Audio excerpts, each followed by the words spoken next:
I know I've been quiet for a minute, I've been grinding, still in it, I've been counting these digits, excuse me. I know I've been quiet for a minute, but I'm back on my business. If you see me, don't trip, just excuse me. Wrong if I do, wrong if I don't. That's why I do me no matter what, so excuse me. Lie if I do, lie if I don't. The proof is in the story, take a seat and excuse me. The crash came when the cash came. Spend it before you get it like those rookies all on draft day. For the love like it's match game. Hit the ground running, really do it for my last name. They act different when the facts change. I'm not with the tip for tag games. In my own league, I don't chase game. In my own league, I don't hang with lanes. I know I've been quiet for a minute, I've been grinding, still in it, I've been counting these digits, excuse me. I know I've been quiet for a minute, but I'm back on my business. If you see me, don't trip, just excuse me. Wrong if I do, wrong if I don't. That's why I do me no matter what, so excuse me. Lie if I do, lie if I don't. The proof is in the story, take a seat and excuse me. Now how could that be? Talking about who can be talking about me. Feeling like Stretch where I got all this reach. Feeling too blessed when I step on these beats. Now how could that be? I could beat the pressure, I could beat the 2-3. Jab, jab, hook, then I duck and I weave. It was never you, it was me versus me. I know I've been quiet for a minute, I've been grinding, still in it, I've been counting these digits, excuse me. I know I've been quiet for a minute, but I'm back on my business. If you see me, don't trip, just excuse me. Wrong if I do, wrong if I don't. That's why I do me no matter what, so excuse me. Lie if I do, lie if I don't. The proof is in the story, take a seat and excuse me. Better up, get some, swinging for the fences, I might leave it in the sun. Every pitch a home run. Stack a couple tickets just to leave it to my son. Take it back while I be gone. Small city kid couldn't dream a bigger one. A marathon, never run. Check the scoreboard, how I'm feeling like I won. I know I've been quiet for a minute, I've been grinding, still in it, I've been counting these digits, excuse me. I know I've been quiet for a minute, but I'm back on my business. If you see me, don't trip, just excuse me. Wrong if I do, wrong if I don't. That's why I do me no matter what, so excuse me. Lie if I do, lie if I don't. The proof is in the story, take a seat and excuse me.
Took a deal, signed another deal. Post up in the hills on the real. Headed for a mill, travel with me still. Getting kills, all this pop appeal. Got these pop stars try popping in, and they getting pop for real. I ain't tryna build, I was tryna lead a mill. Getting to it, before I hopped up off the block, I was still going through it. Friends doing pills, and came faster than it should've. I was Buddy Hill, shooting at a pace soon as I pull up. Dropping buckets, hey, yeah, like it's nothing. In the kitchen chopping onions, yeah. Tears falling down, underdog is finally overcoming. Cause I'm dropping buckets, hey, yeah. Like it's nothing, hey. Earn my respect and burn a budget, hey.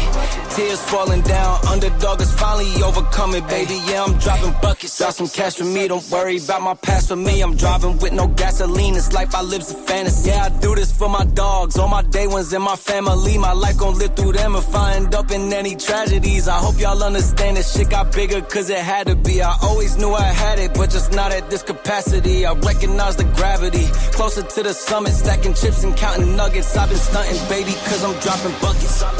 Hey, yeah, like it's nothing. Hey, in the kitchen chopping onions. Hey, tears falling down, underdog is finally overcoming. Cause I'm dropping buckets. Hey, yeah, like it's nothing. Hey, earn my respect and burn a budget. Hey, tears falling down, underdog is finally overcoming, baby, cause I'm dropping buckets. Earn my respect and burn a budget. Tears falling down, underdog is finally overcoming, baby, cause I'm dropping buckets. I feel like slapping a nigga today. Whoa, whoa, whoa. I feel like slapping a nigga today. Whoa, whoa, whoa. I feel like slapping a nigga today.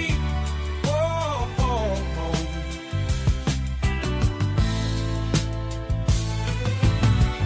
These motherfuckers on the road, where the hell they learn to drive?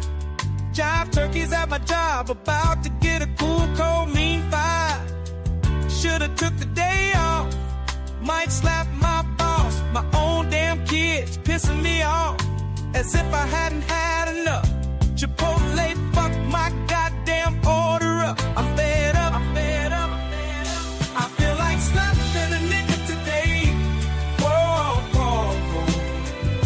I feel like slapping a nigga today. Whoa, whoa, whoa. I feel like slapping a nigga today. Whoa, whoa, whoa.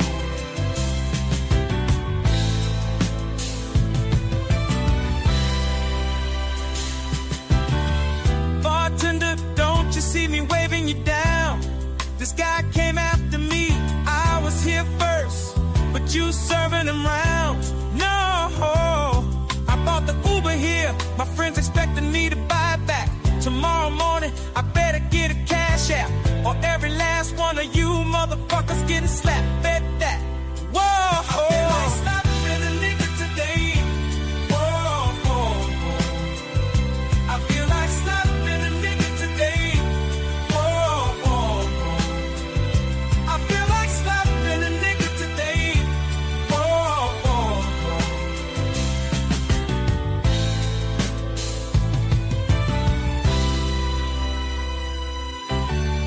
Woke up this morning with these thoughts in my head. The world would be better off if I just stayed my ass in bed. Whoa, I feel like slapping a nigga today. Whoa, whoa, whoa. I feel like slapping a nigga today. Whoa, whoa, whoa. I feel like slapping a nigga today. Whoa, whoa, whoa.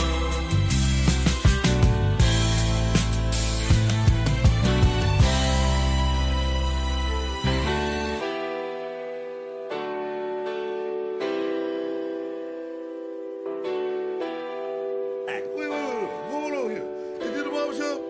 Is this the barbershop? Yes, it is. It's the barbershop. Yes. Wait, I mean, we can't talk straight in the barbershop. Then where can we talk straight? We can't talk straight nowhere else. You know, this ain't nothing but healthy conversation. That's all You I gotta tell who to park down. It ain't nobody exempt in the barbershop. You know that. Ain't nobody exempt. You can talk about whoever and whatever, whenever you want to in the barbershop. Why you gotta tell? I feel like I'm losing my mind. Is everybody in the world blind? Please, Lord, give me a sign, a sign. I feel like I'm losing my mind. Is everybody in the world blind? Please, Lord, give me a sign, a sign. I wanna be the greatest. Everybody on the fake shit. I look around and feel like everybody is the fakest. I make this every day and I'm impatient, hoping one day I blow up from the basement. Statement, the top is so vacant. I don't hear shit that I think is amazing. Waiting for my day when I'm playing sold out shows for 1,000 faces. Hey, give me that crown, get in my way and to be put down. It ain't your place, all this my town. If I want that shit, then I'll get it right now. I'm losing it, the noose it fits. I'm losing shit, a stupid myth. You choose to live or choose to dip. You choose to fight or lose your grip and lose a gift. I feel like I'm losing my mind. Is everybody in the world blind? Please, Lord, give me a sign, a sign. I feel like I'm losing my mind. Is everybody in the world blind? Please, Lord, give me a sign, a sign. Yeah. There's no mercy in this world, just hunger-thirsty persons in different versions. Each new update, that shit worsens. Why? Pull back the curtain and you'll see the different vermin. We all have different burdens that all seem to cause disturbance. Yo, so do me a favor, don't treat me like a neighbor. Don't need the different flavors of your problems just to savor. I've got my own issues, I need a comb to get through. Don't need to groan with you, just go get your own tissue. I feel like I'm losing my mind. Is everybody in the world blind?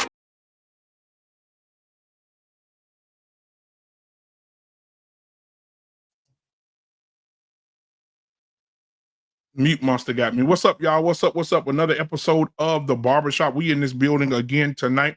This is going to be a great show. It's going to be a great show. It's going to be a great show. You know why? Simply because we got to talk about this. All right. All right. Night-ish. If you're in the building, man, if you want to come up here and put your expertise to work tonight, I would love to have you on the panel. Now, as we see here, yeah, I know I want you to come on up here if you want to, Night-ish. But yeah, shout out to Night-ish. Shout out to Marriage and Politics and Sports, our Payne, who is with me right here tonight. Shout out to XDMC. One love to the panel and the chat. What's going on? What's going on? What's going on? First of all, how are you today, Mr. Payne? I'm cool, man. Can't complain. Another day, another dollar. Absolutely, man. Good to see you, my friend. What's going on with you, man? Oh, man, you know, I got an issue. Okay. Can you be my therapist for a minute? Yeah. Okay. You sure? All right, go ahead, man. So I got a phone call today. Okay, this is proper barbershop talk. I got a phone call today. And on the other end of the phone, I heard this. Hello, is this Dwayne? I said, yeah, this is him. This is Mr. Dwayne. How can I help you? My name is Kale, and I just wanted to call and tell you that I really like your daughter. And I want to know if I could spend some time with her. I said, what kind of time? Just come over, and like watch some movies and have a good time, in your living space, not no bedrooms and nothing. I said, I know that. I was just wondering, could I come over and just spend some time with you? I really like your daughter. I've been knowing your daughter since second grade, and now we juniors in high school. And I just want to, let you know that I really like her, and I want to come over and spend some time with her. So they're both 17, 16, 17? Yep. 17, 18? So they both of them are 17. So what did you say? You want to know what I said initially? Yeah, well, go ahead, man. Lay it out there. Go ahead. I said, nigga, who you say you asking for? Who? You said Marlena. No, you ain't asking. I don't know. I know you ain't talking about my child. Let me get my other brother up here. JT, what we know podcast in the building, ladies and gentlemen. What's up, Okay. fellas? What's going on, man? So you try to treat them like the bad boys, huh? Yeah. And Is my mic good, man? My mic nice? yeah. we hear you. All right. Whoa, pause. Is my mic good? Is my mic nice? Wow. That's Nah, wow. that is not pause worthy. You That's can find wow. some shit in everything, man. God damn. What's But up, fellas? yeah, man. But yeah, so the nigga That's some actually good credit, come though, over man. You know how rare it is now, man, for a young man to call somebody's father and shit? Yeah. It's almost non-existent. So he said, "Can I come over and watch a movie?" So that's with your daughter told him that, though. you? Yeah, she did. You goddamn right. If She you said, want to "You see can't." me, you gotta talk to my father. Yep. You want to see me? You got to talk to my daddy. That's exactly what he Well, told me. that's great shit, man. Golly. Oh Lord, man. What's up, Nidus? So he came over. He's over here right now. I'm sitting in my lovely living room. You I told him losing your leave some daughter? space with my baby, and I told him the dog's gonna be in here. Oh, I got my damn Yorkie in there, and my Maltese. Oh yeah, they just sitting there. I said, yeah, do your fucking job. Do your goddamn job. Oh, you got a Yorkie? Yeah, she old. She done got old now. Yeah. She got done old. Turned gray. She done turned gray blue. Yeah, she about out. Yeah, she old, man. I done had that damn Yorkie since 2014, 2015. Yeah, I she had getting about out. 3 Yorkies, man. Yeah, she getting old, man. She done ran her course. Shit. You losing your daughter, BMU? That's what I walked in on.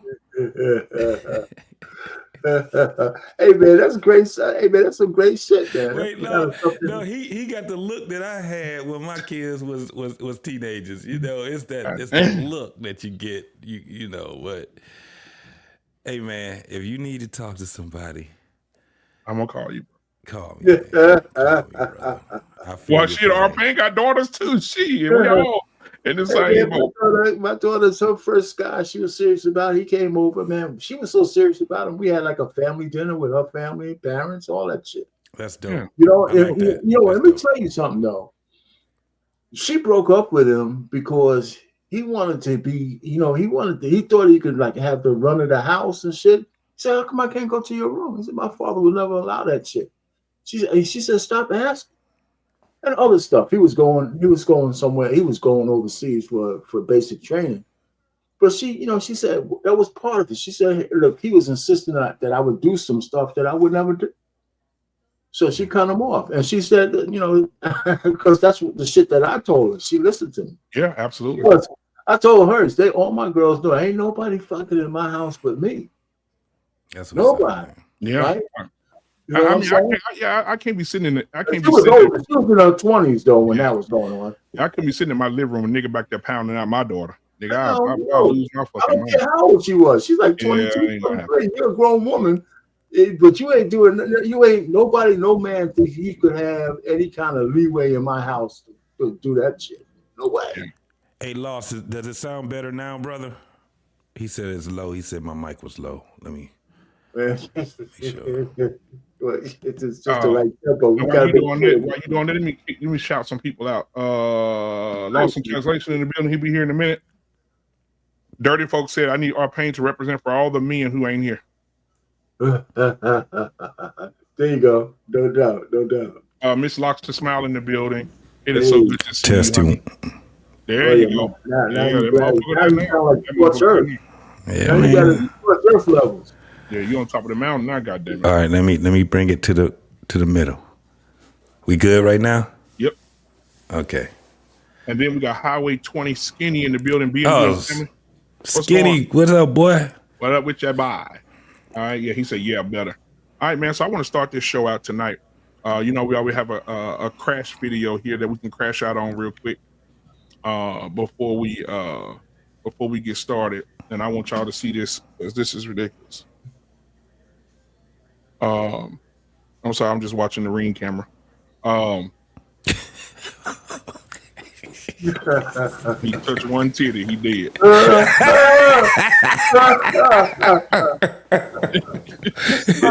One titty is over. And it's over. And you're through.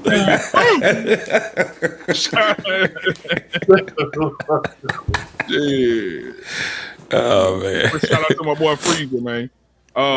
Mandrea, what's up, man? You can come up too, Mandrea, if your wife lets you.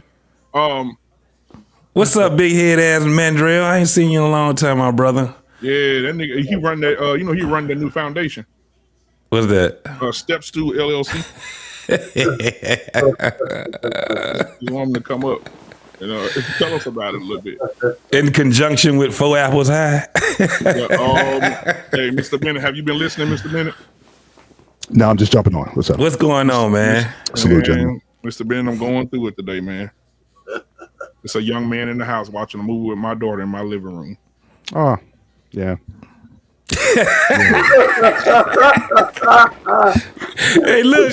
I'm shocked. I'm shocked it's happening now. It's just happening now? Oh, yeah. This the first dude she First time? Yeah, she's a bookie. She's a bookhead. So all of a sudden now she's, Well, at least he knew to come and ask you. Hey, And, Venus, what's going on, baby? Yes, sir. What's going on, Venus? Yeah. Wait, hold on, Mr. Bennett. You got? Are they all grown or are they still teenagers? My youngest one is 21. Okay, all right. Yeah, we got grown ones, BMU. So you can come if you need the counsel. Yeah, they've been doing this since teenagers and stuff. So they, You all right? It looked like he done drank some spoiled milk. I hate the look on his face, Mr. Bennett. Why is he looking like that? Why is he? It's gonna be all right. It's gonna be all right, man. It feels like penance right now. Yeah, it's of all the stuff that he did back in the day. Man, Mr. Bennett, it's finally catching up. It's catching up. So and that's what I told. And that's what I told the old lady. I told the wifey. I said, "Baby, wait for the first time you see her down there all hugged up." So what? Honestly, my kids. I gotta give credit to my kids. They're pretty covert in their. They don't do a lot of PDA around. I'm not saying or the missus or whatever. They'll be watching TV or whatever. But that's about it. I never told my kids engaged and stuff, and quite frankly, I don't want to see it. To be quite honest with you, yeah, it's disgusting. And I was never one to want to see with my parents. Like that's why all these freaks back in the day, man, talking about, oh yeah, we did it in our parents' bed and stuff. I'm like, you was the nastiest, most man. I couldn't bring myself to do nothing like that. Nah, man, I don't even like doing it, and that's why again, if I visit some relatives or whatever, I prefer to stay in a hotel. I don't want to be doing it in my sister's house, any relative's house. If it's me and my wife there, I don't want to even do it in if it's not mine or if I'm not paying for it, we ain't doing it there. I'm sorry. My sister's like, oh yeah, come out. You guys come out for the week. I'm like, nah, man, because we got some business to take care of here, and I don't want you hearing the bed knocking against the wall or something like that because we doing with that. So now, no, thank you for but relatively, but you gotta stay with us for I got a bed, I got a spare room for you guys, and I was like, nah, man, I can't do it. Mr. Bennett's a screamer. My stuff won't work. I go limp. I'll straight up. I go straight up limp. If I'm in this situation, if I'm not comfortable, it ain't happening. I know that's right. No. All right, so thank you guys. Get those likes up. Thank you, CJ, for doing that, man. Get those likes up, guys. Hey, hold on, CJ. Because you've been rolling with your boy for a minute. I need to get you added as the old mod in here. Yeah. All right, it'll pop up on your screen in a minute, CJ. All right, so listen, guys, I want to show y'all this video so I can get my mind off of things. And yeah. And y'all tell me what y'all think about this. Here we go. What I do with it? Oh, there it is. With like all your exes, right? Yeah, because that's what we do. Like, we support one another. Like, Oh, I remember you were saying you cool with like all your exes, right? Yeah, because that's what we do. Like, we support one another. Like, still checking. They still checking. Checking. I do have one friend who is my best friend. We tried to be intimate and it didn't work. Like, I can see where that would go. Is that really an issue for you? Oh my God. It wouldn't be an issue, but it would be an issue. It's like a connection there still, you know, it's like the communication will have to get cut. So they couldn't call at all. I wouldn't deal with the calling, I ain't gonna lie. Eddie might as well go ahead and marry a nun. Cutting off my male friends, I don't like it. Like, my one guy friend, he's not going anywhere. He could be on one night, he just shooting my shot. Did we talk about respect? Yeah. Exactly. But it's like it's putting you in an uncomfortable spot. Oh, wow. Check. Mm-hmm. Absolutely check. Yes. What are your thoughts, Mr. Bennett? I can understand, and I really do, because I've actually had some friends like that where it was just platonic. It just wasn't going anywhere or whatever. And I know women who, again, growing up, I know women who's like, look, I only have male friends because I can't deal with females. I mean, I've heard that so much over time. So I think the friendship could be legitimate, but I would certainly say if we were talking about dating romantically, it would have to change. You know what I mean? So in order for me to have a certain comfort level with it, I even said the friends that I had, it's like, I'm not calling you just to have a conversation. My thing is just like, look, this part of your life, you know, it needs to be cut out. So again, I don't bother, you know, her and, you know, when we're both single, we talk or whatnot, but after she's married, absolutely not. You know, if anything, maybe on Facebook or whatever, happy birthday, whatever, congrats, whatever. But, you know, there's certain things that have to end. And so, you know, certainly, I respect the fact that you may have friends, but if you're like still going out, hanging out, long conversations and things of that nature or whatnot, I wouldn't be comfortable with that. So again, I can appreciate her situation, having friends and friendships for that long. But if you're talking about having a romantic relationship beyond that, then friendship has to change. And sometimes your best friends, I see you now. Some of the best friends I've had, we probably talk like once a year because of time and distance and things like that. You're just not there. That doesn't mean that they're not valuable to you, but you understand that, look, they got to be in a part of the world doing what they got to do. So if I had a female friend say, look, you need to be talking to your man. You don't need to be talking to me. As your friend, I would say, I wish you well, and you need to go in this direction. So again, I can appreciate the friendship, but as a friend, if I was on the other side of that, I'd be like, nah, if you thinking serious about this guy, yeah, I don't need to be around. Yep, absolutely. All right, ladies and gentlemen, I'll wait till he turns his camera back on. I think he had to go do something real quick. But JT, what are your thoughts, man? I mean, because she said men and my male friend. Oh, ladies and gentlemen, hold on before we get back to that. Ladies and gentlemen, welcome to the show tonight. None other than the man himself, Sharon Brace, is in the building, ladies and gentlemen. What's going on, my boy? What's up, man? Good day. Well, good evening, everyone. Good evening. How are we doing? What's up? What's up, man? What's going on? So did you get a chance to see the video that we're talking about, Sharon, right now? Absolutely not. I was taking a nap. I was like, let me try to take a nap before BMU beat me up a little later. Let me take a nap this way. He won't be too bad at me. Yeah. So we always play an icebreaker video at the beginning just to start conversation. I'm gonna play it for you right now. Here we go. Like all your exes, right? Yeah, because that's what we do. Like, we support one another. Like, Oh, I remember you were saying you cool with like all your exes, right? Yeah, because that's what we do. Like, we support one another. Like, still checking. Yeah, still checking. Checking. I do have one friend who is my best friend. We tried to be intimate and it didn't work. Like, I can see where that would go. Is that really an issue for you? Oh my God. It wouldn't be an issue, but but it would be an issue. It's like a connection there still, you know, it's like the communication will have to get cut. So they couldn't call at all. I wouldn't deal with the calling, I ain't gonna lie. Eddie might as well go ahead and marry a nun. Cutting off my male friends, I don't like it. Like, my one guy friend, he's not going anywhere. He could be on one night, he just shooting my shot. Did we talk about respect? Yeah. Exactly. But it's like it's putting you in an uncomfortable spot. Oh, wow. Check. Yeah, so she did him a favor. You know what I'm saying? It wouldn't, like, the conversation with me would have been that, yeah, I would have a problem with it, right? The reason being is, and the thing is that at least they're talking about it over wine. You know what I'm saying? So that is the time where you are supposed to be honest, right? Now, what I've noticed is that there's a lot of men that are not honest, right? She's an attractive woman. Yeah. They trying to get the box. Yep. So they'll be like, I'm cool with it and all that stuff. And then once, they end up getting a little bit more heavier with her, then that's when they start revealing that they got the problem with it, when it's supposed to be over the wine. So when she said check, yeah, that's the end of the date. You know what I'm saying? I probably would have still had a little more time with her, whatever, and talk. But if she wanted to leave at that time, I would have let her go. At the end of the day, if we was on a date, hey man, that's all it is. It's the date. We had a conversation. She told me what it was. Guess what?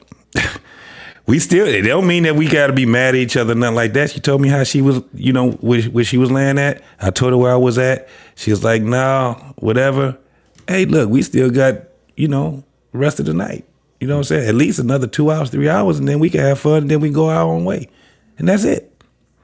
That's all. And also, I want to make a distinction because there were two things mentioned. First, he said exes, and then she said a male friend. I was talking specifically about the male friend, meaning somebody that you haven't been intimate with. But if you still cool with your exes and they're still around, I would definitely not be comfortable. I figure that. I figure that myself. We're forgetting one part that she said in there. She said, I have a male friend. We tried to be intimate, but it didn't work. Yeah, so that's the part. I mean, but it's over with. You know what I'm saying? That's the thing. As long as they ain't trying to make and try to force it and fit it, then there's no problem. At the end of the day, we go our separate ways. That's all I'm saying, Mr. Payne. We just going our separate ways. It's a problem with me to be in a relationship with you and you got exes and men and stuff like that. Nah, I'm straight. I'm good. So let me just say real quick. It wasn't her that was supposed to say check. He was supposed to say check. He tried to lie at first to think he could handle it. As soon as she says, I'm going to still hang around the guys who were banging my ass out, he should have said check. He should have said, okay, this shit is over, because there's no way past forward. He still wanted some of those nice speaks. He was willing to lie. But, instead, he gave her the opportunity to say, if you're not going to comply with the way I want you to be, I'm leaving. Yeah. He should have been the one to say, you know what? If that's how you are, because she's telling them how she is, we ain't going no further. That's it. But if she didn't have a bad attitude, I would have spent some more time with her. No, I wouldn't have spent no more time with her. Because, let's just say they were trying to see if they were compatible, right? Why fool around trying to get, if unless we could say, listen, you're going to still give me some ass or not? But that's one thing. But the truth, all I'm just trying to say is guys stick around so much because he tried to lie at first. He said that, yeah, I was okay with it. No, I'm not okay with it. Yeah. You know what I'm saying? The point really is men don't, like you said, JT, men don't tell the truth at one because they want the best, they want the buns. Listen, if a guy, let me just get this point, I'm going to leave it right here. Most of us, and I don't even think I'm no Casanova, but even in my past, there's women I've been with, we can't stay in the same fucking room. No matter what. You know what I'm saying? There's some women that even if we don't have no intimacy, if you get together and the situation is right, you're going to be banging. You know it. I mean, I think most guys have at least one or two women like that in their life. They had any kind of sex life at all. So if your woman's probably kind of the same way. Whatever secret, if she wasn't a virgin, might be a guy. If the shit's right, so she got a whole bunch of male friends, little cocktail, little wine, or whatever. He's knocking that shit out, no matter what she say. Hey. All right, Sharon, before you go, let me read the super chat. CJ Wilkins, $5. He said, a woman can never tell me about a man she ain't dropping. Coochie is easier to replace than a license plate. I'm gone. It's God, your father, and me, or I'm out. True. All right. I appreciate that $5 super chat, man. Let me give you a little something real quick. Here we go. I'm sliding, I'm riding through the back like fuck. Mustard on a deep throat, in the back. He a freak though, man. Damn, call like Amber Lambs. Tell him breathe. Let them boys kill across and walk around like these. All right, appreciate the $5 super chat. Appreciate it. All right, Sharon, what are your thoughts about the video? That was a lot of information. I think if he's uncomfortable with him as a person, then yeah, he should just leave. He should have just said, "Hey, I'm not comfortable with that." Me personally, I don't think any man should be comfortable with a woman just hanging out with her ex. Like if it's baby daddy, husband, and maybe I could see they still speak to each other once in now and then. I can understand that. But just a regular ex, hey, there's no need for you to speak to your ex. Ain't no need for me to ever speak to your ex. I don't care how cool he is. I don't want to ever meet him, and I don't need you to be buddy with him. As of friendships, I would just have to meet him and see what kind of vibe I get from this so-called friend. Because I have female friends that call me. I don't do nothing with them, never tried to. I don't see nothing wrong with friendship if it's truly a friendship. But you have to meet the person, have a conversation with them, and see how they interact with each other while you're in the room. Do you see any weird eye movements, hand gestures, or any kind of little things that suggest anything other than a friendship? And that's the only thing you can really do about that. I don't know about that, man. I don't think a man can be friends with a woman. Not in all circumstances. Not in every circumstance. No. Yeah. Man, the moon. If the moon is in the 7th house and shit, you get some ass. I think women are better friends than men. To be honest, I think if men was honest, majority of the people that actually helped them out was one of their female friends. They're quicker to help you out with no strings attached. They don't want nothing from you, and hopefully you don't want nothing from them. And they're quick to help you out. You mean if you're in the friend zone, though, right? If you're squarely in the friend zone. So that's the point. If you're in the friend zone, men tend to be, I call them random male orbiters.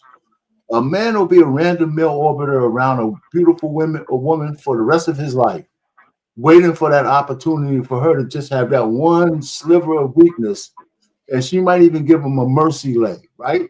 And so let you know, hey man, this is a mercy leg. Get this shit out your system, and you're gonna blow it, by the way, because you ain't gonna last for 2 minutes, and then that's it.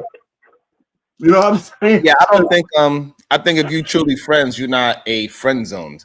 That's truly your friend. I think friend zone is you trying to actually be with that woman. And she don't have interest in you, and you wind up becoming her friend. I think that's completely different. I hear you, but I don't believe the man is sincere. I believe that. I hear what you're saying. I see the distinction you're making, and it's not a really big disagreement because it's possible. I mean, I have a girlfriend that I never try to have with, but we ain't in no intimate settings all the time either, right? So the real point I'm saying is that most men, we could be cool. We could be cool, but I just don't think that if you're the other man, the boyfriend or husband, you don't want your wife having dinner with just a male friend, right? Even if he ain't going to do nothing, right? Just the fact that they're having conversations that you're not privy to. Right, he could be giving her advice that he shouldn't be giving her. He could be saying shit that might impact your relationship. I don't want my wife taking any kind of advice or any kind of input from another fucking guy that I don't know about. That's how I am. Maybe that's insecurity or whatever it is, because if he says the wrong thing to her and she starts to pick up on it, then we got friction. Antoine, what's your thoughts, buddy? I don't know, Tyrone. Do you completely disagree with that or what? Yeah, I completely disagree. I think if that's your homie, that's your homie. Me and my homeboys, we don't have any intimate dinners, so I do not expect my wife have intimate dinners. Okay, I'm just saying intimate meaning just her with him. A male friend, you know what I'm saying? So like, okay. I just don't. If it's a friend, then it should truly be friendship type of interactions. Yeah, I was at work. We both was downtown. We had a drink before I came home. Yeah, that's fine. I don't see really nothing wrong with that. Co-workers do it all the time. But intimate and you asking for advice, I don't.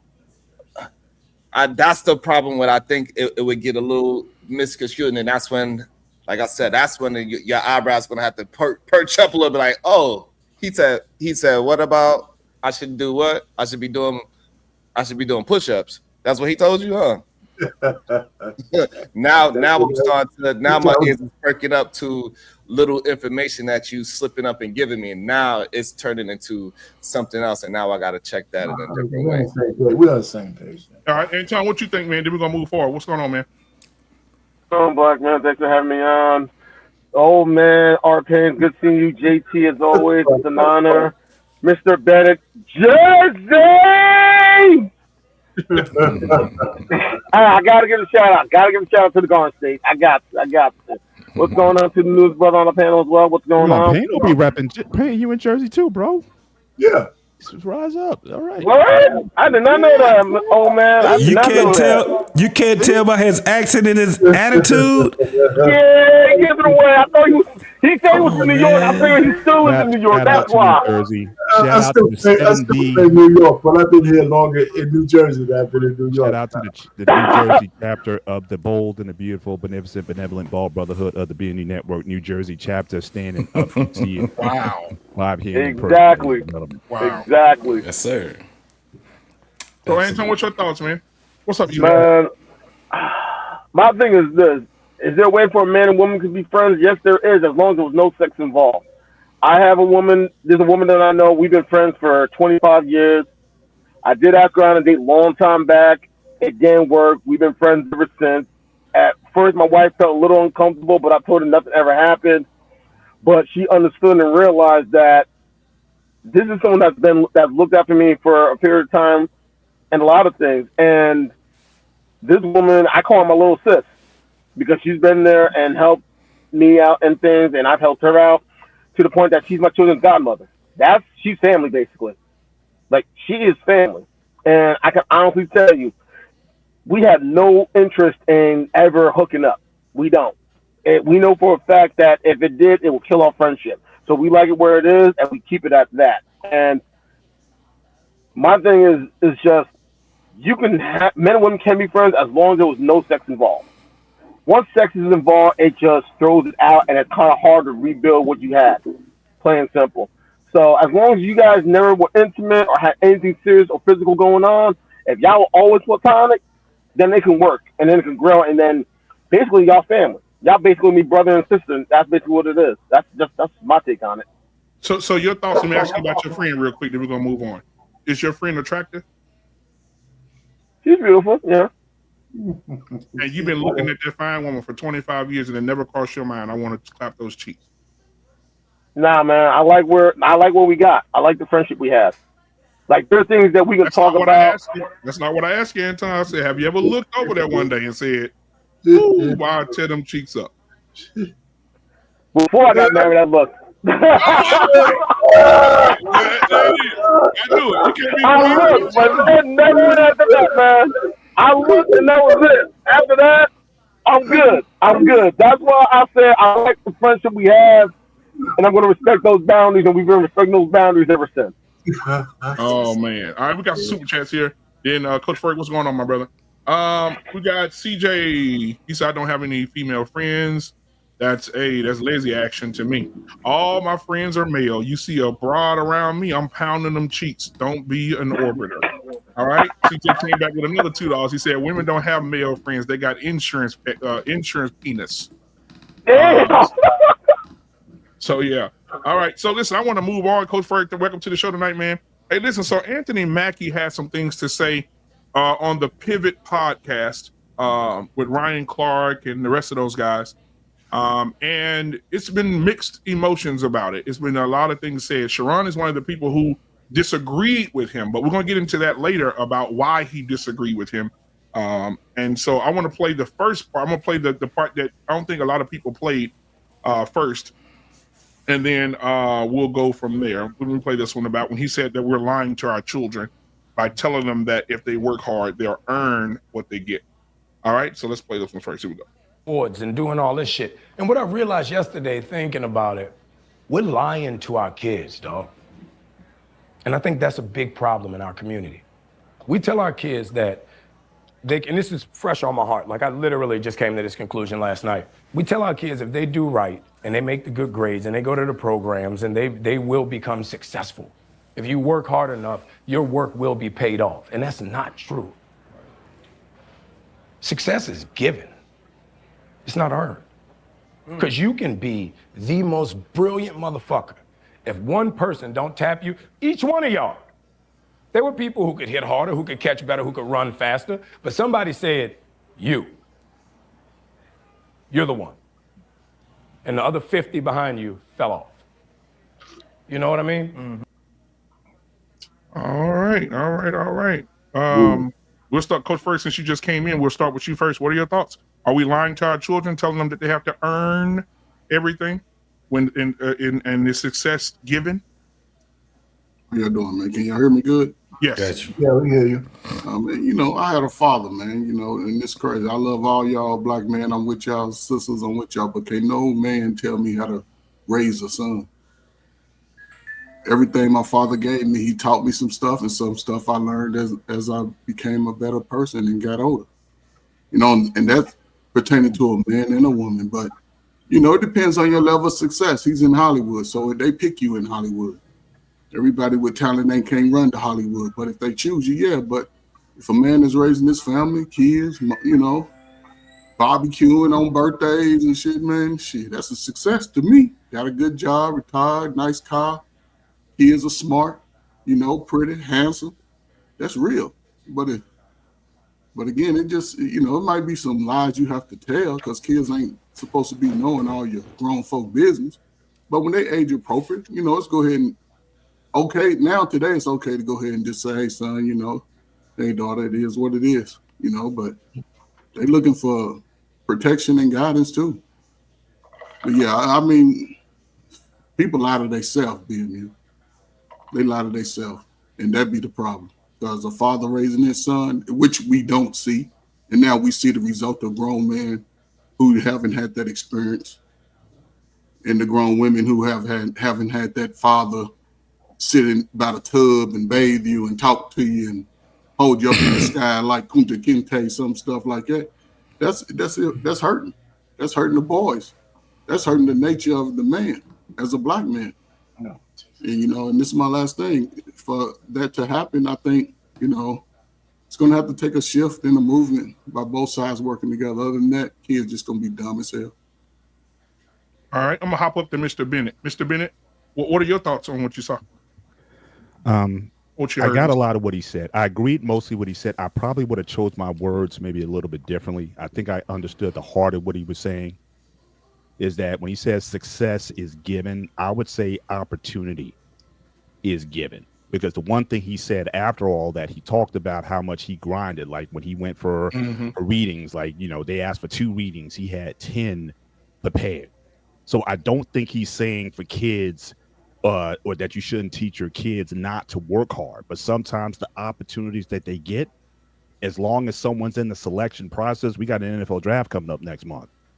Those kids have really a lot of those kids don't have any say in who decides to draft them. And you may think that you should be the number 1 pick or go to this team, and you don't get it. And especially in the business that he's in with acting in Hollywood, all that stuff is basically someone is selecting, and it has nothing to do with talent. I think he was saying that earlier, that you got a lot of people getting roles and opportunities that aren't half the actor that he is or other great actors. So I think opportunity, is given, is certainly given to you. But I think your hard work, earns you more opportunities. So I wish he would have said opportunities, if that's what in fact what he meant, that opportunities are given. But I think your hard work, does pay off. But at the same time, you have to manage your expectation also. Because again, especially if you're going for top positions, it's like a pyramid. There's very few selections at the top. I don't care if you're CEOs, VP, whatever position, corporate America, whatever, they're going to be positions that you think you're qualified for and you don't get. And so, you know, you have to be able to manage that. You know, when we tell our kids that, yeah, work hard so opportunities come, but I don't know where they're coming from. And some of the opportunities you may come from an area that you weren't even looking at. So I hope people didn't take it in such a way to say, well, don't work hard. I don't think he was saying that at all. Right. But yeah, opportunity. Yeah, that's something that, you know, I certainly agree that that's something that people give you an opportunity. It's up to you then to make that choice, however it came. Make sure that you make that choice solid, and that, you know what, they can't replace you. Once you get in that door, you make the most of it. Sharon, what are your thoughts? Are we lying to our children? I don't think. I think he was talking about himself. I think that's one of those things when you are really actually talking about yourself. He probably have some kind of imposter syndrome going on because so many people came and left while he's still grinding, and he probably don't feel like he deserved this goddamn movie because the TV show didn't do so damn good, and now he's not getting really good views on this new Captain America. He should have took the damn super serum. The fact that just because somebody couldn't catch they was hitting harder than the other, but it's still it's a whole lot of attributes that goes into sports and acting and all these different skills that you might have as an individual that make you get chosen. And so I think he's kind of negating all of those facts, and he's trying to maybe possibly set a message out to talking through that TV show or podcast to his kids about things that's given to him because he got celebrity and he's not really in the house of his young men. So this is probably one way he's starting to talk to them. And it's given in a sense, but you got to have, like Mr. Bennett said, you got to have the opportunity. If you are working on your craft, yeah, somebody's going to have to choose you and say, hey, someone at the powers of be is going to have to choose and say, hey, you do have that it factor. JT? So, yeah, I agree with Mr. Bennett when he says that it's the opportunities, right? Because one of the things I've learned was that when you are diligent, you work, some people like to say hard, but it's more steady and you're focused. Even though you may not get what you initially set out for, there's always going to be something that's going to deem you for success, right? You may not get that, like, with Mackie, the type of work that he goes through is acting.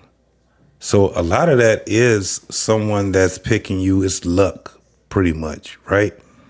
But to tell you, to say that we've lied to our kids and say that hard work pays off, I don't agree with that. Hard work does, man. It's, the things that we've all been through in life. Like I took so many classes and I went to so many schools and I've done so many jobs and I've been focused on so much in my life where the thing that I initially set out for, I didn't end up doing that. I did something that was greater than that, right? So it's kind of like, no, hard work does pay. It does. But how do we define hard work, right? Is it that you just stay, because you got to work smarter too, right? But if you steady doing something and you get no results, they call that, delusion? They call that, what they call it? When you're doing a whole lot of stuff and you keep doing the same thing over and over and over again. Insanity, right? There you go. Yeah. Right. So that's not hard working. Actually, that's more of being lazy. You don't want to get out of your comfort zone. That's what most people don't want to do. They do the same thing over and over and over and over again. So I get where he was going to with that because he is in the land of Hollywood. But for the most part, no, hard work absolutely pays off. It absolutely pays off. Now, one of the examples they used, which was last week, Courtney B. Vance, the husband of Angela Bassett, he agrees that hard work don't pay off. He said he's watched his wife for 3 decades put some of the best work in film on film, and they chose someone else with lesser talent to give the Oscars to, give the awards. We continue to go around, so before we get off of that, I mean, I want to answer that myself. Yeah, can I say one thing before you go in there? So then you have to start defining what success actually is then. That's the thing. And I ended with that. That's it. And you can't have it as rewards as the success. No, see, that's what I was going to say, JT. You said it right. And listen, I think he was somewhat irresponsible because the nuance of what he's saying is going to be lost on a lot of people. I mean, one of those examples when you say anybody could become president, but you're lying to them because most likely you won't be, that's a different thing. Most likely you won't be president. That's different than the fact that if you're an American citizen and you took a path that got you there, you can be president, right? But it most likely won't happen, right? We're talking about probabilities and possibilities. So I'm just saying this, how do you, like you said, JT, how do you measure success? It's different for everybody. Yeah. You know, so for him to say what he said, you know, your success is I got an A on an exam. I graduated high school. You know, I mean, you don't always get your dreams. That's the thing that's not promised to you, right? So, but you don't want to have anybody thinking that you have a dream that's so lofty that why should I try? I think we have a whole black community of people who think that shit because of the wrong messages that's being sent to them. So what he said, I mean, it's not a kiss of death because if you catch the nuance, you know what he's saying. But everybody doesn't parse words that way. So there's some guys out there saying, shit, man, why should I try? Because most likely I'm not going to make it unless somebody's in the network that's going to get me through. Yeah, for some professions, that's true. But that still doesn't mean that maybe you can't be an actor, but you could be the best, whatever you choose to be that you can be. So I just think that we need to understand, we need to be careful when we tell people stuff like that, especially our if you're kids. sitting on a perch. Like Now, he is. Mr. Bennett, I don't know who all watched the interview in its entirety. I think Mr. Bennett may have I watched saw a it in lot its of it. entirety because he also went into the Black Panther, Iron Man situation where Chadwick Boseman got $2 million to play Black Panther, and Robert Downey Jr. got $75 million. That's a completely different, just a huge jump. Yeah, but that's between the not two. that's not fair either. Though. Robert Yes, Downey Jr. was I mean, Robert Downey Jr. was carrying the whole franchise for a while before Black Panther came Well, out. Blade actually, Wesley Snipes actually. No. I'm talking about when the franchise was hot. I mean, we're parsing stuff. Blade was a surprise, but he wasn't part of this whole MCU culture yet. No, hold on. I just want I'm not disagreeing with you. I'm saying when Marvel was in bankruptcy, Blade saved Marvel. That's Yeah, fair, but that's also the story, right? So the story saved Marvel, not just Blade because it's Black was like it was the character that he that money from that movie, saved exactly. Marvel. And it was the perfect timing for that type of movie in the time frame that it was with the vampires and that darkness and kung fu. Like that character was perfect for that time zone. And the same way how Iron Man was perfect for the new version of this that started this whole new Marvel situation. So because what's his man, the one that's always sound like he about to cry when he talk, Terrence Howard. He got paid way more for the first Iron Man movie than Robert Downey Jr. did, but Robbie he kept going, and then so now they had to go back to the contract. They double Robert's pay, and he made more than Terrence. And Terrence said, "Whoa, I'm not getting paid that. I'm not coming back." And they got Don Cheadle. So that's what really happened. So we can't make it seem like so. Also with the Black Panther, if Chadwick, if he was still alive, if he did part 2 and part 3, he would be getting upwards of ridiculous amount of money because they would have had to make that comic book because it was an iconic comic book with Storm coming into as his wife and all these things. Yeah. Well, plus the first round did over $1 billion. Turned into a whole different situation where he is making that equal pay type of situation. It would have turned into that, but it needed time. Yeah, Coach Ferg, what did you have to say? Hang on, Anton didn't get in first. Yet. Oh, my bad, Anton, go ahead. Honestly, I hear what Anthony Mackie's trying to say. You do have to put in hard work. I think the other aspect, and I remember putting it in the chat, it's also about timing. You know, it's not just putting in the work; it's timing, because sometimes you can catch lightning in a bottle. You know, you don't know who's paying attention, who's watching you, and what you're doing. I remember someone I grew up with, someone I knew, he was in the army, he was in Afghanistan, and he was putting in a lot of work while he was there, and he felt like he was being overlooked. He felt like no one was paying attention to him, and he was calling me up, and we would talk, and I just told him, just keep doing what you're doing because you don't know who's paying attention. You don't know who's watching you. Just keep doing what you're doing. Stay consistent. Don't get complacent, because the minute you get complacent, that's when something happens. A couple weeks after that, he got recognized, he got awarded and everything else, and he called me up and was just all happy and excited. He was like, yo, thanks for believing in me. Thanks for the advice. Thank you, thank you, thank you. I said, that's all it is. Just keep doing what you're doing because you don't know who's watching. It's not just about the work, it's about the timing. And just like JT said, it's not just about working hard. You got to work smart. And something that JT, Ferg, and I heard during our time in the Army, always be 2% smarter than the task at hand. That's what you have to do as well. Sometimes you got to learn to think a little bit outside the box instead of just staying within the box. Sometimes you got to be a little bit creative. Sometimes you do a little bit different, but don't do anything, outrageous. But if you can, stay consistent and you know how about trying something a little bit different that will work, do that. It's all about not just the work; it's all about timing as well. Right, and I agree And I with also you. want to say, BMU. Also, I want to say this. Just in case if Anthony Mackie is correct, I need y'all all to choose me, so this way we could get to this bag. All right. Okay. What you gonna play? What you gonna play? The Ant-Man, the Stick Man, or something? What you gonna play? Shalon? What you about 130, 125? We need some. I just, I think that a lot of people like looking behind the, most people look behind the curtain, especially in corporate America, where I'm at.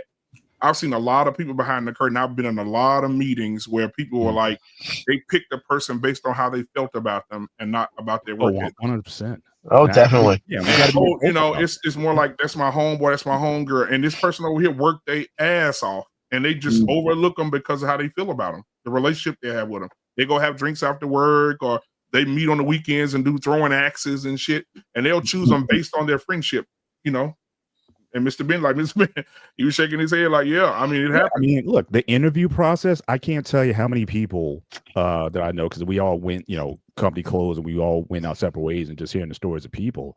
Some people were hired simply because the interviewer liked them better. It was like, we're about to hire this person, but I've been vibing with you and whatnot, and I think we connect or whatever. Boom, I'm hiring. I'm taking you. Some ladies get hired simply because they look better. Qualifications aside, if you look better than somebody else, if you have a look or an image that they're looking for, they're gonna pick you. So we can't, this idea that merit is the only thing that we go on when people are chosen. I think that is misleading to children, or certainly to adults also, that we're in this delusion. Merit has something to do with, at least it should, but there's a lot of people, like you say, you've been in meetings with leadership and management and whatnot. It's like, why is this person here? I mean, it's like, it's like, how did they even get here? Yeah. We all shaking How our do you heads. parse that, Mr. Bennett? How do you parse that? That even if let's just say you're true, and it's true what you're saying, but how do you parse that in light of telling somebody who's on the up and coming, okay, listen, you want them to work hard, you want them to work smart, you want them to do all the things it takes to give them a possible advantage. But and everybody else, do you add on saying, listen, while you're getting the knowledge, you need to build some kind of network.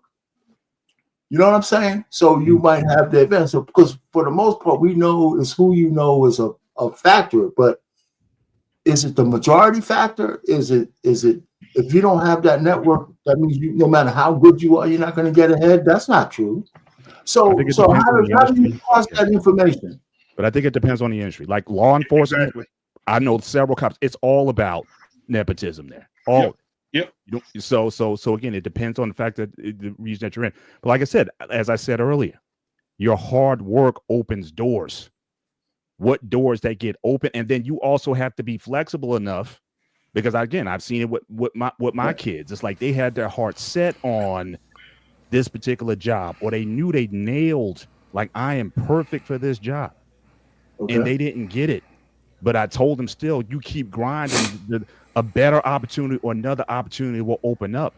And it does. And it did. So again, my thing is, you can't control the opportunities that are put in front of you, but your hard work opens doors for you. And be willing to go through those doors, even if it's a door that may not be necessarily the destination, your ultimate destination, but it's going to lead to something else. You're going to have to maybe sit here for a year or two, learn some skills that you're going to get from here, and then take that on to your ultimate destination. So again, that's what I've told my kids. But I said, don't get so caught up in this, or so focused, like I got to have this or I'm not successful, and miss everything else that comes through the work that you did, the character that you build, even when you fail, or even when you don't get the outcome that you wanted. that is building your character up so you're ready for the next one. So that's what I've done with my daughters as well. So don't get married to anything. It's just like I'll take it to football real quick. We'll move on. I just want to get a laugh out because I see a Dallas Cowboy fan just came in the chat. Boo! But it's just like Jerry. It's just like Jerry and Dak. It's just like Jerry and Dak. Jerry know Dak is not the answer for Dallas. He knows it. The ghost of Sparta. He knows that he needs to get him another quarterback, but he will not move on from Dak because it's what he likes. It's not about winning. It's about what I like. Yeah. Hey, man, hit the ghost, man. Hit the ghost of Sparta just popped up, man. Say, hey, what's going on? What's up, man? What's going on, my guy? Let me read this super chat. We'll get right in here. He said, we read that one. He said he meant hard work alone isn't enough. You need favor. Thank you, CJ, for the $2 super chat. He said LL Cool J saved Def Jam and Snipe saved Marvel. That is correct. Kasim says $10 super chat. Thank you, brother. He says, I know that hard work helps to overcome obstacles and to preserve through challenges. That resilience strengthens you to be better in handling future difficulties, which is essential in leadership. Appreciate you, Kasim. Appreciate you, my brother. Kasim, what's up, Kasim? What you gonna give him, bro? You gotta give him something. I do. Hold on a second. I'm gonna give him this one because it seemed like all that singing and shit. Here we go.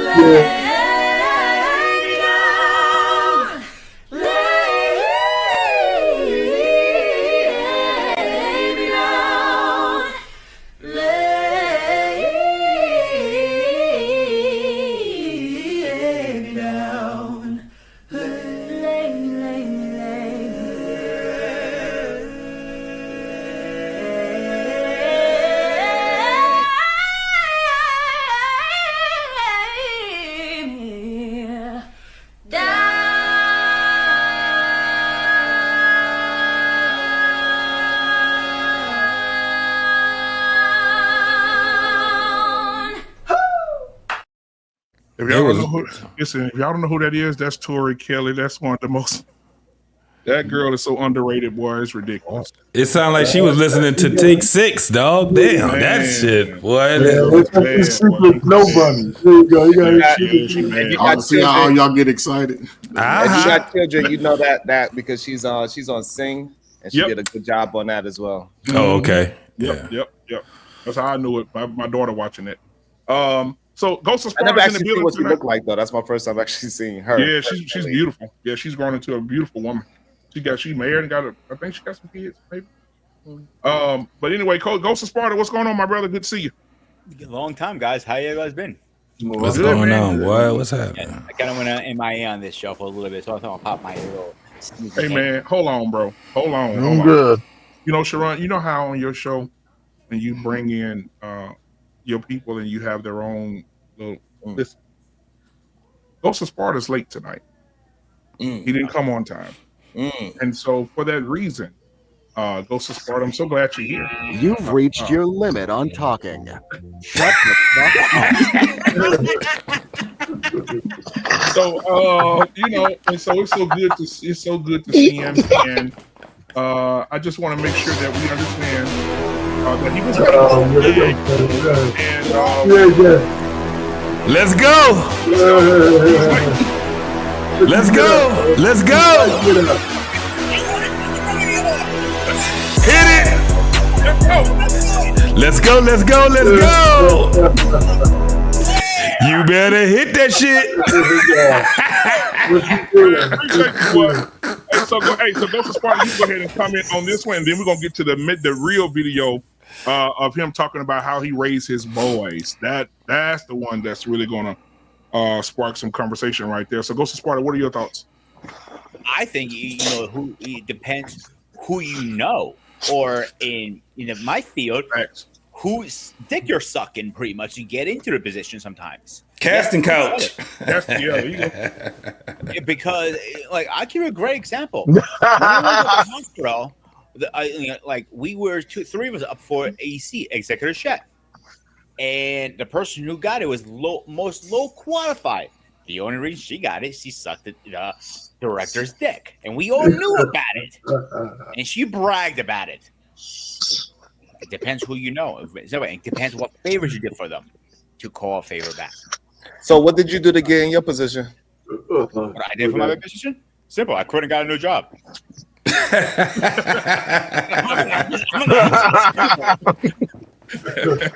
You had options. I didn't have no kind of options. Right. And you know what? And to add to what he just said, He saw an opportunity and took it. Yeah, you know, Jaguar Wright, you know, they say she's loomier than she's crazier than a road lizard.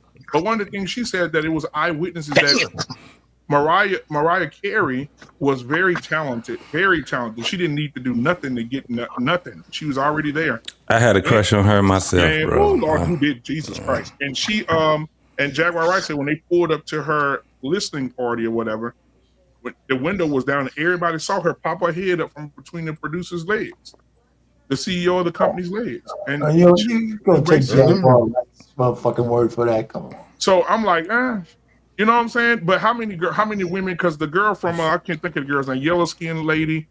She was in a whole bunch of movies. Real pretty lady. I can't think of Yandy something like that. She said that's what happened to her. She said they said a sex scene in the movie, and he told her lay back on the couch. We're gonna go through the scene together. She did. He said I have, and she said he started playing between her legs, and she was like I don't like this, and he was like, hey, you want to be in Hollywood? You better go through this sex scene with me right now, and it's gonna be a real one. We're really gonna do this sex scene together. Damn. And she said that's how she got her start. That's crazy. A lot of people in Hollywood have done that.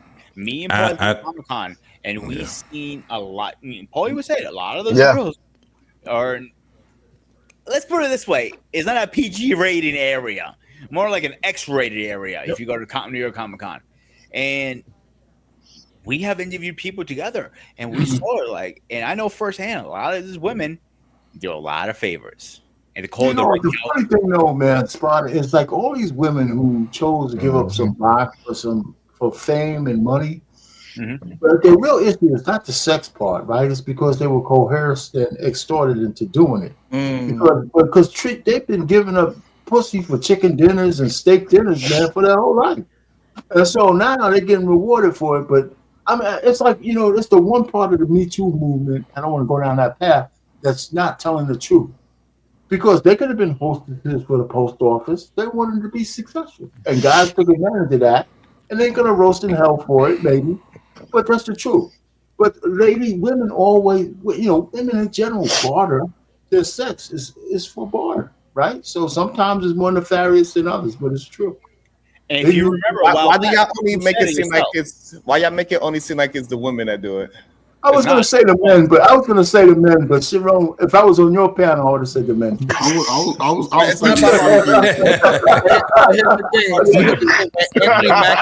said it. When Anthony Mackie took that role on Black Mirror, he was already a big dude, right? And he still had to take a position to kiss somebody on screen. So what you think he did? Man, or did he kiss the avatar? No, he kissed the man, and he kissed him for more than 2 seconds, right? And it was a romantic scene. It was the end of the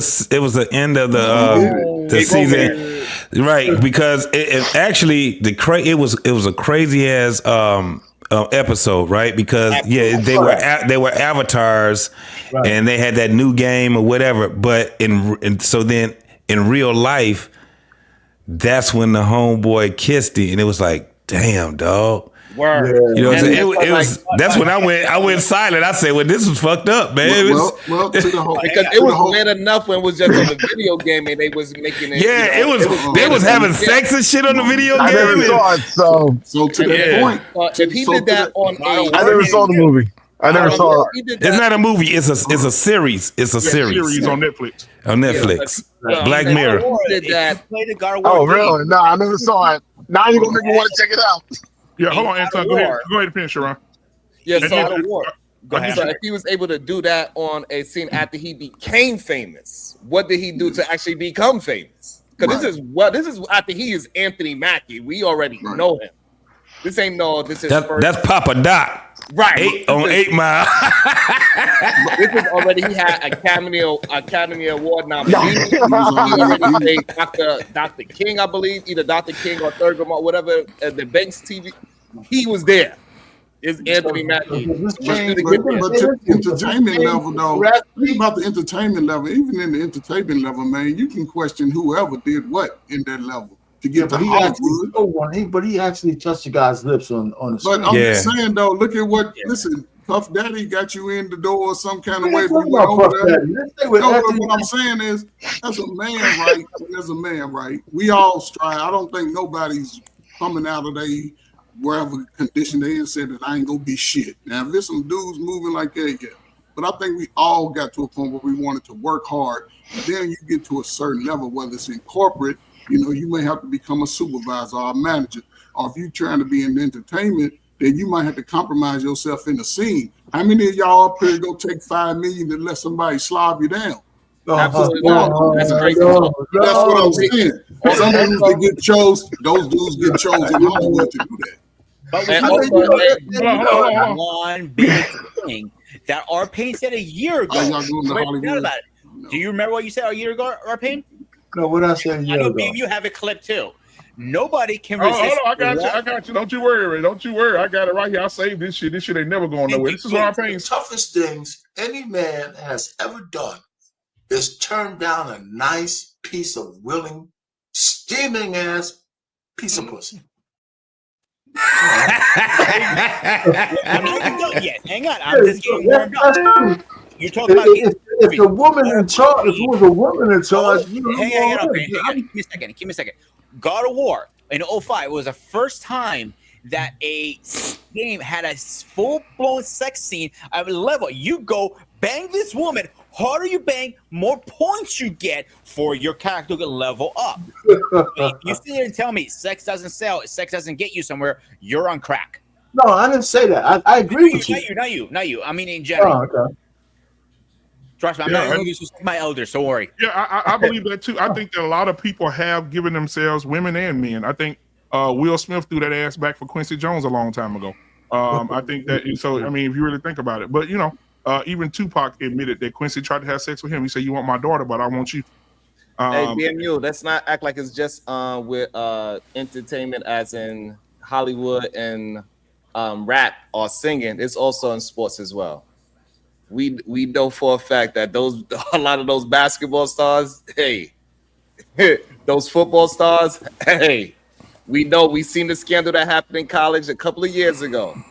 We seen he in jail now. Luckily, those boys was brave enough to actually come out with their story and say what that man did. It happens on that level. Sharon, I can say this. As far as football, that's a one-off. You hardly would never see that. Those brothers that play sports, like in football, you might have a few, like even in all the history, even the one that tried to say, "I'm coming out to the world." You see how they dismissed his whole career? He had no more career. In football, it's a little different. Now, what they do in their personal life, but in college, it was the coach.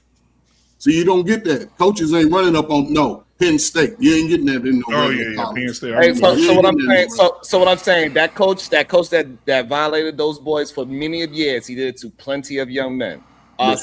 Simone Biles, we see what happened. I'm telling you, it happens in sports as well. It ain't just happening to the young ladies. It's happening to the boys in sports. It's happening in the NFL, and they try to silence that one that try to be free about it, because once you got them free about it, more people are going to be willing to come out. And all these stories is going to start. Not in no NFL. But that's where it goes to. You think it's going to keep Dwight Howard out of the Hall of Fame?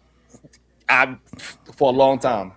So, but hold on. And JT, before you go, and I believe that's why he's getting married to that young lady. He trying to get in that Hall of Fame, and he know he need a woman to clean him up. It could be all of that, but this is the thing.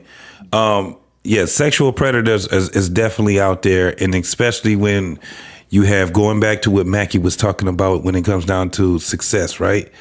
When you're into entertainment, they will hold that as the carrot. And what is it that you are willing to do to get that level of success is basically what they're saying. So that's why I said I definitely disagree with what Mackie was saying on that standpoint, where no, hard work actually does. It opens so many doors for you because you're focused. You know what I'm saying?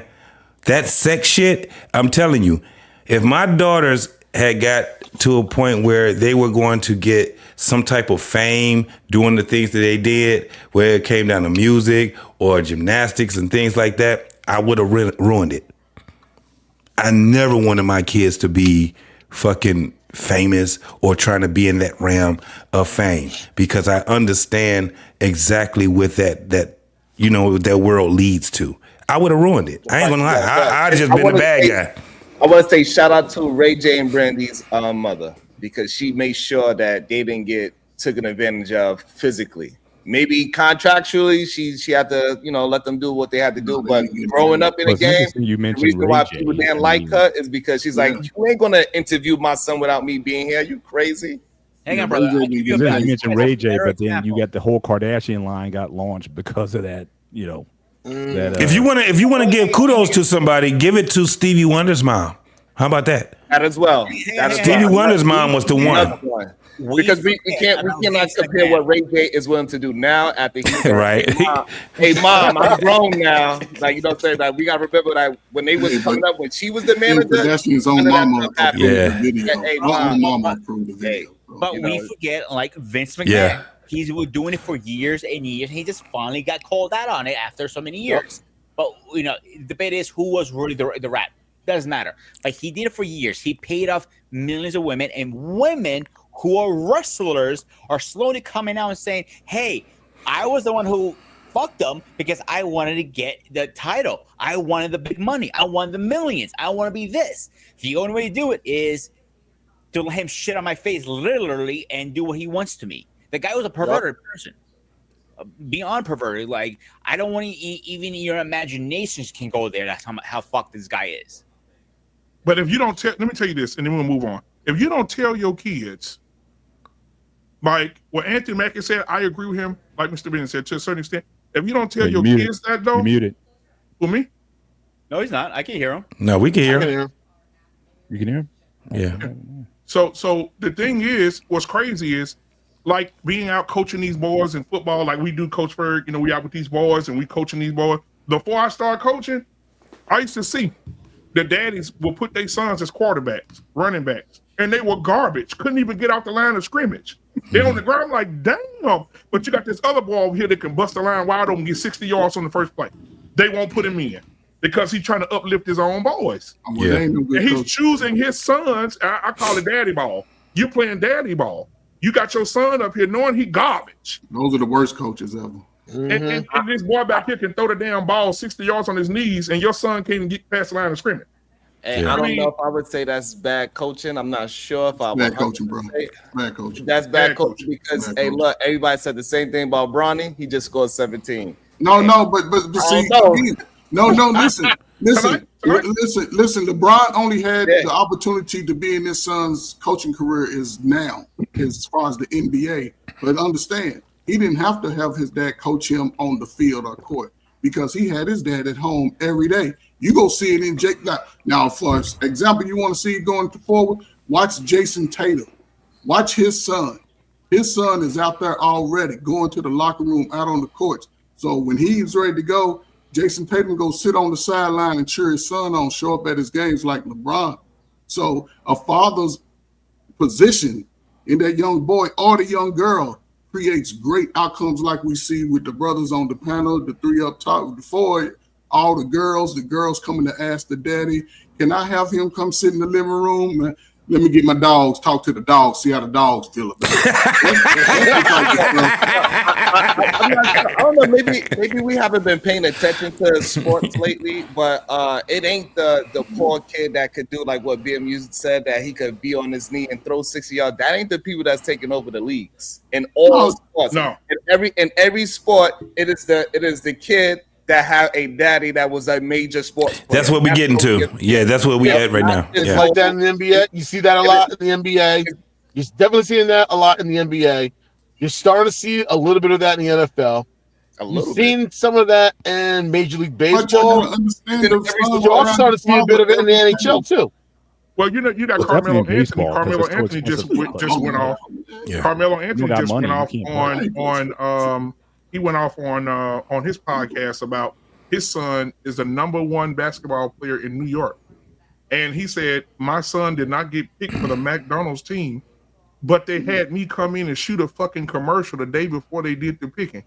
So now I'm doing the damn McDonald's All-Star commercials, and they ain't even picked my son. He number 1 in New York. Yeah, that's crazy. That's wild.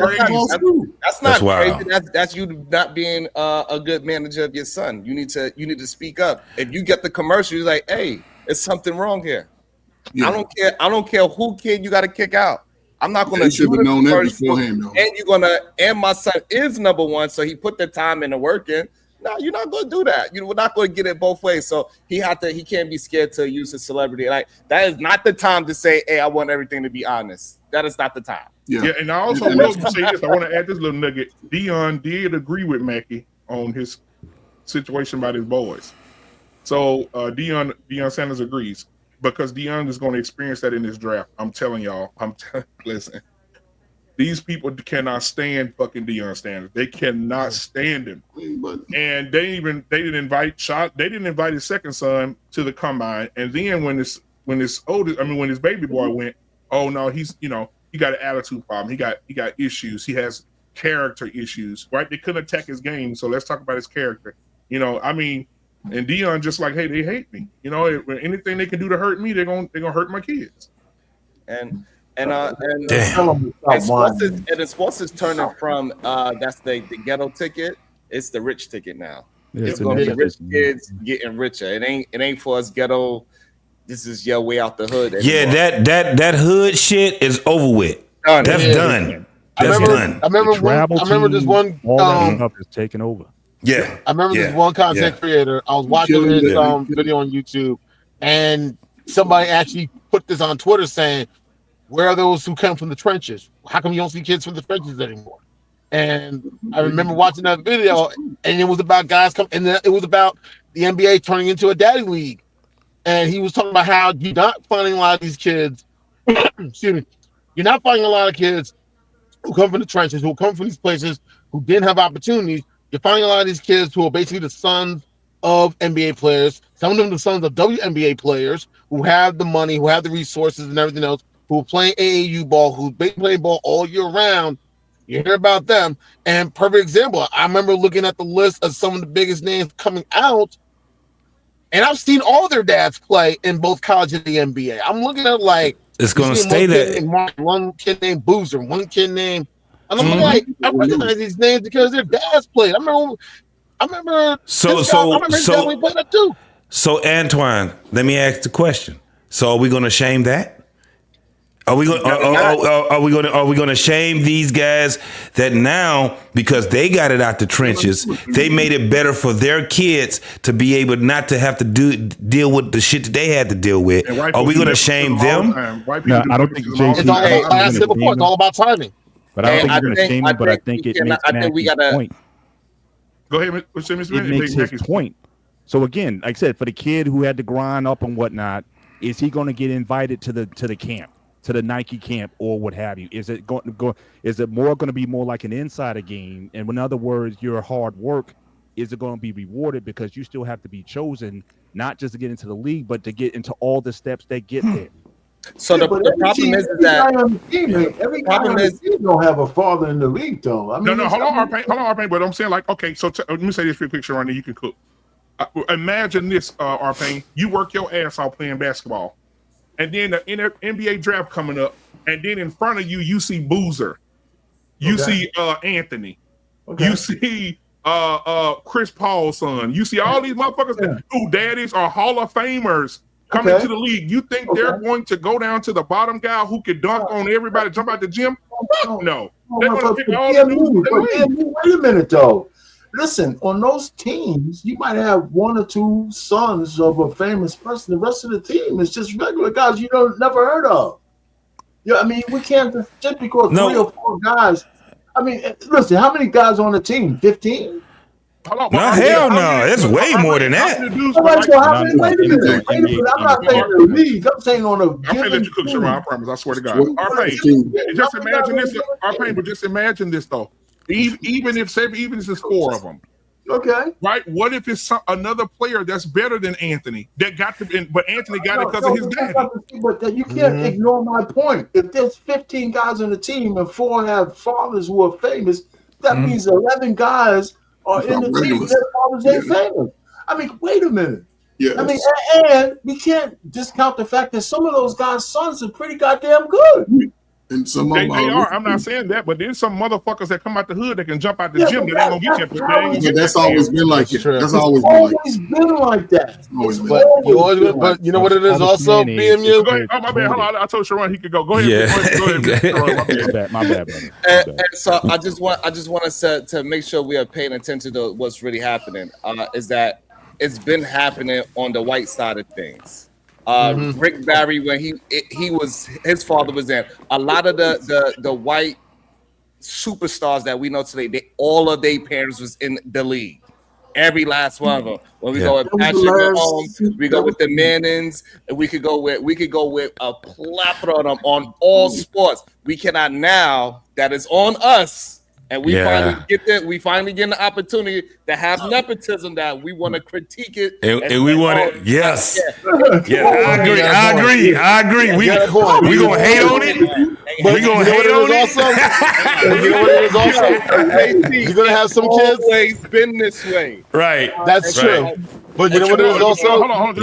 You know what I love? Right. I love seeing. I hope Dion go to the NFL and coach his boys again because I love to see the faces of them white boys when they like. Yes, I love it. I love when Dion on the sideline praying with his boys. They walking up and down the field. His son, man, I love it. We can't hate on it. We can't hate on it. I love it. No, what we can't do. We cannot allow the hate to start creeping into this this media where it's saying that all of a sudden it's not earned anymore, right? Because also Shaquille O'Neal, both his parents was track stars. Yeah.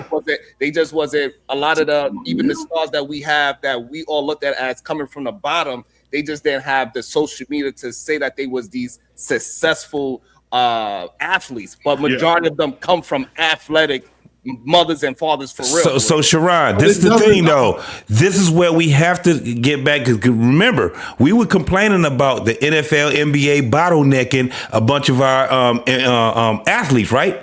So they're going to have to make sure that they can open up for the rest of these doggone leagues to open up, where it's not just NFL, it's not just NBA no more. They gotta have this shit opened all the way up now.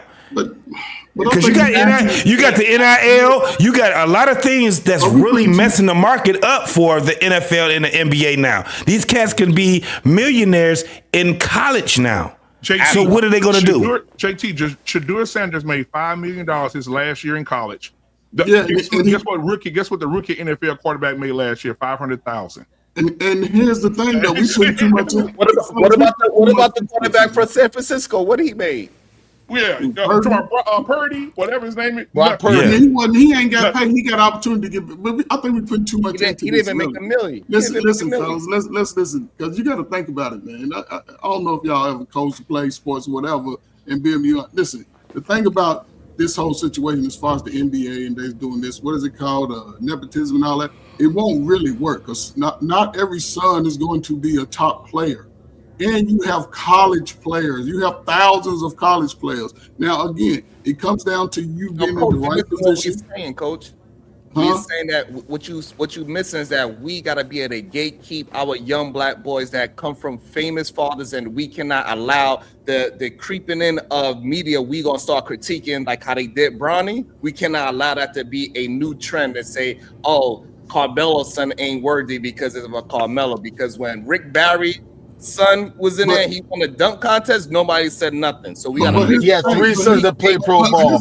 We gotta make sure we gatekeep and say it is okay for us to be successful already and make our sons successful and pass the torch to them to be millionaires. Yeah, but here's the thing though, because already millionaires. We gotta protect that. Here's the thing. And not allow the media to creep in this nonsense that we are supposed to just come from the bottom, because we are not at the bottom. Right. Okay. So, and it's great what that you said. We're not at the bottom, but wherever level you start out with your child. Justin Fields' daddy went to school with me. He's been a hard-working dude. I remember the day We played at 3 levels. We played at junior football. We played in high. Well, me and him played in high school together. And he went on to join the military. Then he moved. I remember the day he moved to Atlanta. And you see where his son is at, right? So it's not always going to be in that position where all of a sudden all the NBA when they retire, all their kids ain't gonna make it. All their kids ain't gonna go to school. Well, there's a balance. There's a balance in the conversation then. Because even with Rick Barry, the last time his sons was in the NBA was over 10 years ago. You ain't seen too many white guys got their sons in there balling like that. So there's a balance in the conversation because. But it's only going to be about maybe 2 or 3, like I. It's not a lot. It's not a lot as it is right now, Coach Ferg. So I agree. That's why I said it ain't gonna change over the next because we're talking. Sports. No, it's changing already. This is the thing. It's changing already, and man, listen.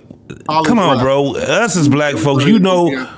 But you know, us as black folks, we always change the whole trajectory of all this shit. Once we get to a point where we got some type of so it ain't gonna work. No, it's working now. What are you talking about? The thing is that it's a balance. But this is what balances the conversation. It ain't balance. It's like 1 in 10, 1 in. No, we already understand that it's not a whole lot of people that go to the NBA, NFL. We already understand that part of it. Some fathers that play too. It's always been a few like that since the league. But it has not been. It has not always been like that for black men. Right. That's the thing. Griffey and his father played baseball together. Yeah, but still, they were still the minority.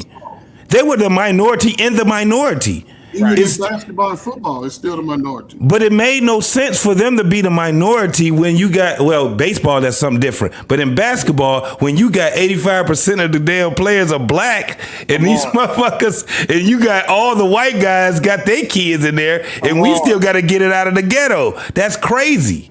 Now it's starting to change. But you got some, ironically, a lot of white NBA sons don't play basketball. Bill Walton, wait. He played for the Lakers and then coached the Lakers, and that's all because of his daddy. Hey guys, it's more than one. We already named 2. Ironically, we got 3. Let me tell you something. Hold on, let me ask you this. I'm going to say this real quick, Antoine. If Deion Sanders, what we are really trying to say, what me and JT is trying to say, is that we cannot not all of a sudden put a microscope on it now and say, hey, this is wrong because Bronny and Carmelo's son is getting there, because that's the trend that is starting to happen with Bronny. They like, oh, he didn't deserve it. All of a sudden, nepotism is not deserved because we are doing it. Yeah. Now is the big eye on I agree with that. I agree with that. You know, that's what I'm saying. I agree with. Listen, if you even make your son go to the NBA based off your your pool in the game or NFL, baseball, do that shit. I'm just saying, do that. Soccer, whatever. Do all that. And that means, again, from what I'm saying here, is that it requires us to work together. The mother and the father. So, without the mother working together, it ain't gonna happen. But also. So I don't know if you guys saw the news right now. George Foreman just passed away. So I wanted to. No. Really? Yeah, he literally just passed away. So I just wanted to let everybody know. Damn. Damn, George. R.I.P. George. I'm gonna give you a grill tomorrow, man. Rest in peace, George. One of the greatest, man. One of the greatest I've ever did it, man. I'm telling you. I was going to say 40. What was he? 45 when he fought Michael Moore. Yeah, I think so. He was in his man. Come on, bro. I thought he was in his 50s. Late 40s, early 50s. No, he was in his 40s. He was in his 40s. He was 50 when he won the He was chip. 76. Yeah, he was. 60 He passed. was 50. He was the first person to do it at 50. Was he at 50? Yeah, when he hit him with that slow ass 1-2 and it said pap. Yeah. Hey, No, I thought he was 40. He was 45 years old. He was 45. He was 45. He was 45. Okay. Yeah, he was 45. He was. Man, you know what? I'm so glad last year I took my son to see him, because he came and did a men and a father-son day or whatever, and I took my boys to meet him, and they met him. I got pictures and everything, bro. So I'm glad we got the opportunity to meet Great, him. and the thing is about him, man, this is the craziest thing. Well, even if you get a chance to see his documentary or the movie, that man, he turned out to be a great man. He turned out to be a very, like a really good person. You know what I'm saying? This man has did a lot of things for the greater of good. I was like, man, when I saw his documentary, that was crazy to see that, and you know, he was more of a, what they call him, introvert. I don't really know what the fuck, but that man didn't like people a lot. He couldn't stand. Introvert thing. Yeah, he couldn't stand Muhammad Ali. And then when him and Muhammad Ali actually got a chance to have conversation with each other, man, they were like really, really good friends, bro. It was crazy to hear. And he was one of the most feared dudes in boxing. But at that time, didn't nobody give a fuck, because if you was a heavyweight and you was boxing, you wanted to win. You would take that knockout at that time. And if you fought George Foreman or George Frazier, or if you fought, you know, a lot of these guys that were, even the dudes that a lot of people don't know, man, you had some great courage, because these dudes was doing 15 rounds, bro. Yep. And they were taking shots to the head like crazy. But George Foreman, that man right there, was probably the only man that I know out of all those dudes that fought one another that had his follicles. This man didn't slur his voice, his words, or nothing like that. It was crazy. So, hey man, rest in peace to George Foreman, bro. Most definitely. Yeah, and I want to, rest in peace to him. So I want to pull this other video up, man, because this is going to be the conversation of the night right here. Brother Anthony Mackie talked about how he raises his sons, and he got a lot of mixed words about what he said. So we're gonna listen to it and then we'll discuss. Here we go. I keep my boys humble. Like, my boys have never had a pair of Jordans. You know, my boys don't do all that internet fly shit. I'm like your kids. And no, I don't give a fuck. I could be the biggest star in the world. Do not let me catch you being stupid. Do not. And my oldest gets it. My 15-year-old, he tells the other ones, he's like, yo, don't make dad mad. Because once you get one that's right, he gonna straighten the other ones out. So it's just that thing of, you know, in the past 20 years, we've been living through the death of the American male. They have literally killed masculinity in our homes and our communities, for one reason or another. But I raised my boys to be young men. And however you feel about that, you feel about that. Right. But my boys will always be respectful. They will always say, yes, sir, yes, ma'am. No, sir, no, ma'am. They will always say thank you. They will always open a door for a lady. They will always make sure that their mother is taken care and provided for. They will always be men. And that's always, since they were 2 years old. Every time I left for a job, I tell my 15-year-old, you're the man of the house. You make sure these doors are locked every night, this alarm is on, you text me or you call me every night before you go to bed and you wake up. I love that. Because we're men. If I'm not there to protect, he got to be there to protect. Because you can have all the money in the world, motherfucker climb through the window, that money means nothing. Right. You can have all the celebrity in the world, motherfucker jump through the door, that celebrity means nothing. Yeah. So you got to have a little guard in there, you know? And so for me, it's always that idea of American masculinity is very different. You feel it when you go to Europe. Like, you see these and you're like, could bust your ass, boy. You know what I mean?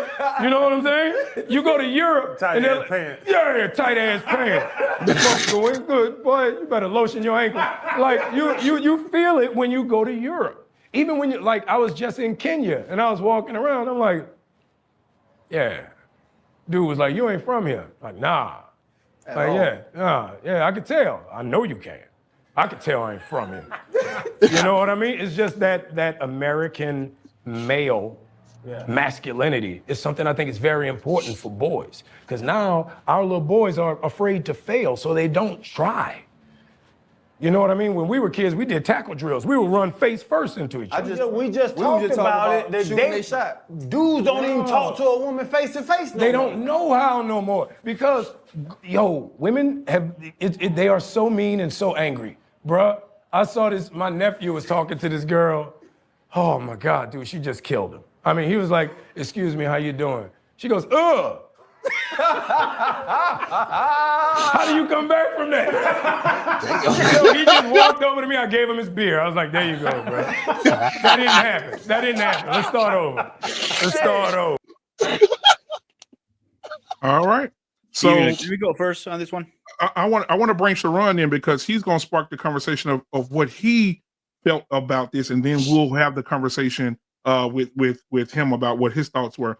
Sharon disagrees with this wholeheartedly. and I want him to speak on it, and then we'll all jump in and have the conversation.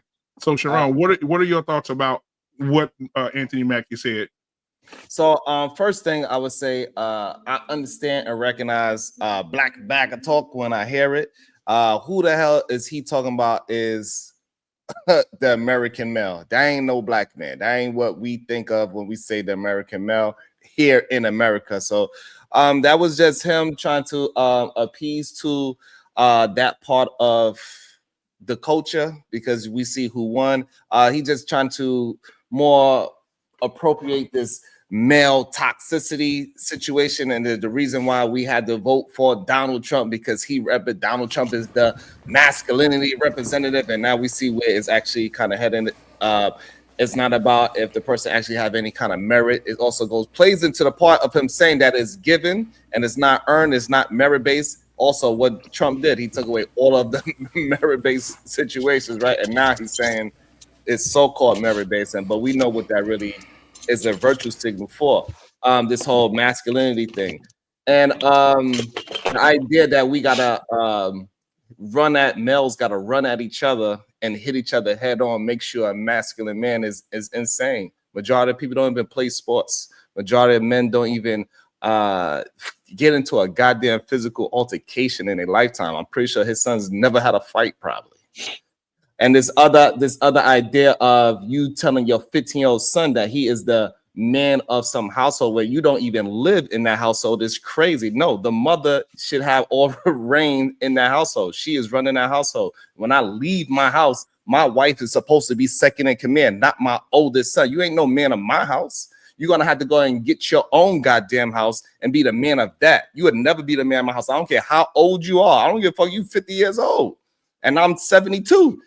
I'm not going to, when I leave my house, I'm still the man of my house. Not my son ever going to be the man of my house.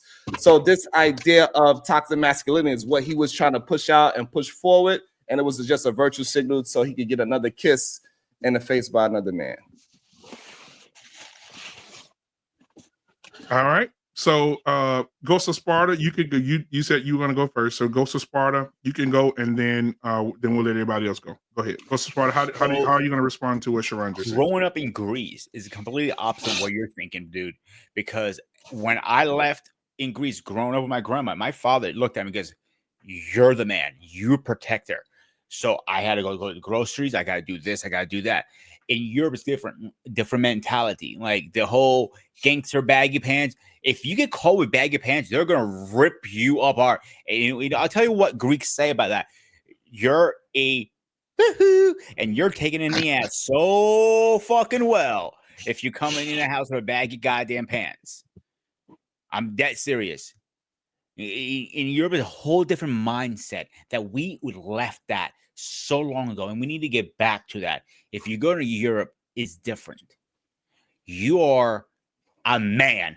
You still have your cigar. You still go out, have a beer. You still do things. You don't even go ask your girlfriend, "Can I go out have a cigar with my friends and a beer?"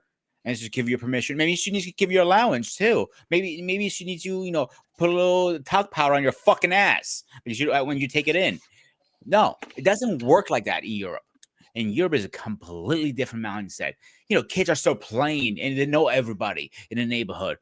To 12 o'clock, 1 o'clock in the morning, and they come home all dirty. That's what we used to do. Our Payne probably remembers he was out there playing with his neighbors. What was it, like 1981 or some shit like that?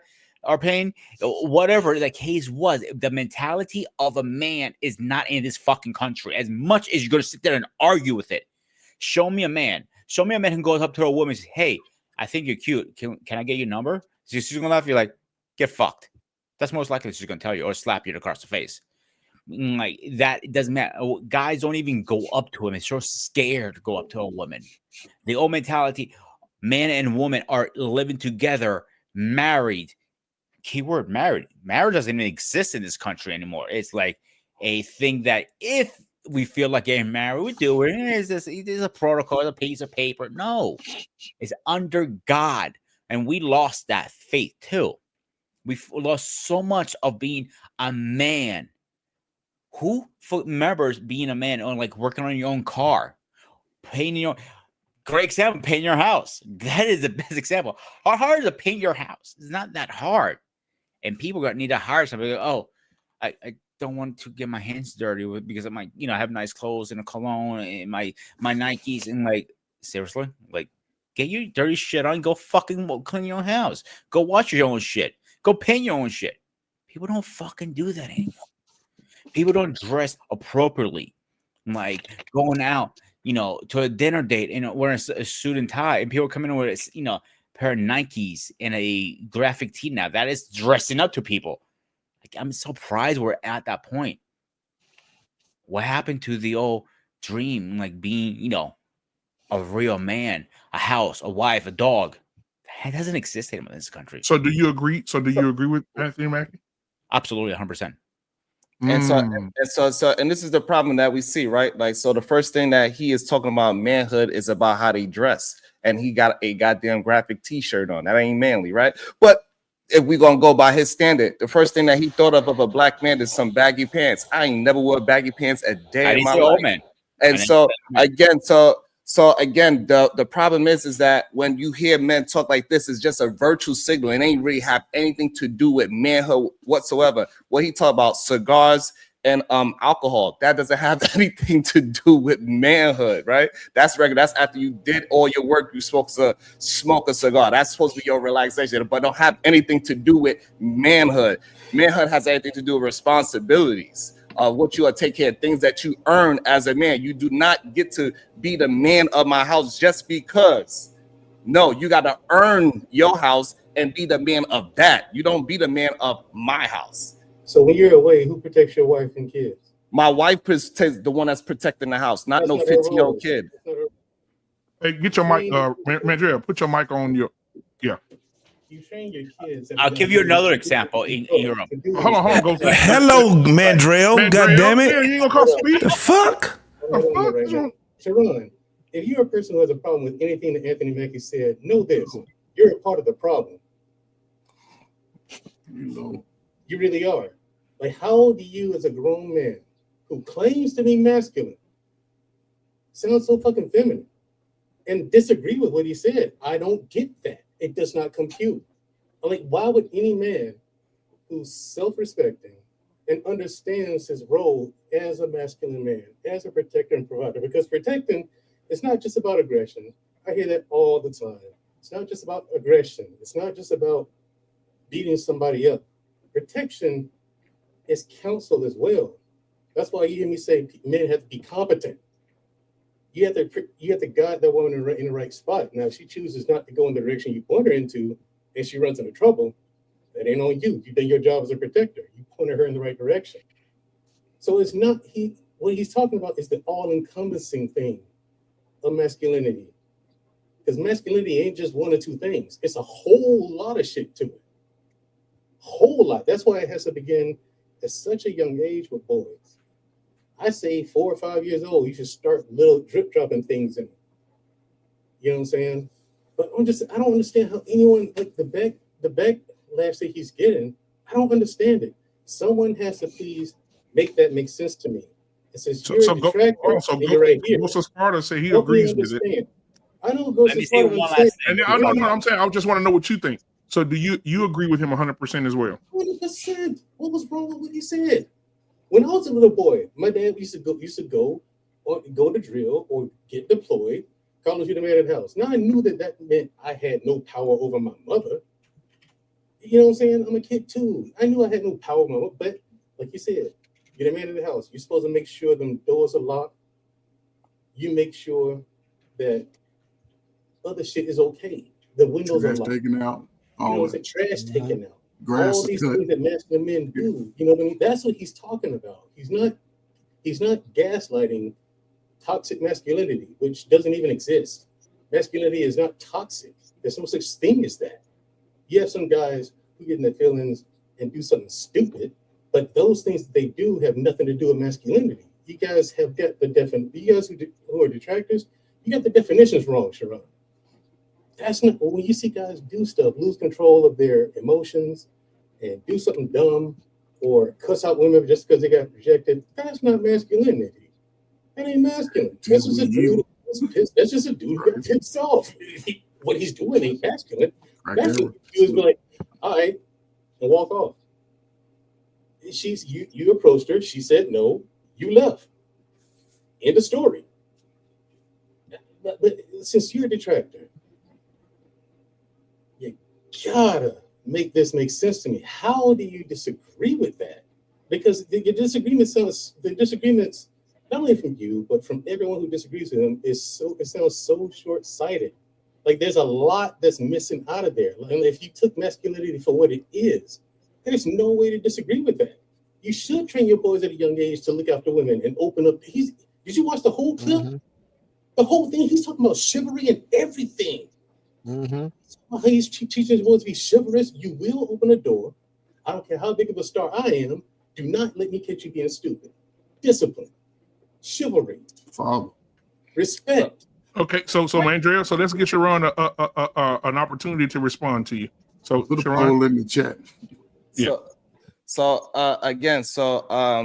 checking the door. First of all, when I leave my household, I don't care how old my son is, right?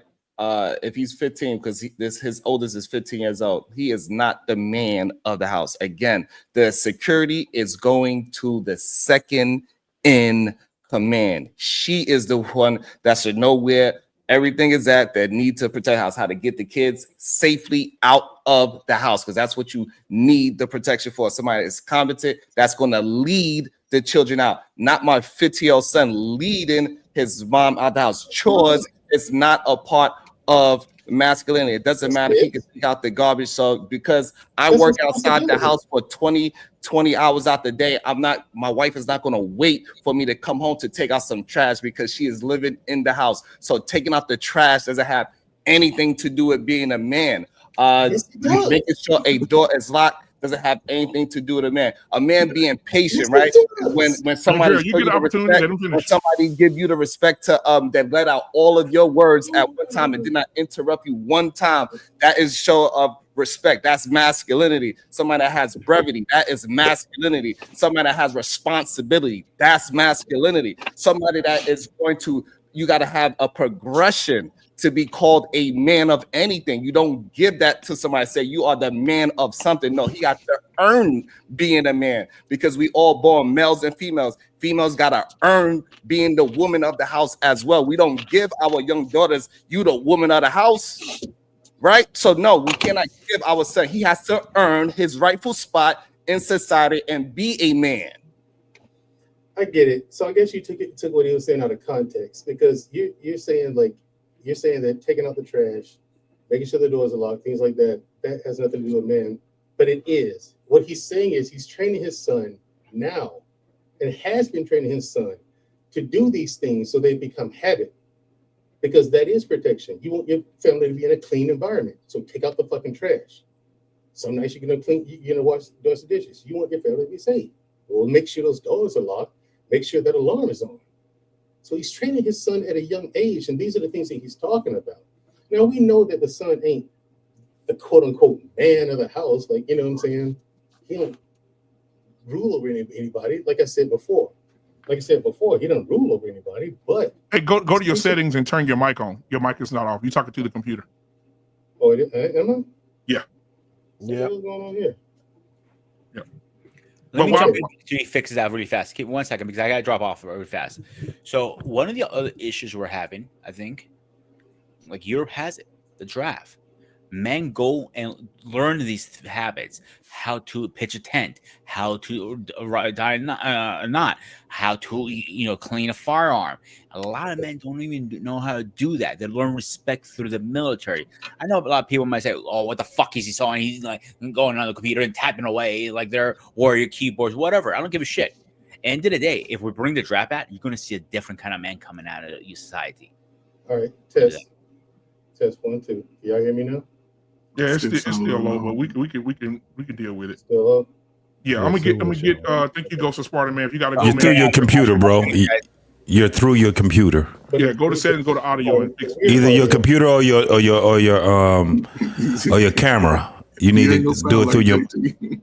That's probably what it is. It's probably I'm loud as hell. My bad, man. Hey, so let me turn it I off. want to get Mr. Bennett in here because Mandela but- speaks in a minute. We can have a but still, conversation. But here's Mr. Bennett, what are your here's thoughts something My that bad, makes my sense to me. what Sharon Bracey said? Do you agree with Sharon, or do you agree with Anthony Mackie?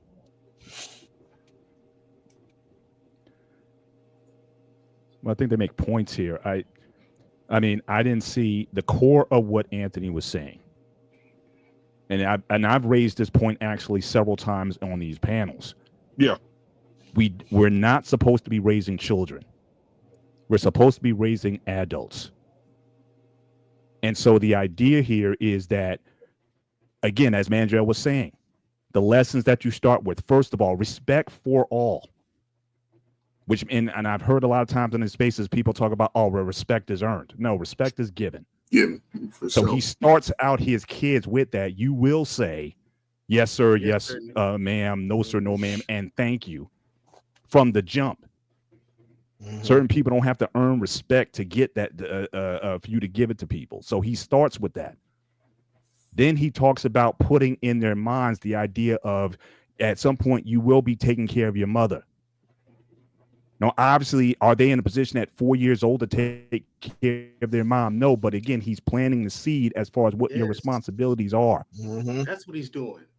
And so that also includes, again, how to protect your household. And the things that he said, he didn't say you have to pay the bills or the taxes at 15 years old. The things that he gave his sons to do are things that certainly a 15-year-old is capable of doing, making sure that the locks and everything is on. So everything was age appropriate. Now, when you get to a point where you can understand finance and taxes and paying, property tax and all that, then that's another conversation. But again, everything was age appropriate, and he gives it to his sons as they come up. And I think this is certainly something that's missing. Now, I would agree with Sharon, some of what we call masculinity, stepping in a guy's face, that's not masculine, and it's disrespectful. Or walking around with this attitude that I can go into another country and I can snatch all these people up. That certainly flies in the face of the masculinity that he's teaching. So I would agree some of that stuff I could do away with. The pants that you wear, the skinny jeans or the baggy pants, whatever. I don't think masculinity should be tied to those things. But being, as Sharon said, being responsible, where he's teaching his kids how to be responsible, being accountable, he's teaching his kids how to be accountable. Those are things, and certainly those are things that what manhood represents. So again, all the other stuff, the fluff, whether, what you wear, smoking a cigar, having a drink, having a beer. I've never had the bullshit right there. Had a drink in my life. So if you're going to tell me that, drinking a beer is masculine, look, then I'm not masculine then, because I've never drank. Me either, Mr. Bennett. I've never had alcohol either. So those things have nothing to do with it. But again,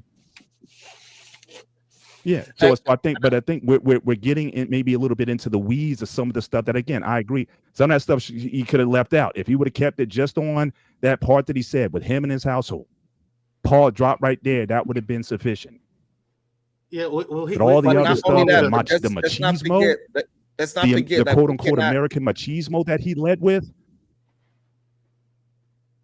That's the confidence that he was talking about. Okay. Because let's be honest, when you grow up and you actually get that, and then that switch flips. Yes. Every single one of us on this panel, including you, Sharon, has had that switch flip where you're sure of yourself. That's what I mean by the switch flips. Your confidence comes in. You know what I'm saying? Okay, I can do this, I can do that. Now, I've been to Europe, I've been to Africa. If you follow my sister on Instagram, I've been to these places. She's been to these places. And we both, that's why I agree with Anthony Mackie. You walk around Europe, you're like, yeah, because as a man, you're sizing other people up. You are all this, and you're doing it all the time. Black man unfiltered this in Texas. I've been around him. He sized me up when we met in person.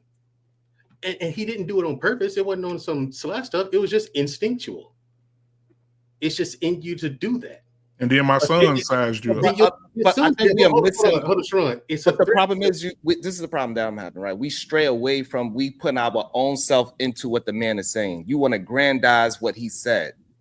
That little boy cannot protect from no grown ass person. Yes, he Bring can. her to the house. Yes, he can. That little ass boy, 15 years old. I'd rather my wife protect my family rather than a First of all, 15-year-old boy. This he is didn't just say, but he didn't say. Hang on, he didn't say little. saying that Wait a minute, this Sharon, young he did not 15 say year little. old. He didn't say that. He didn't say little. He And literally. he was saying Sharon, 15 years old. What I'm saying, 15-year-old, especially if you're from the South, he's from A Louisiana. 14-year-old, a 13-year-old. All those guys know how to shoot by age 8.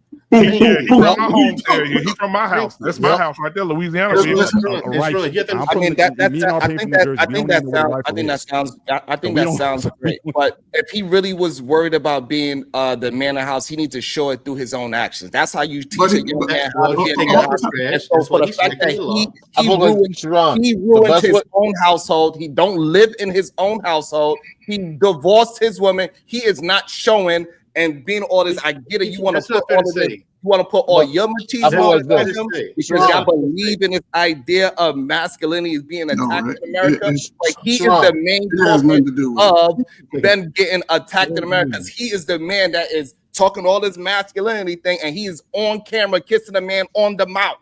Well, miss me with it. So let's take him away from. Hold on, one mic, y'all. So let's go, Mandrea, Anton, and Coach Bird. Yeah, Sharon, is what he's saying is he's teaching his sons to do these things, to check the lock. You saying that he can't protect? That's besides the point.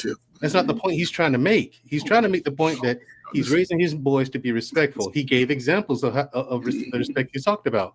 He raises men to be dutiful to their families. He gave examples, making sure the doors are locked. Give me a call. Give me a call before you go to bed. Make sure everything's okay. Give me a call when you wake up. That whole thing. Those are habits that that's the point. He's teaching these boys these habits so they can build in them. So when they get to be grown men, they continue to open doors for women. They continue to make sure everyone's safe in the whole nine. Now, you're saying that he destroyed his home by divorcing his wife. He filed for divorce. It's not fair to say that because we don't know why he filed for divorce. But what we do know is we do know what he's showing his boys to quit on his family. I don't want to hear that he's teaching them one thing in masculinity and he ain't teaching them the other thing on the other side. This is a problem. I understand that you want to be the representation of it, and you look at yourself as a tough masculine man that's going to teach, and you have all the skills to pass that along to your children. I understand that's for you. But we are talking about what this man is saying and what this man is representing. That man is not you. He is kissing men on the mouth.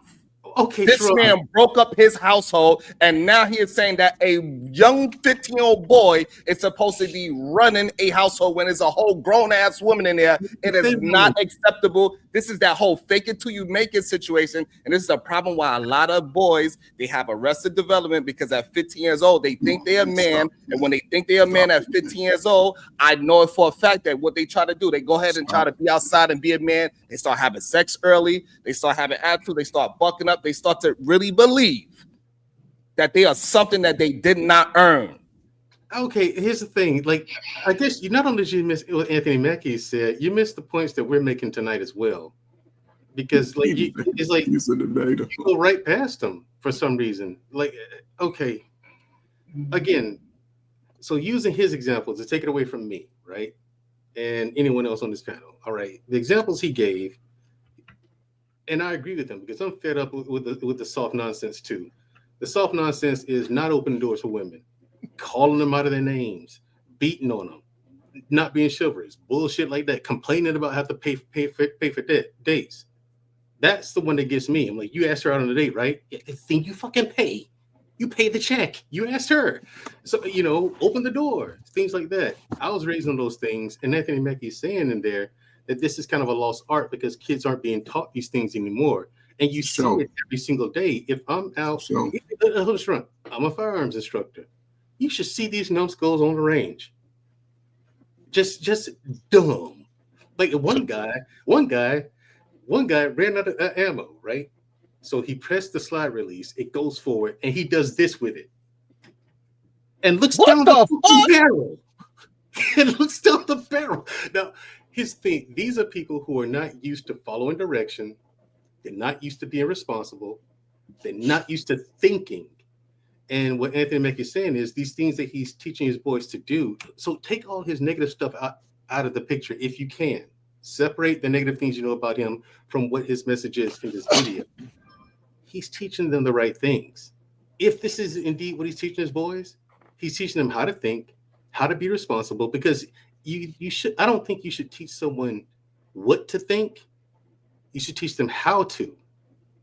Like in the Army, that's what like everyone on this panel, I can tell Mr. Bennett, even our Payne, even though we got to talk our Payne. Our Payne with the Catholic school, man. He know what he doing. I was in school too. Because that's the time too. I thought you was turning into Steven from Django. But but Coach Berg, my thing is, these are men who learned how to think and they figured it out.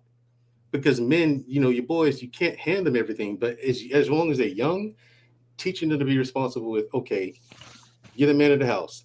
So here's what you do. So he's giving this boy ideas of what a man of the house does. So when he gets out of the house, let's get Anton in here, and then we'll let Anton and Coach Berg. Go ahead, Anton. I don't understand that. I don't understand. I still don't. I get what Mandrell is saying. Basically, what Anthony Mackie's doing is he's preparing his sons. He's preparing them for when they have houses of their own. He's preparing them when they have families of their own. He's preparing them to what to do when they get into that position. They're not ready at the moment, but he's preparing them. And when their sons get older, and when they get married, and they have their own families, and they have their own homes, now they're ready. That's what he's doing. He is preparing them.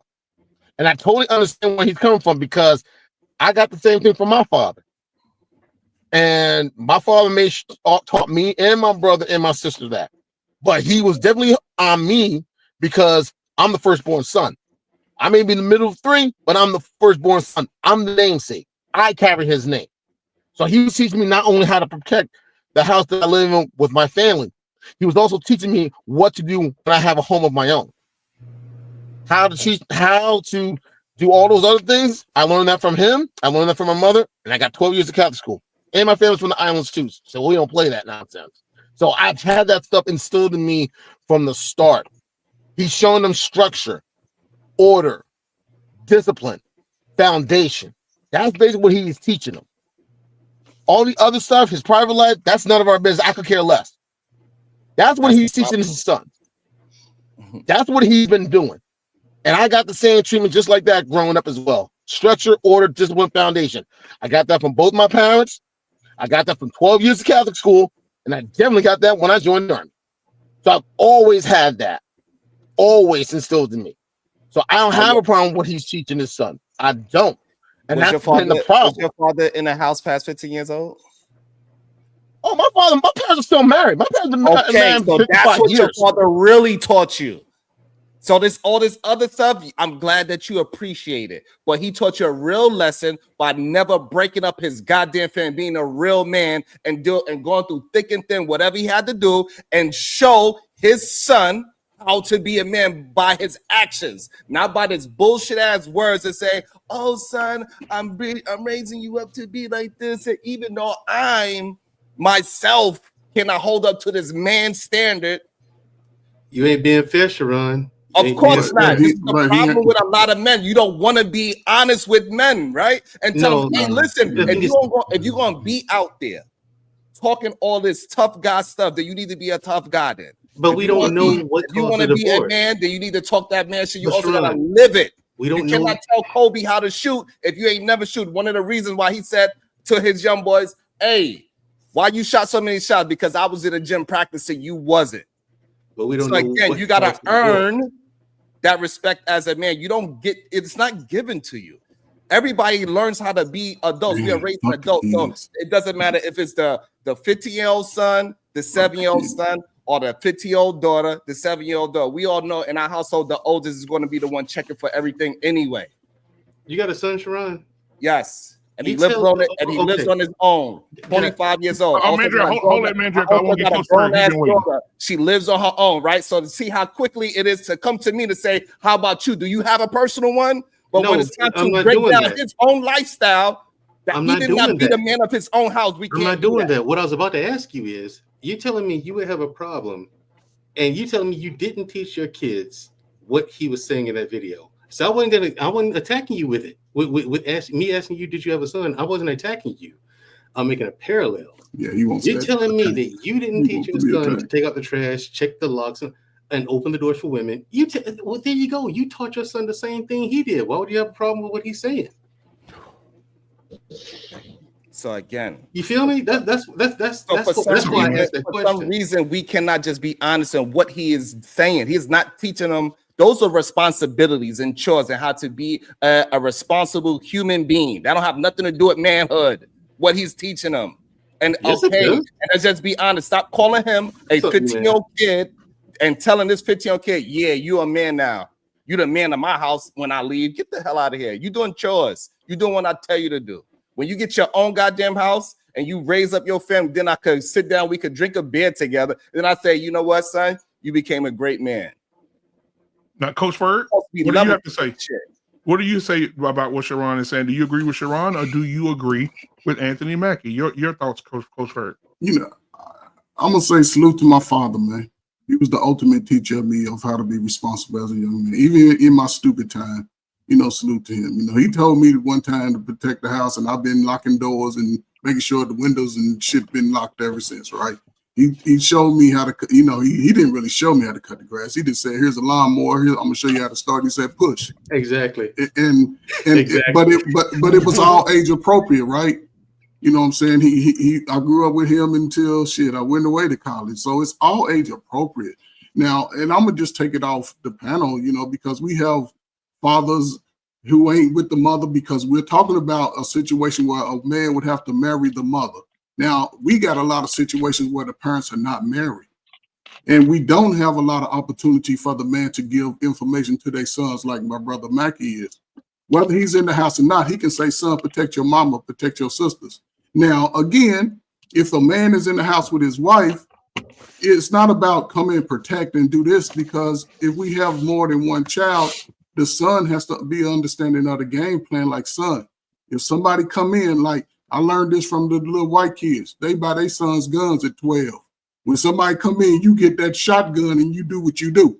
So I'm gonna teach him how to do what he do. Mom can grab the kids, grab the important shit, and get the hell out the house. But the plan has to be taught. And it just goes to everything that I understand in teaching young men, regardless of what your peers do, learn some self-respect.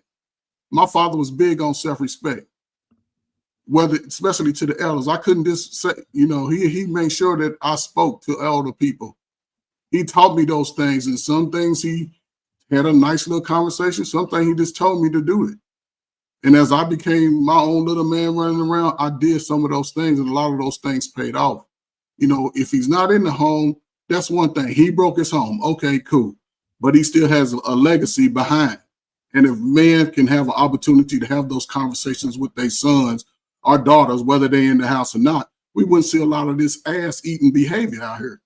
People have more direction about what they want to do in life, because everybody ain't going to college. Everybody ain't going to military. Everybody can't get on YouTube and talk. A whole lot of people have low motivation to do shit because they're not getting the information. Say, hey, go be great.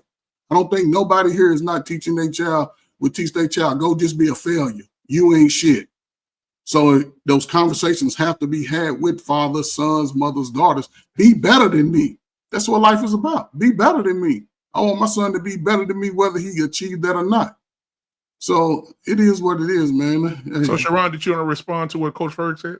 And then we'll move on. Everything Coach said was awesome. And again, this is another man grandizer himself within Anthony Mackie. Anthony Mackie didn't say none of that. I never mentioned myself. You did. This whole story, this soliloquy you just said was about yourself instead of about the actual video. I was being taught by a man. I was taught by a man. I'm talking about the video clip. Yeah, I was talking about a man. In my house, all my life. I'm talking about something else. You talking about what you did in your household. And personally, I'm talking about what Anthony Mackie is saying. He's a hypocrite. He's saying it's attack on masculine, and he's the one that's attacking it. He's the one kissing men on the goddamn mouth. He the one that tell his sons to be better, though. He the one who left his own house. He's the one that's attacking it. I'm not. I didn't put myself into this. But he can't tell his son to be better than him. No, I'm not gonna act like that. This man is me. No, Anthony Mackie is his own person, and I'm attacking his words. He said the American male. It is not one black person up here that should be thinking of themselves as the American male. Why I not? don't. I'm an American and I'm a male. I'm a man. I'm an American man. Why did I not think about it? And here's the thing, Sharon. If you travel the world, Boy, you E-Man, gonna claim you've been America. outside. Hold on, E-Man. I know you've been outside this country. Right, you gonna claim America. This is why the cultures are so different in other countries. There is a different attitude from Americans to Canadians, Americans to Mexicans, and those are our neighbors. Americans to Europeans. There is a different attitude because they'll sit down and talk to you. The Europeans will, especially quick. When my sister and I were in Paris, they sat us down. Hey, what's with this? The guns. Why do Americans have guns? We had a whole conversation on gun rights, gun control, the whole night. They would sit down and ask you, why are Americans so crazy? Because that's the general consensus, even in Australia, around the whole planet. That's because they watch movies, though. That's the point. Is they watch American movies, right? And so they think got nothing to do with them visiting America. Like we gotta all stop. Americans are crazy, right? They think all Americans are crazy. So welcome, E-Man, to the show. E-Man, welcome to the show, my brother. Yeah, let me ask a question. I don't see E-Man. I don't see. Here's the thing, E-Man. I don't see a problem with Anthony Mackie said. Yeah, that's what I was going to ask him. Does he agree? What's the argument? Let me just start here because I want to ask Mandrell a straight question. Do you believe he lied to his 15-year-old by saying that he's the man of the house? No. All right. So as the man of the house, that means that I have the right to rule the house, correct? No, you took that too far, bro. No, I'm talking to Mandrell. No, Mandrell, I want Mandrell to answer my question. I'll talk to you in a minute, JT. In your turn. When you've been quiet, all these niggas been talking. I know goddamn well you ain't about to come up over here and think you about to run shit. No, Watch yourself. Watch yourself, player. Watch yourself, man. I got a question to this. Relax. So the question that I'm going to ask you, if I'm the man of the house, do that mean that I have control over what happens inside of that house? Yes or no, Mandrell? Not to a full control. So yeah, not to a certain. And here's the thing, and let me flesh it out for you. Let me flesh it out for you. Hold on, Mandrell. I just wanted the problem with what y'all guys are saying. It is a lie. Because now when that little boy that you try to teach quote unquote a lesson, when he get with a woman, he said, "Well, I was the man in the house. I didn't have control as a child." What makes me all of a sudden, as a grown man, have this new control of this household just because I age? No. You disagree. Listen, you disagree with what Siobhan is saying. I came late, Coach Bird, is I let y'all niggas talk for a whole hour. So now y'all want to talk while I'm talking. Yeah, man. Listen, hey, man. Either man, I'm giving you grace because I haven't said shit. I want my turn, goddammit. Right, he just gonna come and just cut in the line and shit. He just hijacked your spot, old man. That's what he did. Now you want to talk. You disagree with Sharon, then. Go ahead. Finish, E-Man. Finish, E-Man got here. I do want to hear from E-Man because my thing is, I think I see where E-Man's going with it. It's a lie. I think I see where he's going with it. This is what I disagree with him. We teach our kids how to live in La La Land, Disneyland, and we lie to them. That's what this is. This idea, you the man of the house, you this. No, check this out. I'm the man of the house. I'm going to show you how it's done, and I'm going to give you my respect when you prove that you are the man of the house. That's how it should be. This idea that I'm going to lie to you and make you think you got a title is that the same thing. You got a title that don't really mean shit. Wow. Telling the 15-year-old that he's the man of the house, he have no power whatsoever. He ain't got no power, no goddamn thief coming there, and y'all gonna talk about lock the door. I know thieves don't care about no goddamn locks. What are we talking about? They care about that 12 gauge, like they teach their sons. No, I let y'all talk. Niggas say taking out the trash is masculinity. So if my daughters take out trash, now they're being masculine. You ain't got no sons. We gotta stop. We really gotta stop. Because we're trying to say things that are masculine. It's not masculine. Okay, so here's the thing. Integrity. Why y'all talking about integrity for the last 2 hours? Because integrity is what's masculine.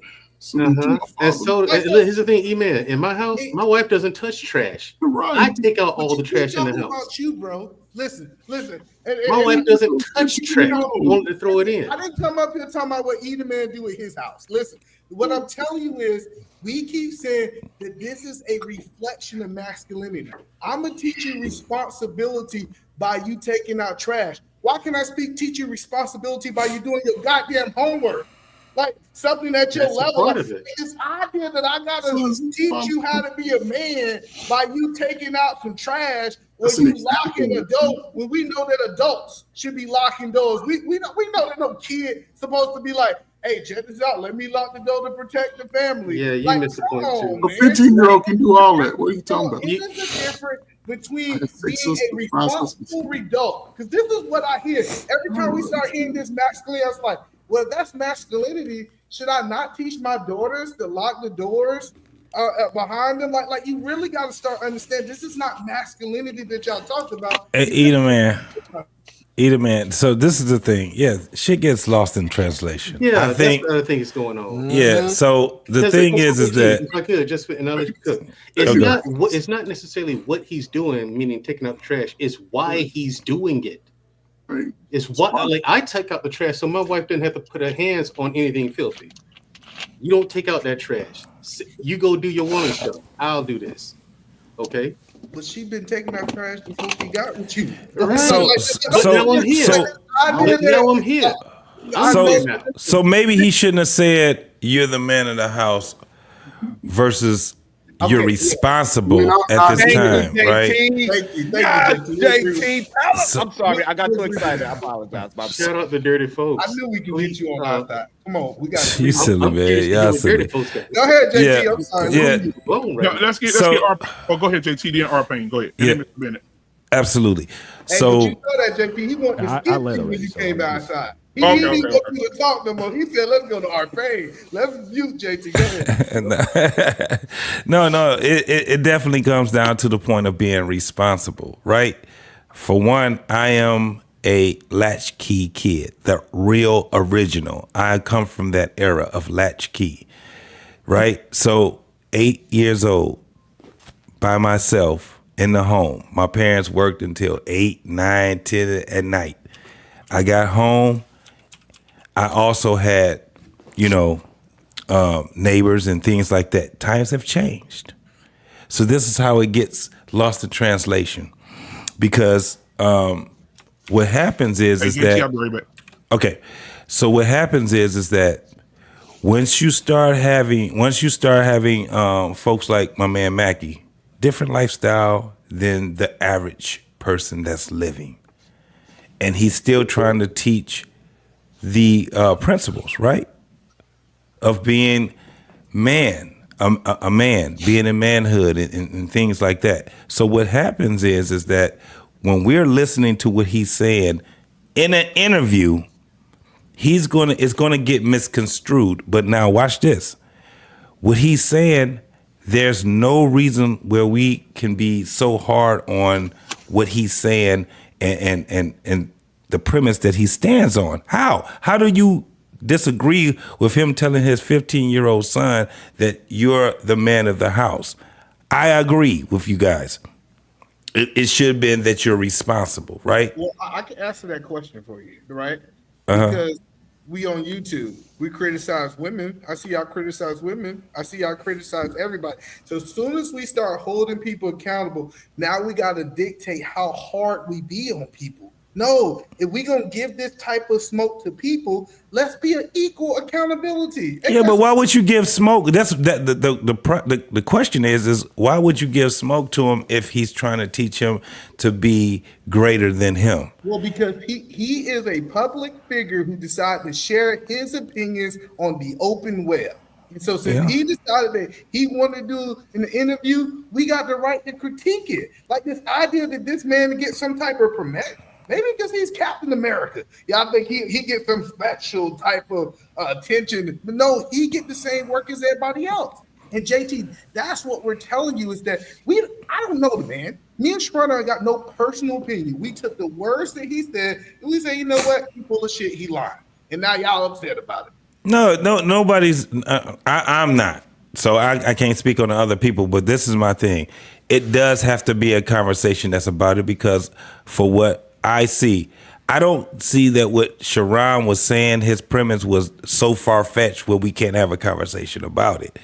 This is where it gets to a point where I'm like, okay, listening to what Mackie was saying, and now this is where I'm like, damn, you're right. Because that kissing a man on the lip shit is not my MO, period, right? So I don't care how much money that you're going to give me. I'm not kissing no other man on the goddamn lips.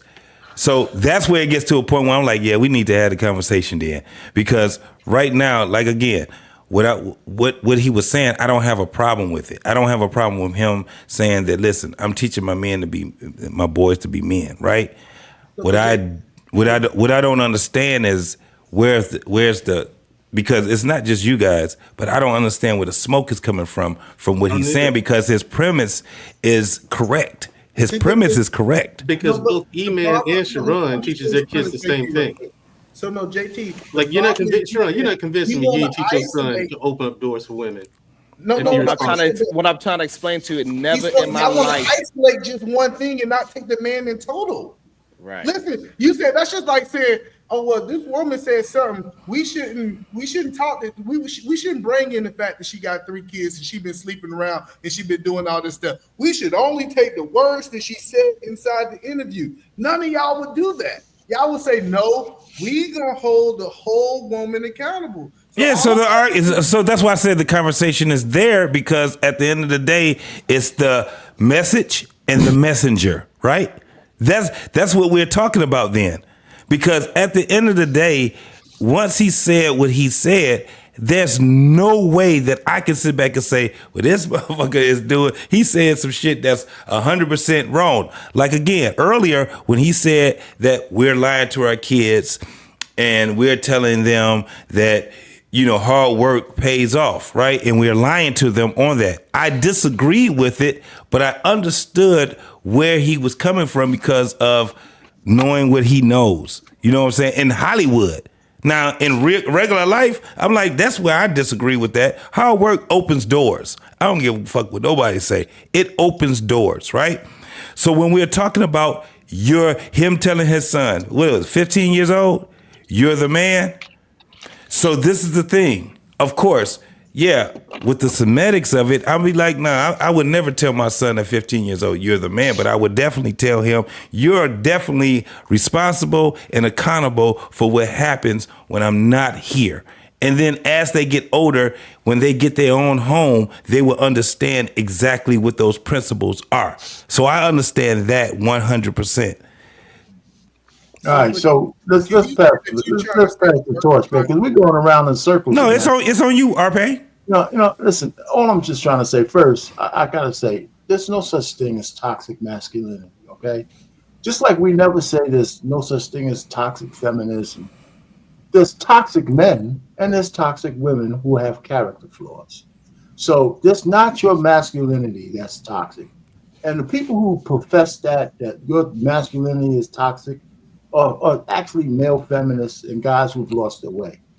But getting back to Anthony Mackie, right? He is hard pressed when he said that masculinity is dead. And the way you could attack him by saying that is because he kissed a man on the lips on a movie, right? That's the only thing. But as far as what he told his son, that's different. Now, we didn't hear the whole context of what he might have said because we are projecting a little bit. I would imagine he probably told his 15-year-old son, listen to your mother while I'm gone. I would imagine he probably said that. Like most people, if you leave the house and you leave your kids in the house, you probably tell them, listen to your mother while you're going. That's a natural fucking thing. I know I used to travel a lot. I used to tell my daughters that. I bet you either man, when you're going, you probably tell your kids that. Because you expect them to do that, but you might say it to reinforce it. Now, I don't think he was the man of the house. It could just be a euphemism or something like that in terms of, hey, listen, you know what? Listen to your mother, but you know what? Be responsible for it. Watch out for her because she is a woman and you can now. And so, but yeah, is that what he said verbatim? No. So these guys have a point. That's why they're trying to stick on that, right? But I would imagine in the full context of things, you know, we could probably infer, because you're inferring a little bit, both of you guys, even though you violently think you're right. Hey, Well, so let me just finish. Come on, let me just finish. You gotta get spoken for hours and shit. Let me just say what I gotta say. Man, let me say. Because I don't have that much more, and then y'all can go ahead and blast me. I want to have But a back. this whole, I'm gonna come back. So whatever y'all believe about Anthony Mackie, that's great. I don't give a shit. But he's right. Masculinity is on the decline in America. We got fucking women talking up. Just look at the Fort Myers thing that just happened when they, you know, just look at that. 3 women on the council. They're crying like fucking kids, babies, when they have to make a decision, right? So sometimes we need to have men stand up and say, listen, let me hold my balls and make a hard decision without emotion. We need more of that. They had a question on the panel. I'm not going to do far. Hey, where's the masculine men out there, right? Who are just men who look stoically at life without putting all this fucking emotional bullshit in there when hard decisions have to be made. We need some of that. But anyway, I don't want to digress too much. But just getting back on that, I can't stand fucking people telling men that their masculinity is toxic. Fuck all of y'all. You hear me? Man, being a man is not toxic. It's not. And we got to stop putting that bullshit trope out there.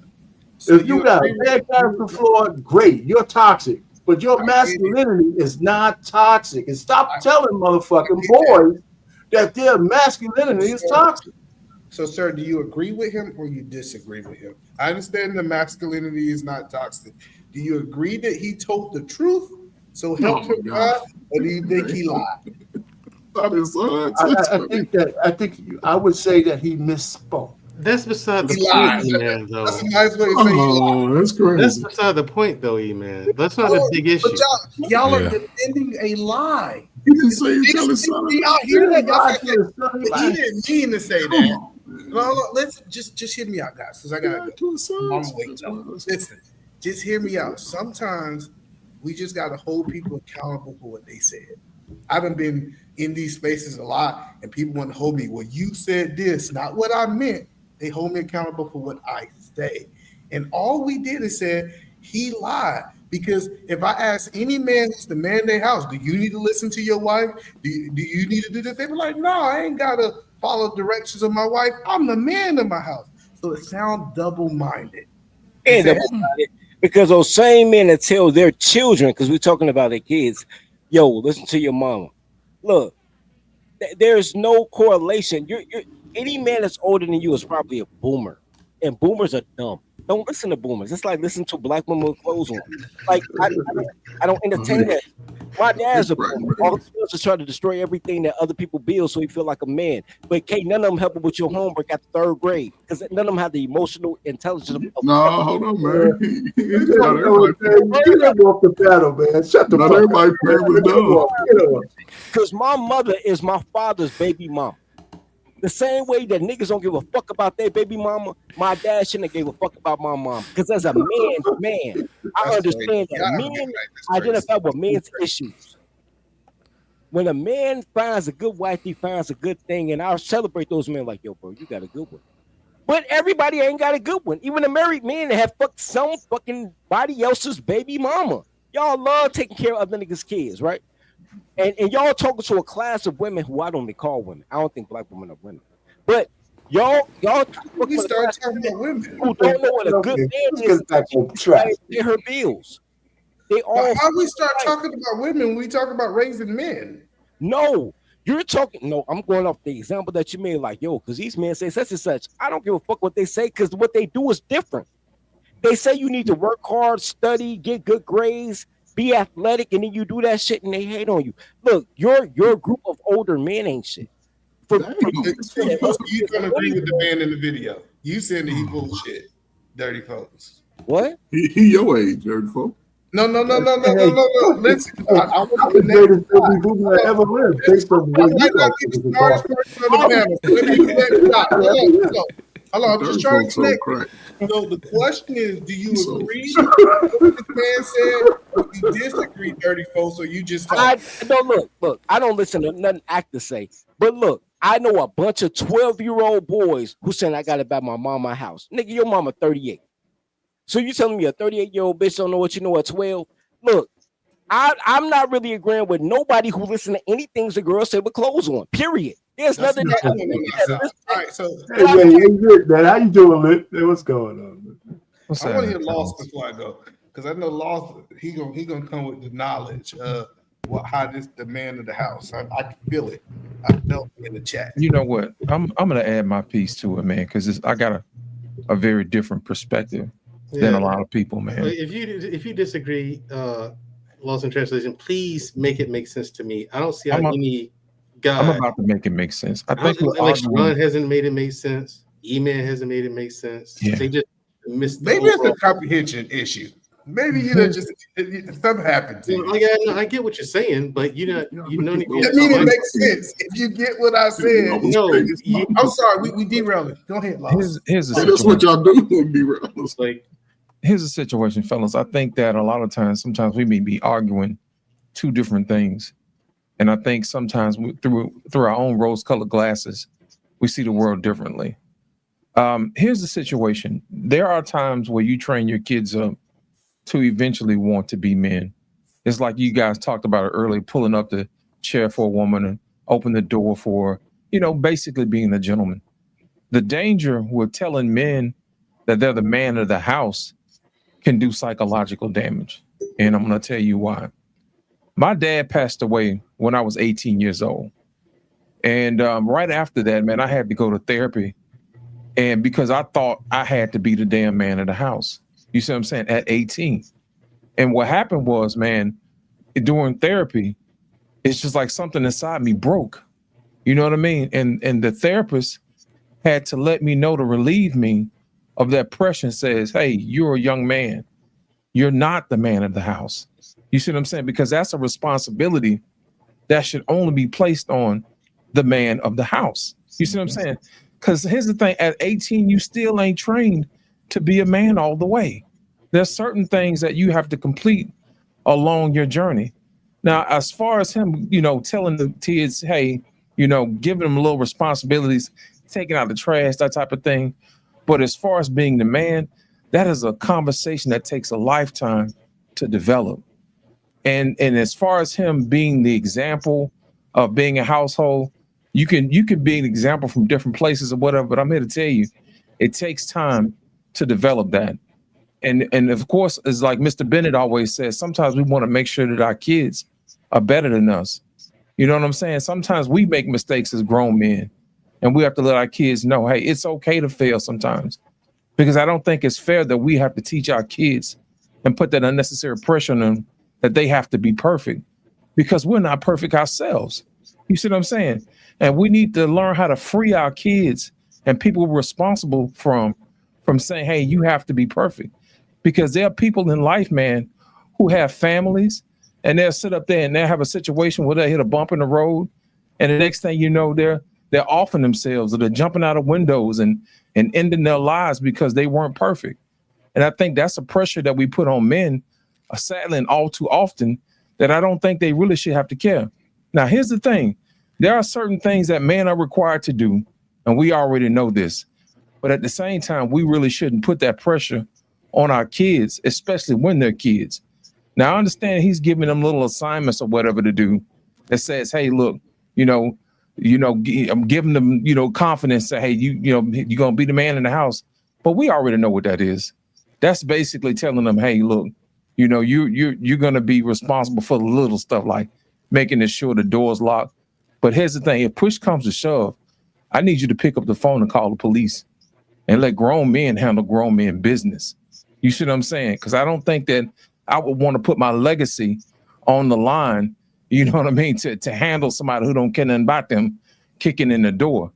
The least they can do is get somewhere where they can call for help. I think that's probably something that they can handle. You know what I mean? I don't want them to be fighting some grown man coming through the door. You know what I'm saying? So that's something that should be reserved for grown men.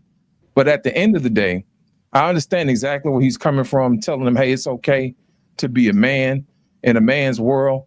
But at the same time, I think there's a time and a place for little boys to remain little boys for as long as they can. And then there's a time and a place for grown men to be grown men. I don't I don't necessarily think. We got you, prototype. All right. So here's the thing, right? When you're a small male child, right? Like let's say toddler, right? 1 through 5 years old, right? You only relax around your dad, right? Have you ever seen a woman who didn't have a baby daddy? Their 2-year-old kid will look at you like he a grown man and want to attack you for trying to talk to his mom. Absent of a dad, the boy will take the place of the adult man. But when the dad is there, the kid is the kid because men are awesome, right? Nobody tells men that. They don't tell you what you didn't do right. But men are awesome. That's Men are so awesome that women without a man try to be a man. But with that being said, you come in here and you say, I need to teach my son how to be a man when I'm not around. They in, they intrinsically already know that. Everything that people name what boys need to do to be a man are tasks and duty, right? You need to work, you need to take out the garbage, those are tasks and duties. Everything that takes intrinsically to be a man, you learn from other men, either from your peer group, your dads, your uncles, whoever the case may be. And boy, everybody needs a man. Everybody don't need a woman unless you want to bust a nut. Everybody needs a man. Girls need men, men need men. That's men without absence of men join gangs to find a man.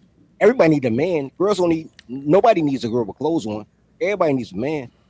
So when you start telling your son that I need you to be the man when I'm not there, but I need you to listen to your mama, because that's a part of the conversation nobody ever talks about. Listen to your mama, but be the man when I'm not there. You can't do both. Because either you're going to be the man and let her be the toddler she gonna be, or you need to listen to your mama and hope that your mama is supervised by your daddy so that he can protect you from the bad decisions that your mama made. Because she's still a girl. All right, so look, stop right there. Because I see Sharon is about to bust open right now. I'm pretty sure he has a rebuttal from it. After you, Sharon, we gonna get Mr. Bennett. Then prototype, we got you coming through, bro. You good? You good, Mr. Bennett? Okay, so all right. Hey, salute, bro. And so after you, Sharon, we get prototype to come up in here, and then we'll just bring it around and open it up. I want to say, I think it is dope that me and Lost have the same thought pattern about it, but he was able to articulate it in a completely different way where it was acceptable by other people, right? And I just want to say I appreciate that because that language barrier is very important. Even though we had the same we had the same vision of what we heard. However, he was able to use language where it was palatable for people to hear. So I just want to give you your kudos and say that is a beautiful thing, that how two men can have the same ideologies, but the language barrier is what's the difference. And that's what happened with the video as well, right? So he using language that me and Lost picked up on, because maybe me and Lost just went through some things at a younger age, and we know that's that, you know. And so that language is very important for us men to really pick it apart, and it has nothing to really do with Anthony Mackie, but it was what he was trying to push out there, and it's dangerous for young men to become men too soon. So I appreciate that, Loss. Anytime, man. Mr. Bennett. No, Mr. Bennett is prototype. Come on, Mr. Prototype. I think it's extremely important to prepare your sons to get them in the mind frame. Like, hey, when you leave, protect your mom. You don't. I understand. Loss was like, I don't want my sons, running to the door handle on the man.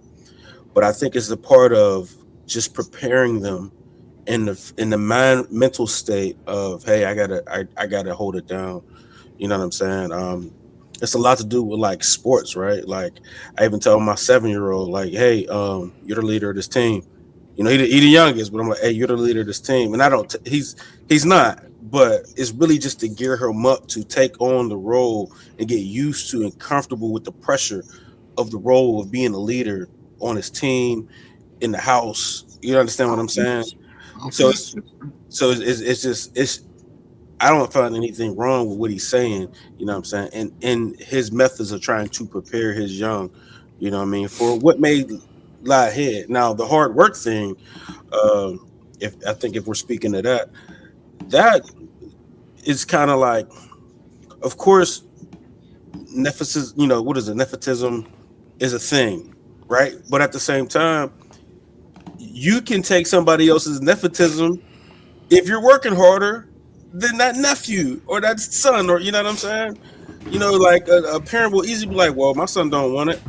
You know, my son, I can't trust my son with it, and we've seen it in many cases, many movies, many scenarios where you know a child is just not ready, or you know what I mean, and the parent who created all this opportunity gives that opportunity to another hardworking, appreciation person who can carry on the business. You know what I'm saying? So saying hard work don't pay off, I think that's a lot. But I mean, to take somebody else's, what is it? What's that story in the Bible where the older son, the younger son took the older son's? I know Lawson know what I'm talking about. Birthright.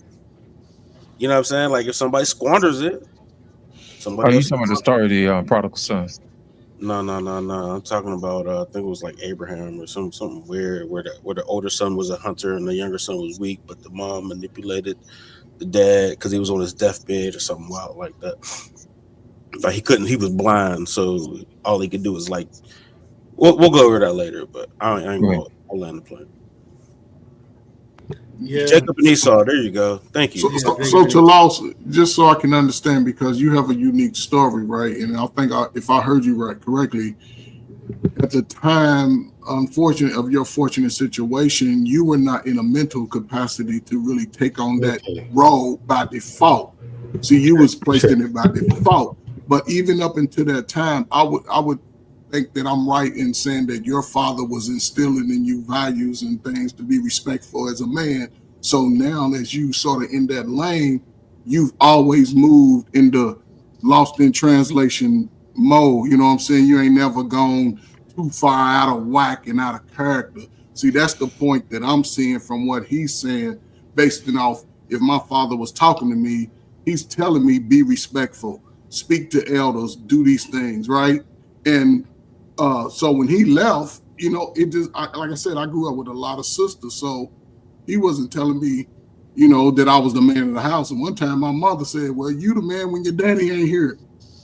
Okay, so and that happened for me early. So I've always been on a mindset like I want to be able to protect anything that happens, and even in protection, to me, what I learned is making sure everybody in the house is informed, making sure everybody, the kids know what to do in case of a fire breakout, everybody. But that comes with being able to be there, have the conversation. And I think that could change the dynamic because we can see what the worst of it is. If fathers can have those conversations with the mother as a family to the child. Listen, I ain't in this house, man, damn it, but you better listen to your mama. Because a lot of boys get to a certain age when they ain't listening to mama.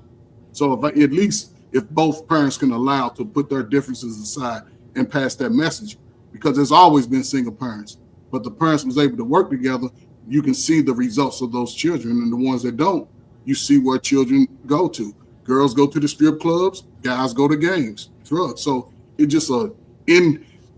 just a messed up situation on both sides, but communication just has to be there to me. So. Yeah, and ultimately, my thing was the reason why I didn't have a problem with what he said because he was right, and the point I was trying to make when I asked you, Sharon, like Sharon, don't you have son? Don't you have a son?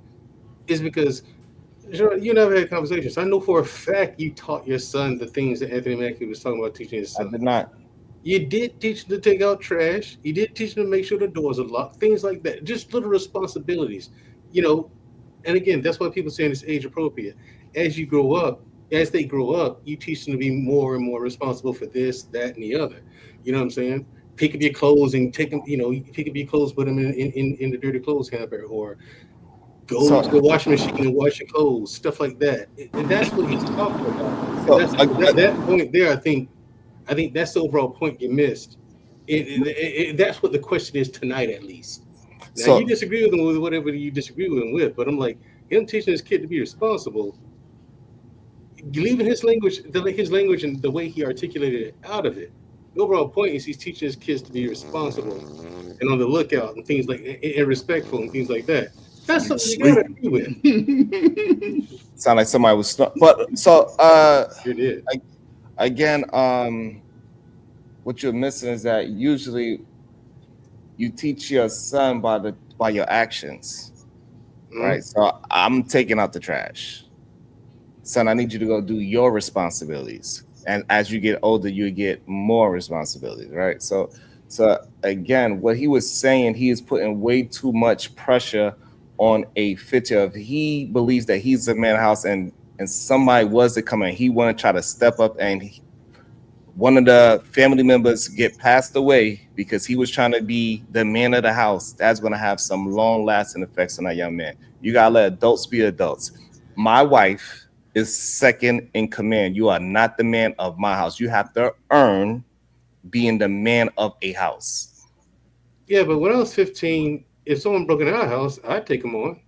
That's fine, but we talking about Anthony. He's not okay. Fine. You a great young man for being able to do that.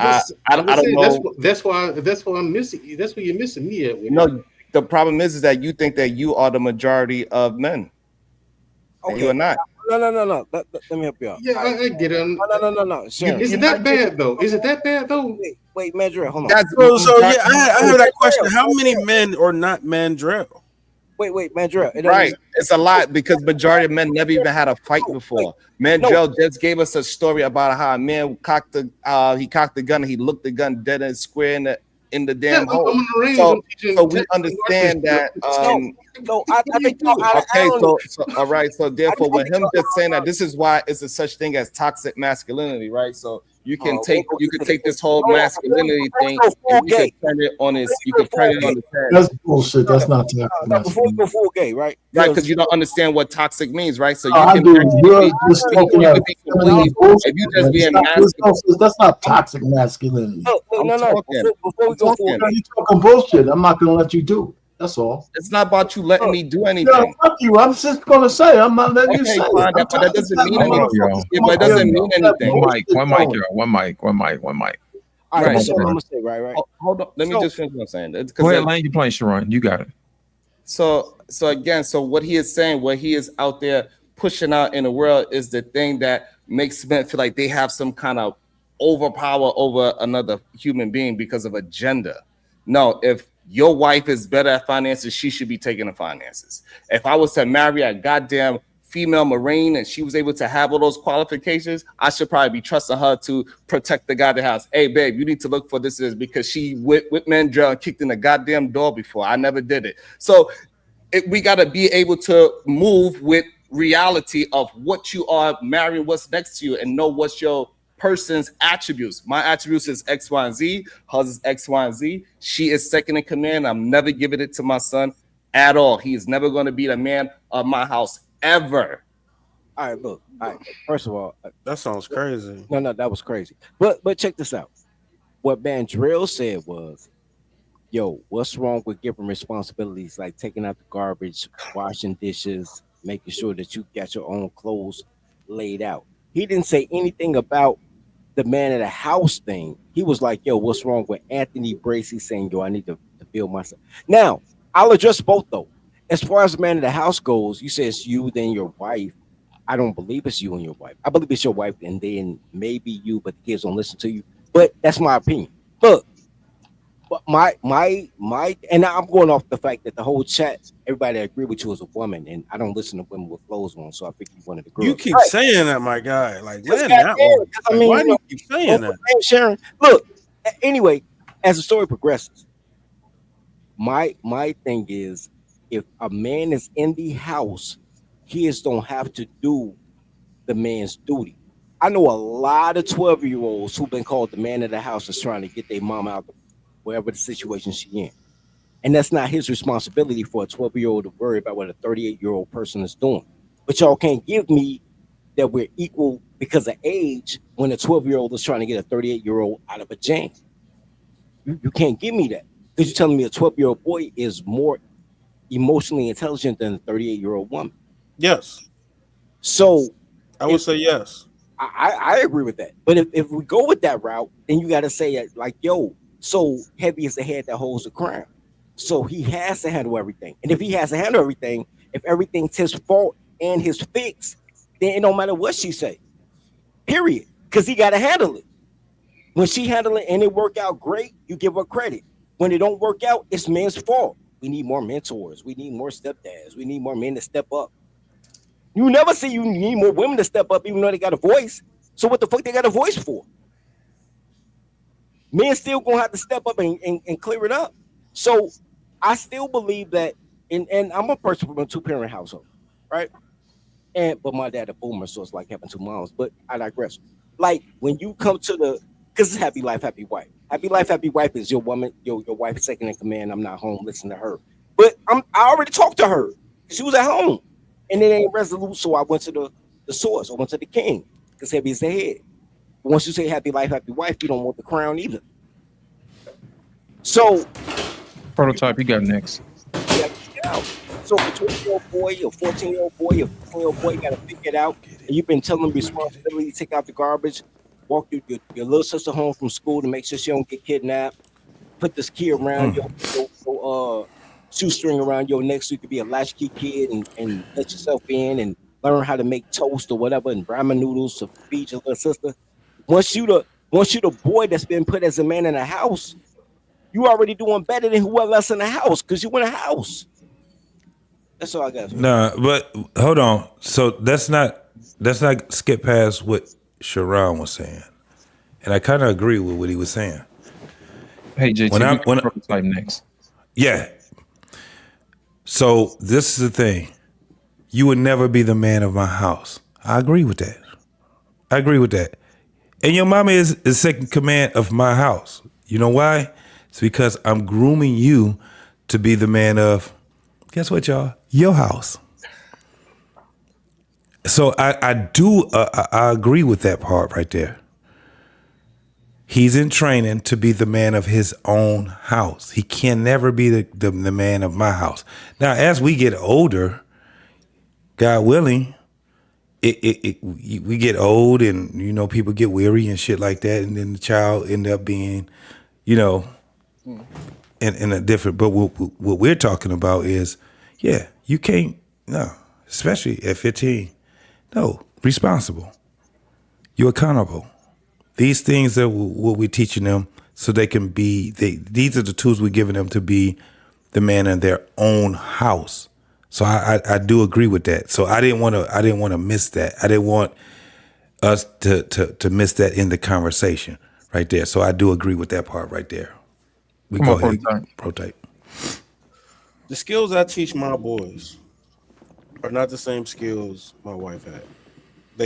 I'm teaching them my skills. So I have a 16-year-old son who has the skills to protect the house. You know what I'm saying? So yes, I would, if I'm not at home, I do depend on him to say to hold things down with whatever force I've taught him how to handle force. You know what I'm saying? In his way. You know what I'm saying? So I'm not expecting my wife to go jump into that.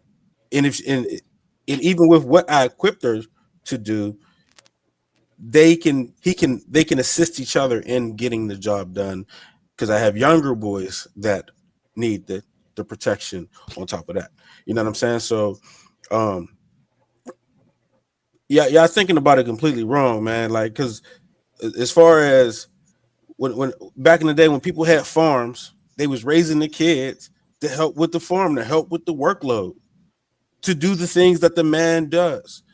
You know what I'm saying? So why is it it's only a modern thing now that we're like, oh, well, that I don't know how to say your name, Sharon or Sharon.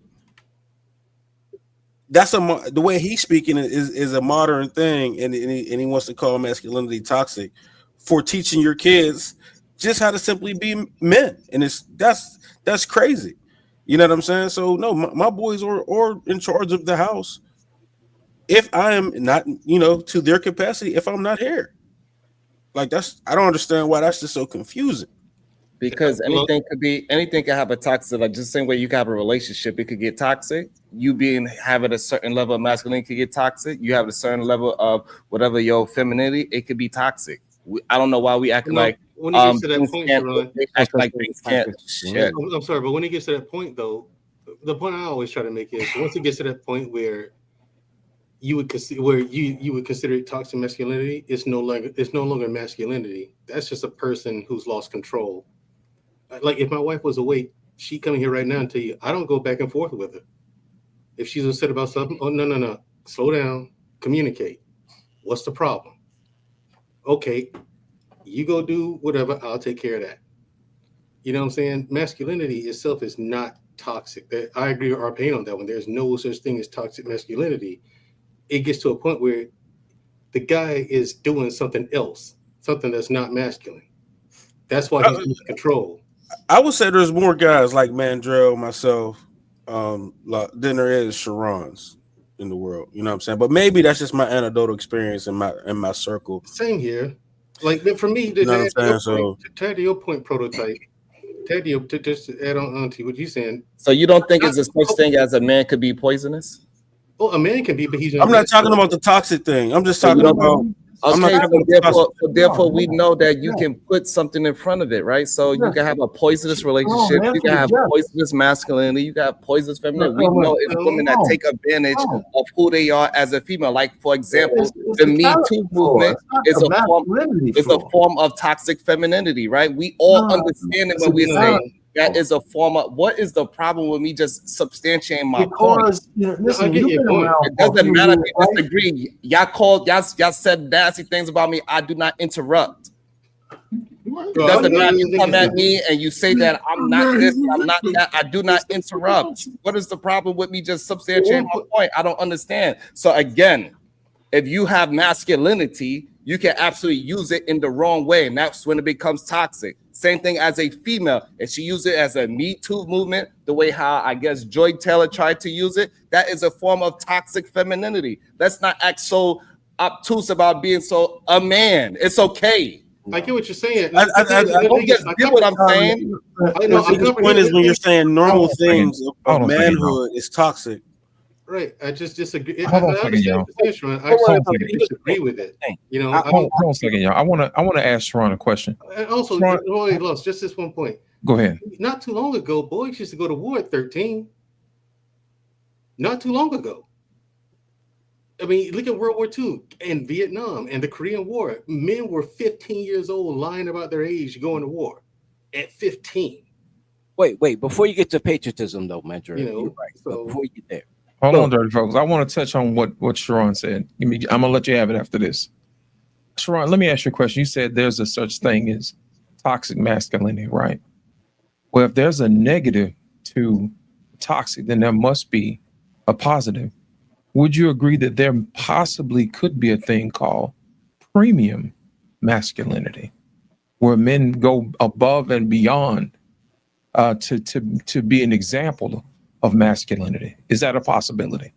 They call that a gentleman, but if you want to remix it for the new world, and we got to put some extra on it for the men, because gentlemen starting to get, like, I guess, watered down for the new people. But it used to be called gentleman, and premium is a good substitute to make it new again. I agree.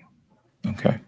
So what you're saying is that we should probably focus more on men being better men. Is that correct? Correct. Okay. And it's like, just like there are certain elements of being a toxic man, what would be something that we could point to that would say, hey, this is somebody who possesses premium masculinity? In your example, could you give us some examples on what that would look like? Right. It's kind of the things that we was all already talking about. Man having integrity, right? He being honest whether somebody's watching him or not, right? Like those type of attributes. A man that is willing to do everything he can to provide and protect for his family, for real, provide and protect, not just talk it, but actually put steps in front, like how Proto is attempting to put steps in front of if something happens. We know that is a big case that it would never happen, but at least he has some kind of mental fortitude to do something. Those are the type of things that we could say is premium. A man that's willing to deal with his partner and listen to her. So this way it's a back and forth and they have respect for each other, because a woman's supposed to be beside you, not behind you. So those are some things that I would say off the top of my head as a premium masculinity. Well, where is it noted that women are supposed to be beside you and not behind you? Hold on a second. Prototype. I'm gonna turn it loose. Now, Sharon, could you give us something in the middle? Because there's a premium, then there's a middle, and then there's the bottom, the toxic. Could you give us something, an example of just the base minimum masculinity, something that would not be considered above or below masculinity? A man that is respectable. He's honorable. He's out of the way in society. He is doing. He's not doing anything wrong to nobody. He's able to take care of himself, and he's not taking advantage of the weaker vessels in this world, children, women, older people, so on and so forth. Okay. Would you think that goes above and beyond, or is that something that's just across the board mainstream?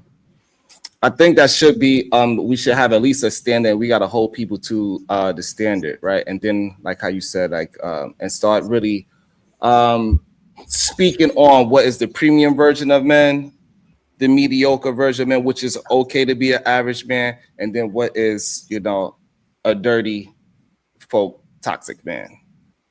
You know what's really crazy about that? Because I know I was going to be the example. Yo, Robert Platinum, that's funny as shit. You talking about what's the platinum definition? That was wild. You know what's crazy? Integrity. Do you stand by your words? Do you stand by your beliefs, right? That was your first one, right? Integrity. Have y'all ever heard me switch up? For those who on YouTube, I've been on YouTube 2 years. Have you ever heard my message switch up? So integrity, you got the definition wrong. So integrity is someone that's the moral standard. Yeah, I'm gonna tell you. I'm gonna tell you what you misunderstanding what integrity means. No. Because everything about your integrity is feminine, and I don't give a fuck about you sucking dick or want to be a woman that suck pussy. What I'm saying is nobody's ever said that I've robbed, raped, maimed anybody. Nobody can say that my message switched up. Nobody can say that, man, I did something today when I got a cash. I was like, I hated you on Tuesday, but Wednesday you sent me $5. I love you, bro. My integrity is not in question. Second thing was that you said was that men have a duty to protect people. I'm the tribe of dude. I'm the dude that ends every show. Love your brother as you love yourself. I have never switched up on my belief that I should defend my home, my tribe, my gang, clique, crew, frat, Masonic lodge, whatever the case may be. I'm riding. I'm a protector. I get money. I sell my little soap. I work. I do all shit. So I'm a provider. So I provide, protect, I have integrity, and I defend what I believe in. So, but man, then you threw a third one in. You got to listen to girls with clothes on. And that's why I started laughing, like, I never listen to a girl with clothes on. I can't be a great man. So I can't be a platinum man because I can be a great man because I never listen to a girl with clothes on. Your whole thing is you can't be a man unless you listen to these goofy ass bitches with clothes on who contradict themselves in the same sentence without a comma. I want my friend to be my husband to be my best friend, but I can't marry my best friend because it'll fuck up the friendship. You listen to girls with clothes on. You the girl in the relationship. I understand my dad a boomer. He the girl in the relationship too. But what I'm saying is like, nigga, I would beat you in an alleyway and then walk out and get a Dairy Queen fucking Blizzard and not care because you are contradicting yourself. Everything that makes a man was the first two things you said. And then you said, not like dirty folks, who represents the first two things you said, because I don't worship bitches. You dick-sucking motherfucker. Look, anyway, but go ahead. I'm finished just to laugh. Let me just laugh. Go ahead. Yeah, nobody takes Sharon, you want to respond back to that? Or not? Nobody really takes them serious. So no, you don't want to respond? No. Okay. So let me say this real quick because I was listening while I was. Can I just say this one thing, BMU, before you go? Listen, everything that Sharon says when a man is toxic, they are attributed to toxic masculinity. The reason why I have such a problem with it because we know it's been used to emasculate men over the decades. When a man does something that's untoward to a woman, a child, or anybody else, it ain't because he's masculine, it's because he has a character flaw. It has a character flaw. So when you have character flaws, you don't have to attribute to masculine because women can do it. Anybody else can do it. So when you tie those two together, it has meaning, and it's been proliferated throughout society. And it's been, and we used to have like stars. I mean, big Hollywood people coming up and saying, because you're masculine, you're toxic. The guy, Captain America, had a couple of public service announcements talking about what's his name, the white boy, Chris Evans. Chris Evans. Yeah, I'm saying, wait a minute, man. So you're telling little boys this, right? And it's a bad message to proliferate. But yeah, there's bad men out there. We all know it. But it's not because of their masculinity that makes them bad. So the reason why, period. The reason why you got to put it on there because he was attaching it to a pair of jeans, and then somebody come up and said, if you outside wearing baggy pants, right? So it is a form of it, and we understand it. Maybe you would like to call it hyper masculinity. Fine, if you want to change the word, I think we should call it what it is: character flaws. I'm talking, brother. Well, yes, you interrupted people plenty of times, Sharon. I'm just saying we should call it what it is: character flaws. Yeah, maybe I don't know what you're saying, but I didn't interrupt nobody tonight. But regardless, you're talking over 30 folks for a second. I mean, come on. Again, I don't understand. Right, man. But I hear you. We're gonna disagree on this, man. Go ahead, go finish, man. And see, like that's very disrespectful, right? That's not manly. Let's say finish, right? Jedi Mike. So this is no, real quick before Jedi goes. This is what I was going to say when I was coming back to the house. It's good to have somebody on the panel that has been around me personally, like Mandrea. Like he met my family, he met my kids, and I think, and like for me, I grew up with that same thing. I think that my grandfather used to say, hey boy, if anything happened at this house, I need to teach you how to do this, this, this, and this. And I need to teach you this. And then my dad did the same way. When Mandrea had this, he's seen it with my sons. And for me to put my sons in boxing and jujitsu and, take them to, gun tactical classes to learn how to, because what got me, Sharon, is this. I remember we were talking earlier about how white people bring their kids in and they do all that stuff with their kids and we don't. And they own Bronny James real bad, but they don't talk about what the white kids, what they do with the white kid.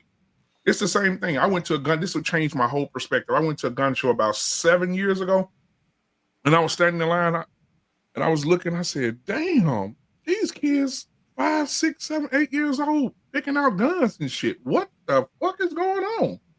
Nothing but white kids, no black people to be found." I said, "Oh my God, wait a minute. Am I missing out on something? Is a war coming?" So what I did was I said, you know what? They kids not gonna be the only ones hunting my damn kids.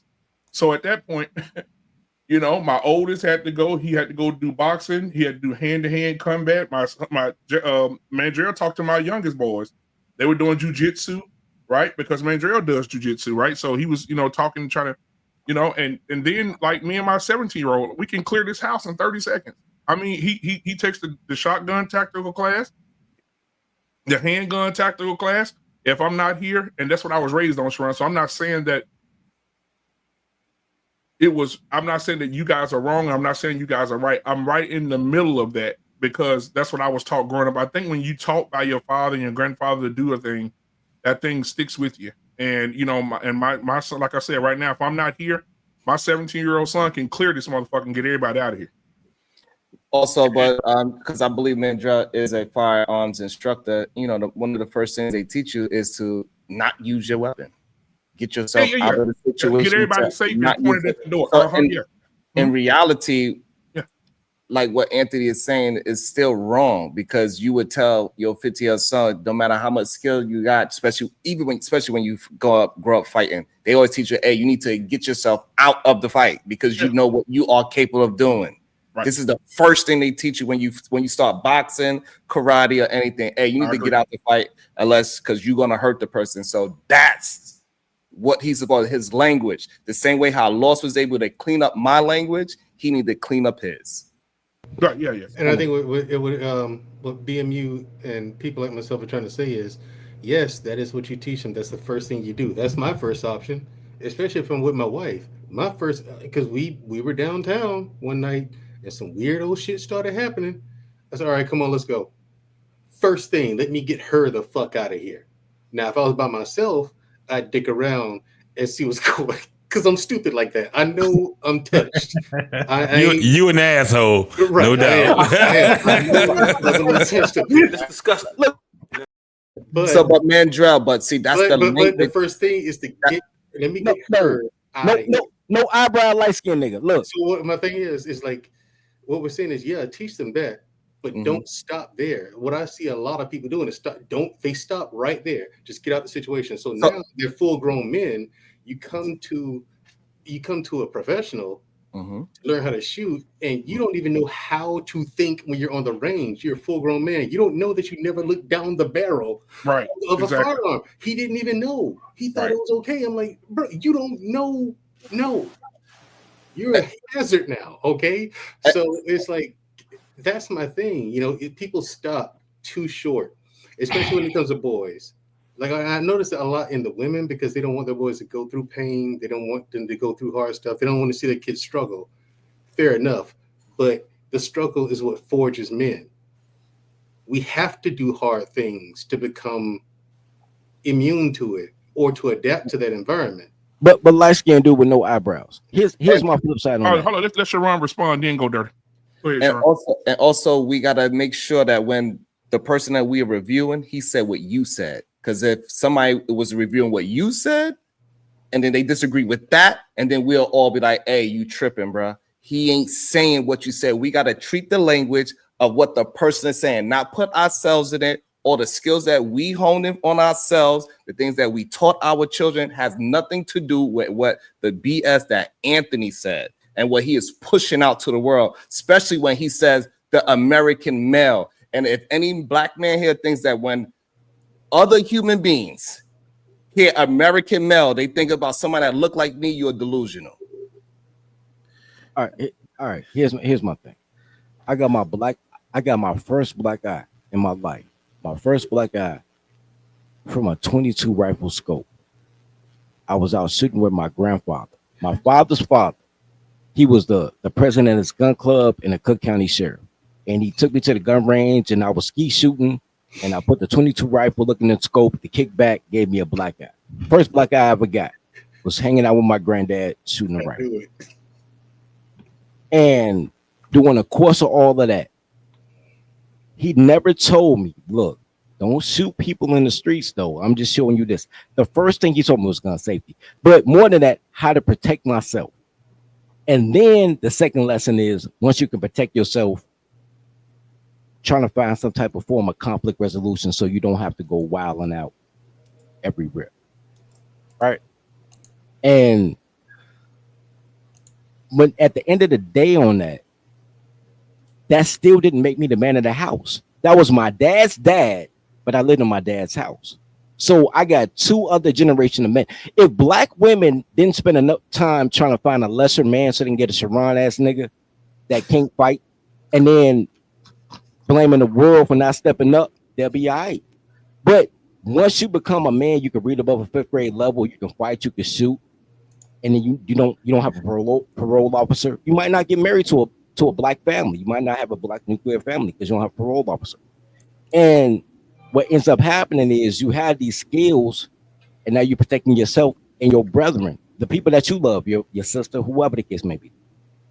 But that's not a generational thing, and that's not toxic masculinity.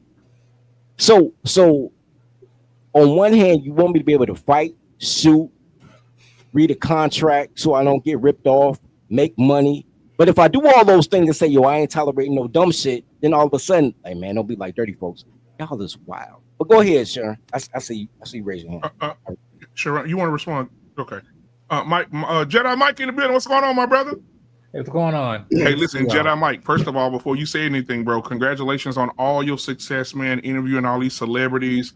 You interviewed my crush the other day from Found. Oh. And Shameless, yeah, Shanola Hampton, yeah. She is gorgeous. But anyway, man, and Halle Berry, I just can't get over to Halle Berry when you just hugged up with Halle Berry like y'all know each other. I just, you had your arm all around and taking a picture. I don't. Anyway, man, congratulations on all your success. When he interviewed Zoe Kravitz. I was like, what the fuck was that like? Hallie and Lenny? Oh, he doing big things in Hey, this. Mike on it, bro. Hey, but you know what, though, Mike? I I'm got gonna say Jonathan this. I'm gonna Majors say this last because week. Yeah. we have to uplift we have to uplift each other as men. Yeah, I'm Mike gonna doing say, his Mike. thing. I Mike doing remember his when thing, Mike man. and Mandrell, we feel like papas or something right now. Because we remember when Mike was a freshman in college. Yeah. You know what I'm saying? Sophomore, junior, it got hard on him a little bit. Then he shook back, and then he graduated. Then he pledged, and then he crossed over. Like, we was there for all this shit. So I'm like, to see you where you are right now, bro. I just want to say that I love you, brother. And I'm so glad that you are where you are right now. I even know your wife. Listen, man, your wife, y'all used to come on the panels together. Then y'all end up getting married. Ain't that some shit? Mm-hmm. So anyway, man, I'm proud. I just want to say I'm proud of you, bro. But you can go ahead.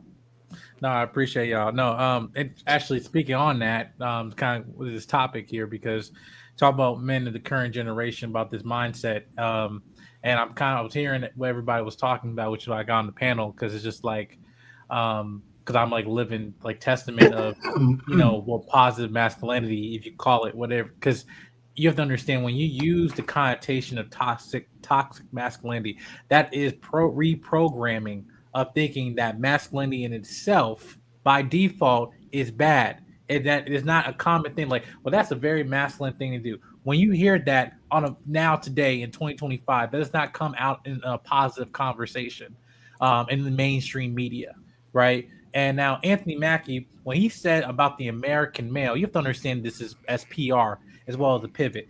Before Captain America: Brave New World came out, he was talking about his thoughts about America, and then everybody went left and right, about what did you say, blah blah. So instead of not saying something that applied to all, not just making it just about black people, whatever, that's why he said the American male. As a journalist, I can tell you that is just PR saying the American male today in America, right?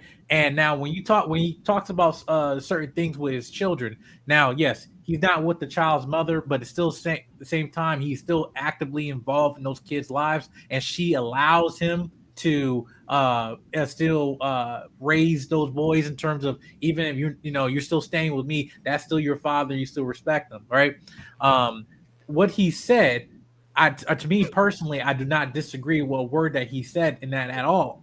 As a as a young man, under 30, 35, right? I'm gonna be 30 like in what, 2 or 3 years. Can you believe it? But what I'm saying is that in this current generation, there is an attack on masculinity because it was planned. It is planned. It is planned in terms of the system, in media, entertainment, music, even in the food we eat. Why we have a increase in estrogen in males and lack of testosterone, because of the food we eat, right? All those things are part of that. Now we're talking about saying that the masculine and the feminine, both are quintessential parts of society. I don't care, if we're all colors of the rainbow, whatever. I'm just talking about a basic human condition, right? And saying that today, when we talk about the rise of the grown male, not the grown man, right? That's what it causes the increase of what we call the term the incel. I don't want to go mow the grass. I can just get somebody to do that. I don't want to, go change my oil. I'm gonna go take it down to the shell while they overcharge me, because I'm just too lazy just to get an oil bucket and get the car jack and do it my damn self and go to AutoZone, pick the oil, right? No, I'm just using just basic things. Some things now as a married man that I'm not allowing my wife to do, not because I'm telling her I'm the man. She's not supposed to, submission, right? No, there's certain things that in my presence that she does not have to do, and that just should be not things that are given should not have to be explained. So I well understand what Sharon was talking about.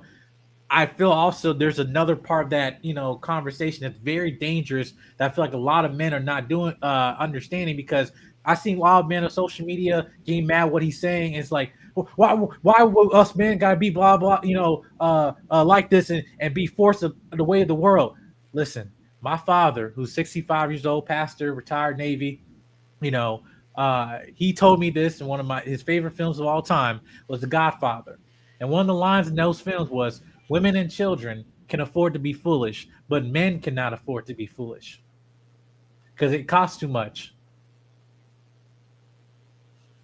And then when things go, We cannot afford to be foolish. And we have seen that with us, we have a higher responsibility. And we don't and hopefully not just by fathers, even the lack of father, whatever, but brotherhood, being around other men to know how to solve your problems. But at the same time, I'm not going to reject how things are now we're evolving in times like therapy, like counseling, and things that were back in the 60s, 70s. We weren't really a big topic and stuff, saying that men can't cry. Yeah, you can't cry in front of me, and I'm not going to look down on you like that because it's hard out here.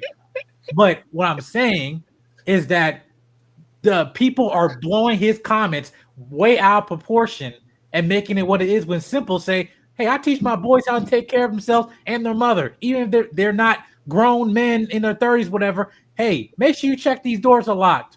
Make those skills never leave you. I don't care if you're a father, just a human being caring for being the brother's keeper. And those things are not being taught today. And yet our society is suffering for it. So that's where I feel there's a huge part that people are missing, but yet trying to blow out proportion what Anthony Mackie is saying.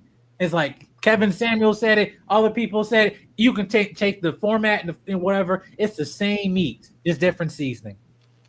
You know what's so crazy about what you said? Bars, by the way. I agree with everything you said, 100%. You know what's funny though? When you said like, yo, men should be able to cry and go to therapy. You know what's funny? Is men cry around other men. When your parents die, you lose your the love of your life, your first love, whatever the case may be, your cousin, gets whatever. You cry around your guys, and your guys comfort you. They give you a shoulder to cry on. You're not supposed to cry around women. That's why I started laughing. Like, yo, even your most emotional things, women like show your emotions. Intrinsically, naturally, that it'll be turned against you. But men do cry. The whole world cried for Kobe, and what did black women do? They went on the route and said, "Oh my God, I can't believe that man crying over a dude. They never met this dude." Like, there's no time that you can open up your feelings to a woman, but men cry. That's all I was laughing. Like, my bad. Let me tell you something. I almost made history tonight. We did. We almost went a whole show without saying anything about a woman, and I was just allowing the show to flow. Say it. I was allowing it to flow. And then 30 folks, you done broke history. We almost had the Guinness World Record. 30 folks, I rebuke you in the name of the Lord. I rebuke you in the name of the Lord. I just said big cry though. That's all I was saying. I remember crying that my little cousin Mensa got killed at 15 years old. And I remember being at the funeral crying on my boy Keith's shoulder. And girls like, you got a sensitive side. And I remember looking at them so crazy because they just wanted to sleep with me. They thought I was vulnerable and wanted to sleep with me. But I remember crying hard as hell on my boy Keith. My brother-in-law got killed. I remember crying to my cousin, crying on his shoulder. Like, I can't believe he's gone. Men cry all the time. They just don't cry where the public can see them. So Sharon, you got something you want to say? You shaking your head. Hey, speak your mind. I think sometimes this is the problem. We are not checking language. A woman needs to be responsible for her actions. She can make a very tremendous mistake in life. This idea that women could afford to make mistakes and men cannot make it for us, that is insane. I would never teach my daughters that they can afford to make mistakes. We are raising adults. This is the problem that we have. We're not willing to check language.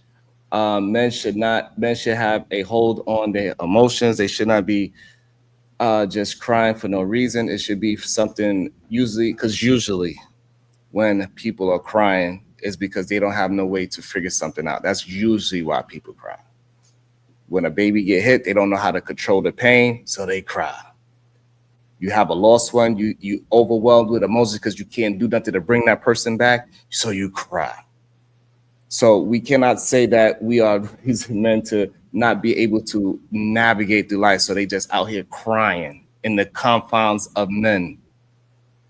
This is craziness. Wait, so Sharon. Wait, what's your problem? So I said we're not going to try to change my language. I'm trying to look deeper into what you're saying, and you try. No, I said exactly what I said. I meant every word that I said. We don't need to try to change it. Right, I'm not. My question is, what's your disagreement? Yeah, what's your disagreement? I think I might have missed it.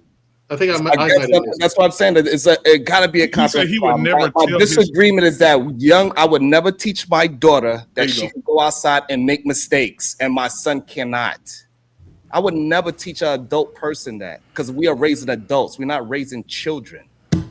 Children are allowed to make mistakes because they are growing. We don't chastise our children for dropping the goddamn milk on the floor, right? We say, it's okay, baby, you need to hold it like this. We put them in a space. That's why we put them in boxing, right? We don't want to teach our children how to fight outside in the street because it's not controlled. But in a boxing gym, it's controlled. So this way you're not going to put them at a level that they are not at. You can tell them how to jab, how to do this. You can stop the fight. This is control space. That's what you do with children. But when you're raising adults, I think you're misconstruing what I'm saying, sir. No, I mean, like what I'm trying to say is that, and now you can have your own viewpoint about what you believe in terms of masculinity is. I'm just coming to the point where I was raised, not also from my father, but also my mother as well. Now, the position I am as a husband, who a woman who has my last name and having children around the corner, is that when I made the comment saying that women and children can afford to be foolish, but men cannot afford to be foolish, because I am put in the position of covering my entire family. And I'm saying that, hey, the children can fall, make a mistake or something, they can be taken care of, where the mother can take care of, or I can take care of, whatever. The wife, I'm her covering. Bill, I'm coming from a biblical perspective. You can come from me if you don't come from that religion. I'm not combating it. I'm just saying what my perspective, what I was explaining. But yet for me, I also have a higher weight and responsibility, that I also know that the woman that I chose views me in that position and also trusted me in that position to be her husband, to properly cover her. And I have God to cover me as well as other people, support system as well. Those are things where I was saying is that it's not just black black and white as much as everybody's saying that it is. Oh, my camera cut off, but you can still hear me. Got you. But what I'm saying is that it's very frustrating that that I see a lot of people in the media taking things and just basic values that have been here for recorded history and misconstrued it and try and make into their own narrative, just because either have they want trying to connect dots that don't exist, or wasn't the message that the person was saying is not what you think he this is bad, whatever. He didn't say it that way, and he wasn't meaning to say, I'm just a father raising my 3 boys, and he has 3 children, and doing a damn good job about it, and just saying, yeah, I think we don't teach boys how to actually, be functioning adults and men, and that should not be controversial. It should be a fact. So yeah, because you gotta admit, like him teaching his boys to open doors for women and to be respectful. Yes sir, no sir, that whole thing. You gotta agree with that, Sharon. Who cares about that point? We are not talking about that point. The big picture. That was his point in that whole conversation. No, but that's not the point of what we are. But that's not the point of what we are talking about. Y'all are doing exactly what Jedi Mike said not to do: misconstrue words. Right? I never said men do not hold the bigger burden in a relationship. Never said that, not once. Well, I'm not accusing you of that. I'm just I'm still on you disagreeing with the things that Anthony Mackie said. Now, I do understand what you're saying about him being a hypocrite and kissing the guy on screen, stuff like that. Oh, absolutely. Okay. I agree. Yeah. Yes. Yeah, I'm not disagreeing with you on that, Sharon. I want you to make sure make myself perfectly clear. I don't know why y'all think I don't understand why y'all think I'm confused. Because I'm not. Clearly, y'all are the ones that confused. And I even gave Loss a very big round of applause for making the language that I was using, why it was because he understood what I was saying, and he turned it into a language where I thought y'all understood. And for some reason, y'all want to try to make it as I'm saying something that I am not. I'm saying that we should not be putting so much pressure on young men. We should not be telling them that they are grown-ass men of any household when they did not earn the right of a household. Because when they start putting in their mind that they are men, they're going to start moving like it.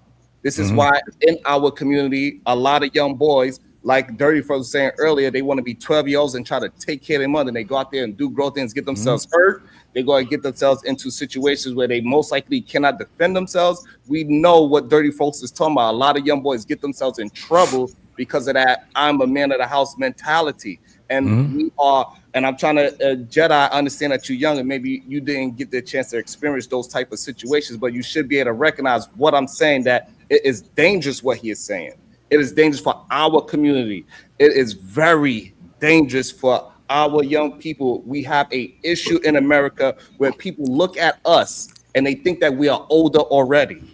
This is why when police get into the situation where they all seem like they are attacking us, right? They always look at the young black male as much older than what he is. They don't treat them like children. I Our absolutely daughters, understand what you're they do not saying. treat them I like kinda like young what girls. you're I saying don't know right why when I'm cooking up, all of a sudden that you have to talk. So again, we have a problem in America where they treat our young as they are adults. And we cannot allow this man to get ahead and push that out there into the world. He is talking this That's not MAGA what he's BS. saying, though. It's okay if you don't understand it. I just laid it out for you. This is a problem that we have in our community, that they look at our children as adults, from the little girls to the young boys. Right. Okay. And I think I have a part of it that we're not addressing. So this is for everybody on the panel, for the entire group. I think what we're running into now, we have this Kobe and LeBron effect in men. If something were to happen in my family, or I'm in my mom's house, and something were to happen to my father, there's that dog inside of me, or that thing. There's that thing inside of you that don't force you to do nothing. That's that thing inside of you that automatically puts you in that position. You don't put yourself there. Don't nobody force you to do it. So if your daddy closes his eyes and as soon as he takes his last breath, you automatically just fall into place. I gotta help my mama. I gotta make sure my mama good. I know she emotional right now. I know women are emotional creatures. I gotta make sure that the funeral home don't fuck over my mama. I gotta make sure the family members don't come over here still at the house. I gotta make sure my brothers and sisters good while my mama mourning my father. I gotta make sure, like, you just automatically get it. We have that. Some men, I ain't gonna say all, some men have that instinct that as soon as something happens, they take. It's just something that's in them that just makes them go. And I don't think we're talking about that person, because there's a lot of men that are not pressured into those situations. They just know, hey, I got a responsibility and I need to take care of it. And that's why that's why when Loss explained this situation, you speaking to what Loss situation is.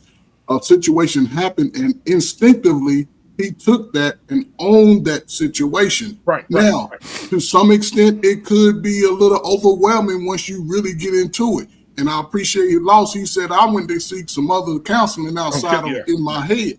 So a man understanding that, and it's I would think that it's unique for this panel. I would ask, how many of you guys on this panel grew up in a house with a father? Every day you went to bed, you smelled his drawers and everything, right? So he taught you a little different. But what I'm saying is, Sharon, I hear you saying about the man in the house. Yes, but you have to compartmentalize it. That's what I'm saying. A father living out the side of his home with his sons, and they're living with the mother. Sons, you have to be more responsible with your mama. Now, as far as the details, we can assume. I would assume the way he's talking to grown men, he wouldn't talk to his son specifically word for word. He would probably break it down.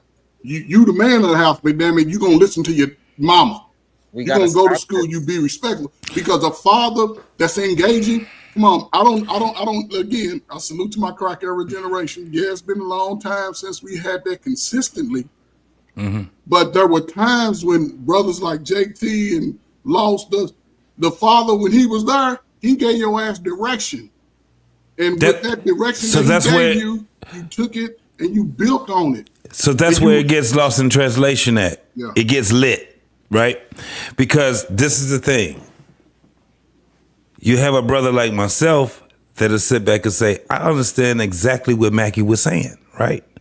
Because my father, again, and Sharon, that's what I was saying, that it was the semantics of what he was saying. My father never told me I was the man of the house, right? He told me I was responsible. And somebody else said it earlier. When it comes down to it, these are tasks that you have to get so you could be up under your own and you can create your own umbrella when it comes down to it. This is the thing. it's going to get lost in translation because we have a group of men that was raised with just mama, and then we have a group of men that was raised with dad and mom. Right? Very few of us was just raised with dad. But what I'm saying is this. When we're talking about this thing called masculinity, I agree with Mandrell. I don't think that it's toxic masculinity. It can the message it comes to us and it just clicks in for us to say I got to be a man. Just like what somebody just said it. I got to get my mama a house. I think, Sharon, you was the one that was saying it. I got to get my mama a house. I got to take care of my mama. I got to do these things.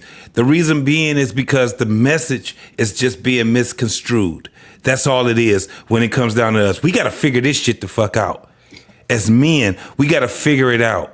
This is where it comes down to us having the conversation with one another from all walks of life. The greatest thing right now that we have right now is that we could talk not only just because we have different walks of life, but we from different states, different providence, countries, all these different things. So at the end of the day, what we're trying to do now, we're trying to get our younger folks to figure it out. All of us, I think the youngest motherfucker on this panel is Jedi Mike. Yes, he is. He's like our kids close to their age, right? Our son's age. Yeah, I'll be 20. I'll be 27 this year. Yeah, I got a daughter that's 28 that's about to be 29 this year. So what we're doing is we're figuring out. This is why it's important for us. And people keep thinking that this is some bullshit, but it's not. Having these panels, it's very important for us to have it. It's the reason being is because shit is so goddamn cliched and twisted. We have to have honest conversations with each other. You know, we have to do it. Right, hold on, dirty folks. And again, I don't want to misconstrue anything about what I said earlier. I want to make sure I'm clear. What I'm saying is there are certain boys out there who was raised a certain way and they have lost their fathers or lost that uncle or that grandfather. And they instinctively say, hey, I want to be like granddaddy. And you automatically say, you take that responsibility on. Not saying it's healthy or not healthy, but some young men take on that role. And that's why, back in the day, when I was driving back, I heard somebody say somebody living on a farm. And I'm like, wow, that is amazing because you do. At a very early age of 8, 9 years old, you're wrestling with goats. Yeah, you flipping over pigs, you shooting wild dogs, keeping from killing the calves, that they just had.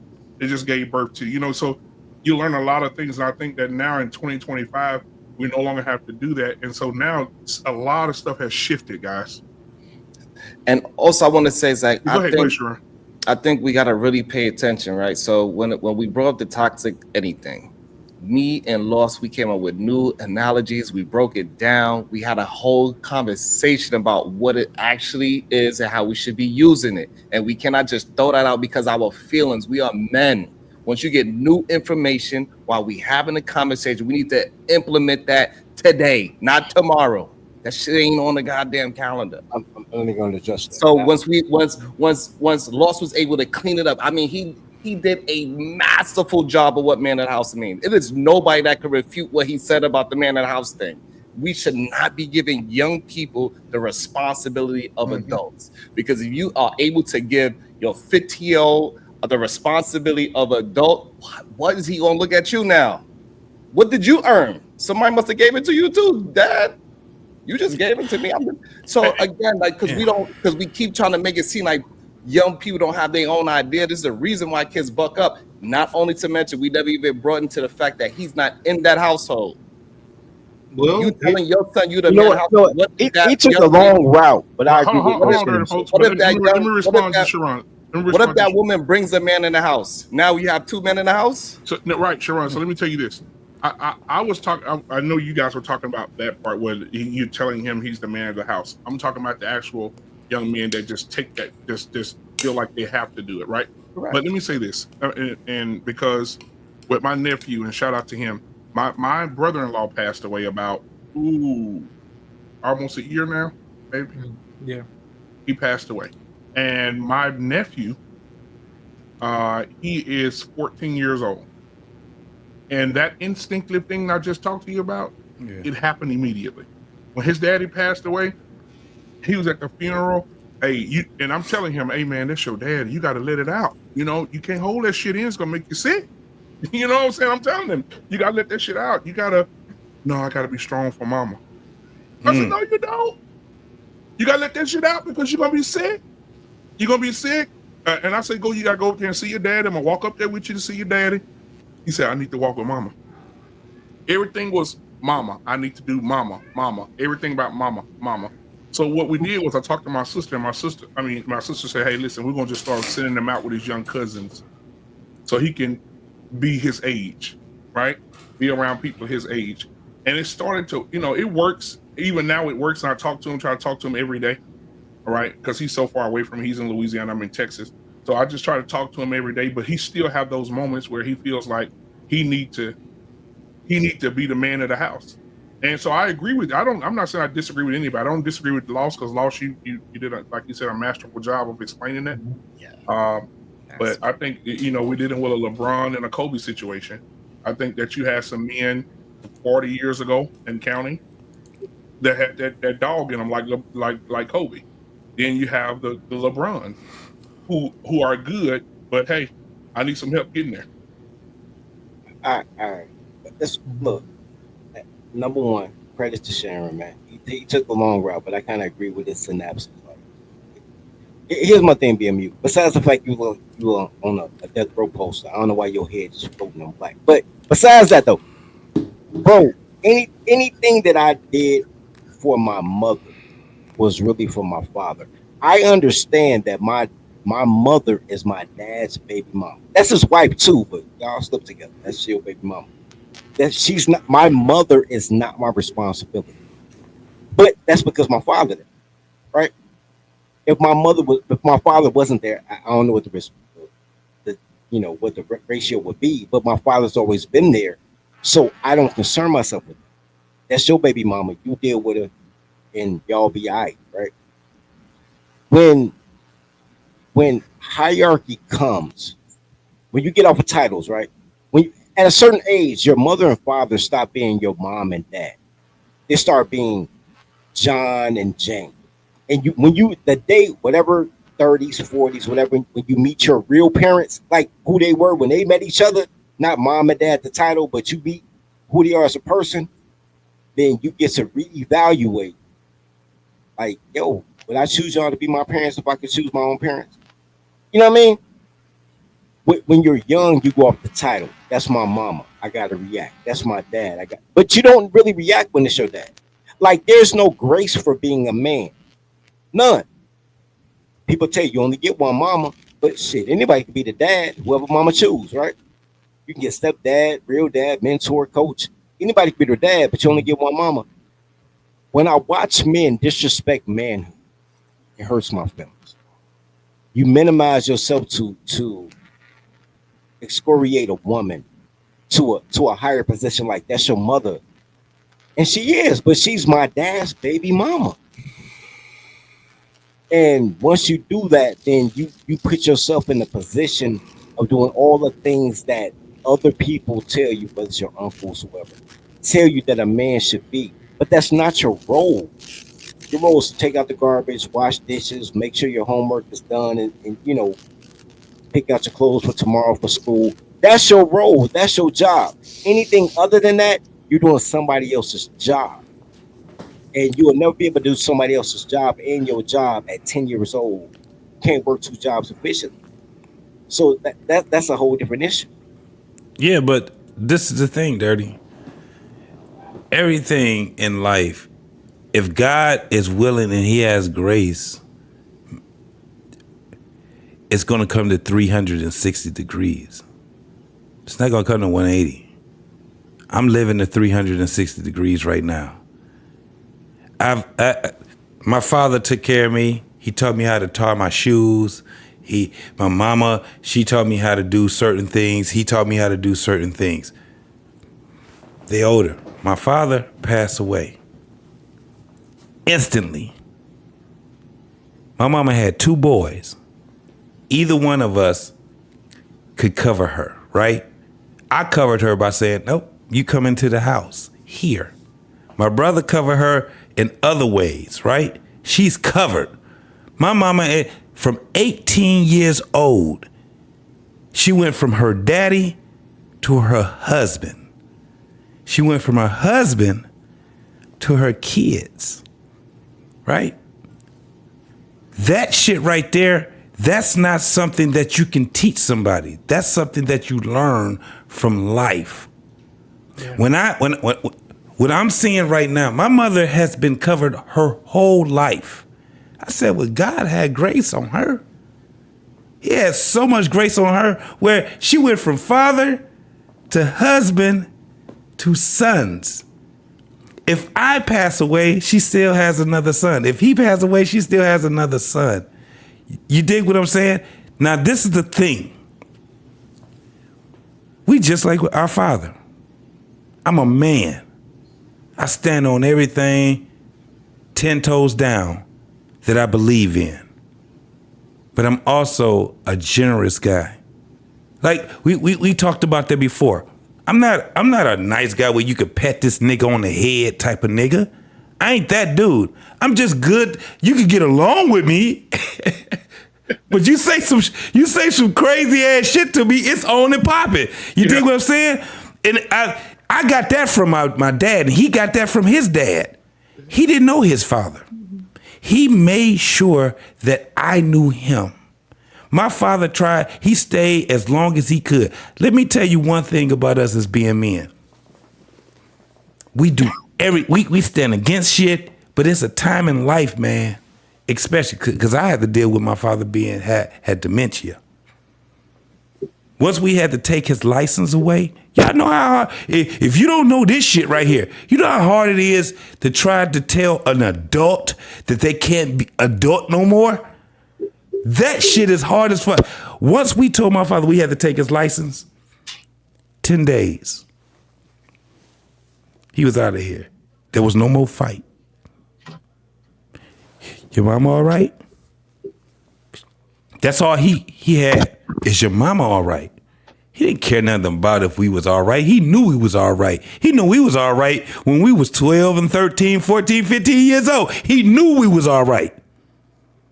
This is why what Mackie said, I can't disagree with it. Because what he did was instill a form of manhood in us at an early age. When I fell and I hurt myself, when my teeth got knocked out, my father was like, he looked at it and was like, you gonna be all right. You dig what I'm saying? You gonna be all right. You gonna be all right. And he taught my mama, don't baby them boys. Don't baby them. Now I understand now why he said that. Yeah. It was easy for the transition. My mother, to this day, my father died 2 years ago. My mother she still hurts, but it ain't the hurt that she can have if she ain't had no covering. She got covering right now. It's the same thing that we try to instill in our children, right? With our boys, this is what's fucked up. Sharon, this is what's fucked up right now, bro. We don't have that with women and men being in conjunction with each other anymore. So we gotta survive a different type of way. So we gotta have a different type of way thinking. And I'm talking about the next generation and the generation that comes after that, right? Mm-hmm. This is where we have to have these conversations now because times have changed drastically. So being a man and being a woman is very important. Hey, somebody got a That's dirty, folk. I told him to get that Family Dollar ass microphone and yeah. turn it on. I'm gonna end it with this right here, y'all. What Mackie said, it absolutely was true. Now, him being in the world that he's in, that's where it gets to a point where I'd be like, So now we have to talk about the message and the messenger. Sharon was not far off when he was like, nah, but this nigga was on, he was kissing another man. The reason why I can sit back and say, yeah, I can smoke a bag of that is the fact is, how much would we as men sell ourselves for? How much? You remember that thing as a kid when you used to ask a person, what would you do for $1 million? Would you suck a dick for $1 million? Would you kiss another man for $1 million? All these different things. All I'm saying, folks, is this. The conversation is rendered for us to have it so we can figure this shit the fuck out. That's all I'm saying. And I end it with that, bro. All right, we welcome Savage Red Recovery to the show. What's going on, man? You got anything you want to say? Salute. Yeah, Sharon said he got to pop out of here, man. Let Sharon get his last word. Go ahead. Oh, okay. Oh, my bad, Sharon. Go ahead. It's like I want to hear what Sarah said before I leave. Okay, go ahead. Yeah. So as a man that's married that has 5 kids, working on the 6th, and having 3 boys, there's nothing wrong with teaching your boys at a young age to be men. Unfortunately, as the gender that we are the expendable race. It is our job to protect. Protecting means that you're gonna possibly lose your life. There's no reason to teach your boys to have some sort of childhood or not be men, because if you shelter them, unfortunately, when the world comes, you're not going to provide them the ability to protect themselves from women or the court system, or when it comes down to just the normal day-to-day lives of being a man. So to say that this man's wrong for telling his child to protect the house, even if he's 10 years old and he really can't protect the house as a 10-year-old, it's good to instill the fact that he needs to when he gets 18, has a wife and has a family. Because at some point you're hoping that your child's going to have a kid or have children and a wife, and that he's going to have to protect them. So giving him 18 years of not understanding this or not instilling this in him is not good for him. It's not good for his family. It's not good for society, just in general. That's all I have to say. Okay. Awesome. And yeah, and I think that's the part that I think we are giving him an overarching point instead of using what he's actually saying. And I understand that because we met, so we like, hey, I get that part.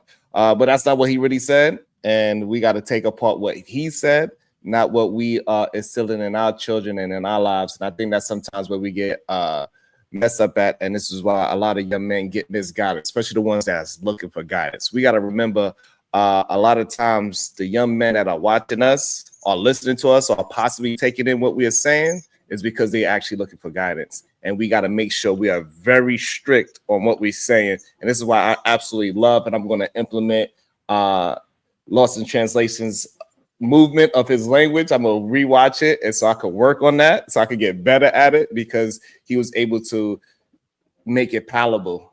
Sometimes I'm not, because I'm very old school. Slap you over the head. Shut up. What you know? So I got to get that. I got to get my philosophy on. I gotta practice on that. So thank you for that today. That's what I learned from today. I appreciate all the men here. Hold on, Sharon, because they told you today. See, I'm glad you showed up, because they told you today in your chat. You really want to go over to the Black Men Unfiltered Network, because when you get over there, they're gonna jump on you, man, disrespect you, call you, they're gonna do this and do that. Come on now. They did. And them gorillas been over acting wild too. I mean, it was just one. Come on now. You had one person. But So, I'm just saying, overall. 2. I had 2, but the thing I had 3, but I had 4. Goddamn. Let me keep. Yeah. So, what but happened when I left, nigga? the thing is, I don't learn my lesson. It wasn't me, hey, black man. Last week was when you had me. I'm good this week, bro. I'm good. So somebody Sharon, before you go, somebody sent me a cash app. Thank you for the $20 cash app. She said, why didn't y'all have the same energy for the young man, the 14-year-old young man who killed for his mom in Chicago a year ago? No, we did. I was the number one person that said it. When it came down to it, that young man was protecting his mama because I knew the whole story. Right. That shit was something, and it was something where the mom was not being aggressive, first and foremost. A lot of people, they were trying to put that out there at the beginning. No. She didn't tell him to go out there and get the gun and all. They were trying to put that shit out there. He just clicked in. At the end of the day, that's what happened. If I was 14 and I put myself, we had to talk about it. Black man. Yeah, we did. I was there for that talk. Remember? Yeah. And GT and I was saying the same Yeah. thing. Nigga, if my mama, I'm 14 and my mama sitting there and a nigga talking to my mama, you say one thing, I'll pop you in your mouth. Nigga, I'm going to the car. I guarantee I'm gonna lay that nigga the fuck down. At 14, we ain't no stupid ass kids at 14. Dog, they calling these niggas YNs, right? At 14. These niggas that's out here in these other neighborhoods that's out here, they call them YNs, bro. We got to cut that shit the fuck out. Just like we tried to cut out the whole thug shit, we got to cut this YN shit out, man. We got to have a different type of way. When that young man did what he did, he was protecting his mama, and his mama was not out of pocket, bro. I put that on everything. She was not out of pocket. Yeah, I remember that. Let me explain something to y'all, man. I don't think we're having a full conversation here. We're talking about, Anthony Mackie is talking about the physical side of being a man. There's also a mental side of being a man too. Mm-hmm. Just as much as we like to think that being a man is all physical, sometimes it's a mental aspect of this thing too. And what I mean by that is we have to teach our men. I appreciate you, my brother. Appreciate it, Sharon. We have to teach our men how to negotiate and to be and to be those type of people who can resolve conflicts. You know what I mean? We have to learn how to be master negotiators. And I don't think we've actually taught our children how to do that, how to be masters of conversation and how to negotiate in situations like this so you don't have to result in violence. That is the part of masculinity that I don't think we discuss as much. And then on top of that, we have to teach men how to be leaders and how to teach other leaders how to be leaders. That's the other part of being a man that we don't ever discuss. We always talk about the physicality of being a man, but we rarely talk about the mentality of being a man.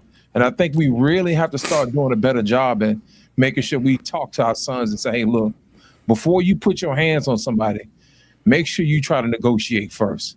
And if all else fails, then yes, you handle business, but at least you tried. You see what I'm saying? That type of thing. So I don't think that we really covered the whole full gambit of being a man sometimes, instead of just relying on the physicality of being a man. Facts. Yeah, but here's the thing. Here's the thing, because I've had this conversation several times in my private life too.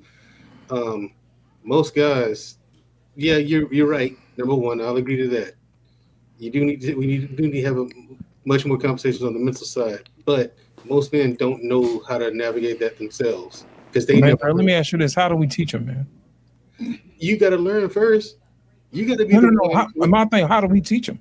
Teach them what? How to deal with the mental part? Yes, it's important. Yeah, it is. How do we teach our brothers that, man?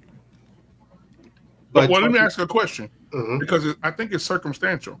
But because here's the thing: you have to teach them. Just like I said earlier, Lawson, you weren't here yet. I don't think. I'm not sure if you're watching or not. I'm always watching all the time, man. You have to teach these young men how to think instead of what to think. Because if you're teaching them what to think, you're just giving them the answers, and they're not learning anything. You have to give them scenarios, teach them how they should look at it. Like for example, tonight, Sharon was here, and I told him, I said, "Oh, I get it. You're stuck on the language." And stuck on things he done is, like on another TV show, we kissed a man and stuff like that. But the question tonight is, what do you think of what he said in this clip? Sharon was so distracted by the other things about Anthony Mackie that he went off topic and didn't realize he did. So teaching us how to think is like, first of all, listen to Black Man and Foots' question. Mandrell, what do you think of what he said in this clip? I agreed 100%. And I stuck right there. And a lot of times, and then you came in and said what Sharon said, but in a different way. You know what I'm saying? Mhm. But thing is, recognizing the differences and recognizing the question and the point of the question. Then let's look at this video. What was the point of what Anthony Mackie said in the video? Recognizing the point of it. This is how to think. This ain't what to think. You're not pointing anything out to me and say, hey, like take Kendrick Lamar's Super Bowl performance. So much messaging in that thing, man. Every time you watch it, you see something different. But people who don't know how to think, they just see one thing and it's linear. Oh, it's woke, it's DEI, it's black. It's like, no, that's no. It's super woke. Right. It's all of the things. Did you even watch the performance? You know what I'm saying? Yeah. A lot of people. There are people who get it. Some people who get some of it, and people who don't get it at all. So teaching these boys how to think is crucial because then they can actually navigate life. Yes, word. I agree. Go ahead, Savage Red. Go ahead, Savage. Shout out to Savage. So the problem with that is, unfortunately, if you have a family that has 6 kids, not all 6 kids are going to be Elon Musk. Right. Like, so at the end of the day, I got 6 kids, Sam, so I understand. Yeah. He's some like from birth, some of your kids are going to show behaviors that are just their own behaviors. You preach. So like, all you can do is give them the knowledge. We can't talk about things as if like if you do a thing, then it's going to work out with A for all the kids. This is not how it is. Right. Like anyone that's a parent knows that you can try and instill as many principles into a child as you want. Some of those children are going to take it and some are not. So trying to cater a conversation or a learning lesson into a way to catch everybody, it's just not realistic. That's just not how it works. It's not what's going to happen. Unfortunately, some people are going to fall. Some people are going to fall through the cracks. It's just how life goes. Everyone has free will and everyone can make their own choices. And some people are just pre-wired to not do those things. That's right. And some people are just lazy, Savage. Savage is right. Savage is right. You know what? Some people who do it. Some people gonna get it. Some people are not. And with Mandrell meeting my family and my children, he knows it. I have a son named Kobe. I have a son named Jabari. I have a son named JJ. Kobe is he's the thinker. That damn Kobe, man. He's a thinker. So Kobe's gonna think everything through before he does anything. Violent, fight, anything. He's gonna think anything too. JJ? No thinking. No thought at all. If you piss JJ off, he hit you in the mouth immediately. There's no He's thought. not about to do no talking. He don't want to do no talking. It's a phone call from the school. Hey, we got JJ in the office. He didn't hit a kid in the nose. So it's like they're like he said, when you having multiple children, you see that. Even my girls, Marlena, laid back, thinker, smart. Maya, laid back, thinker, but like JJ. And that's the thing. I'm like, Maya, baby, you can't be this way. I'm telling her every day, baby, you're beautiful. You got to stay in your femininity. You got that wig is short. She got a short ass wig.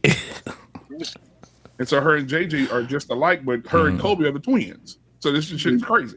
Well, you already know twins are with their personality is polar opposites. Yeah. They're definitely opposites. Yeah. JT, what we're talking about with JJ, man, from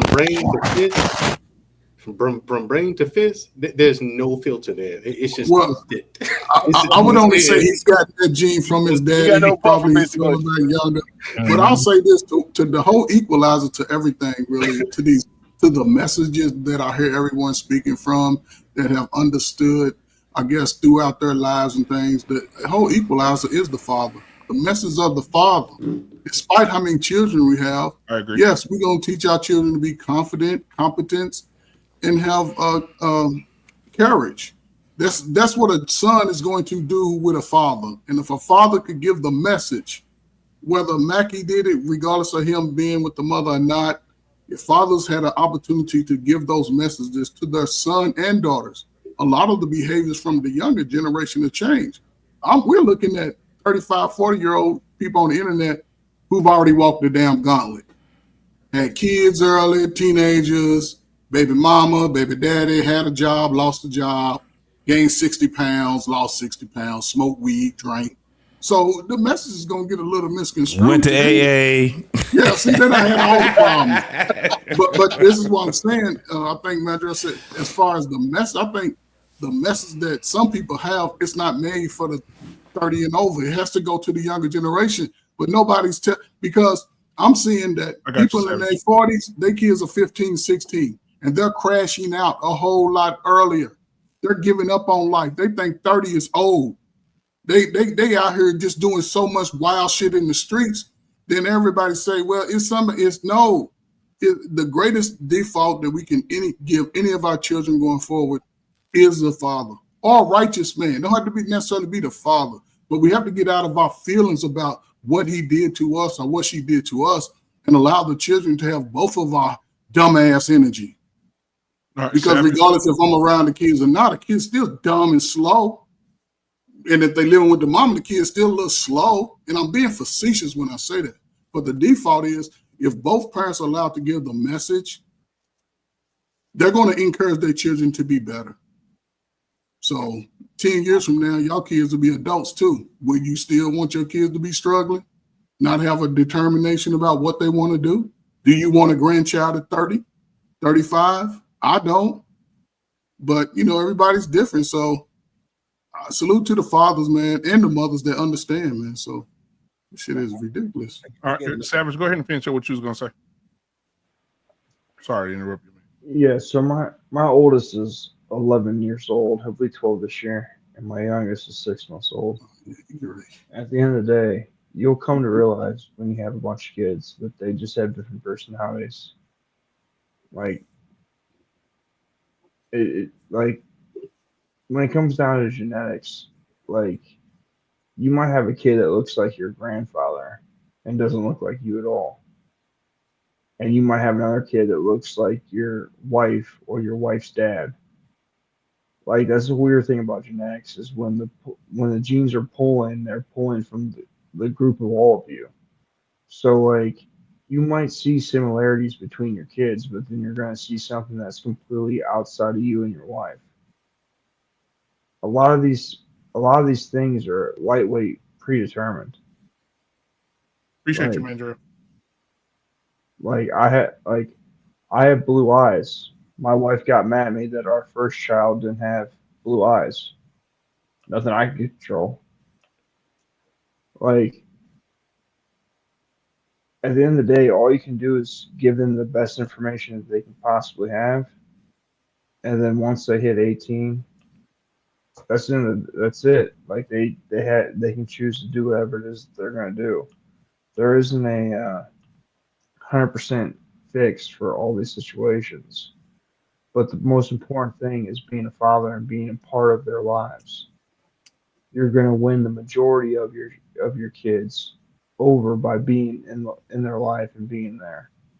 But it's not a 100% success rate. Nothing in this world is 100% success. This isn't communist China.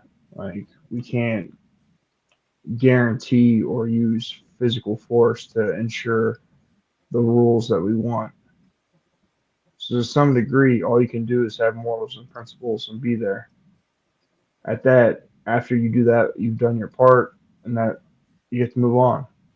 They're gonna make their own wills, and hopefully, at some point, they're gonna learn that what you instilled in them was important, and they'll correct themselves.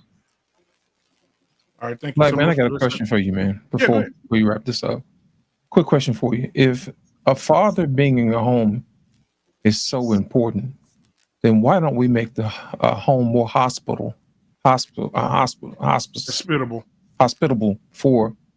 for him to be there? Why is it a hostile place? Hey, lost. You come on, man. Listen, you gonna come on. I need an answer, man. Loss. You are Feminism. I agree with you 1000%. I think the house should be hospitable.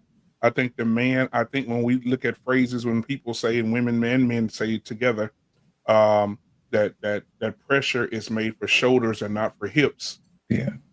I think that then the person that has the most pressure, their pipes should be regulated often. Because if you go to a gas mining place, they have gauges on all the gas to regulate the gas and the pressure. If too much pressure, it blows up. And I think men are those gas. I think men are those gas facilities, and we're pumping all day. We pumping all day. We pumping all day, and we pumping all day. And when it's time for us to get into rest mode, somebody comes in and hits the wrong damn button, and now boom, and now we're the bad guy because we blown up. I think a lot of men are under pressure. I think we don't have any gauges that relieve that pressure from us, whether it's from a wife, whether it's from your children, whether it's from a lot of men are not respected in the home. I just seen Alec Baldwin's wife completely destroy him in public. I don't know if y'all saw the video, but she completely just emasculated the shit out of him in front of everybody. You know what? Crazy. You know what But it go ahead, is? Savage. I'm sorry. Arpain over there grinning. Come on, Arpain. Nah, I saw it, man. I mean, it's crazy, man. I had nothing much more to say other than I saw it, Now, Antoine, I'm gonna tell you something, man. You better not ever in life go back to sleep on my panel, because normally, if you go to sleep on my panel, I screen record you and put you as It's not gonna be nice. I put you on one of my clips. I was looking out for you, man, because you was actually snoring, man. We took you down because out of respect, because we did. But if that was Black David, oh man, if that was Black David, shout out to Black David, his ass would have been on the panel now with church music. Yeah, with church music. Yeah. So, but yeah, man, I just wanted to say that. You're right. Lost in translation. Why don't we make the homes more? Got you, Savage. For the king. Go ahead, Savage.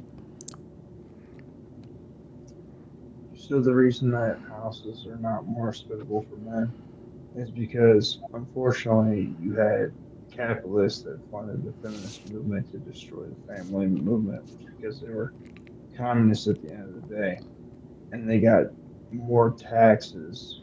The government and them got more money from the wages and production and the lowering of the income for the wage of the person working, because there was more people working, and also the government got double the tax base. Unfortunately, we live in a garner-centric system that, unfortunately, men are expendable. So we haven't been in war in a long period of time. And at the end of the day, they're not sending us to die, so they're just sending us to be useless in society. We also have a lot of men that weren't raised by a proper father, and we also have a lot of men that are raised by their moms. So unfortunately, you have a lot of emotional men that make poor decisions. So you're not going to end up seeing these stable, well-making decisions men from a portion of the community in general. Most people are raised like 50%. I hear stats from 50% to 70% of people live paycheck to paycheck.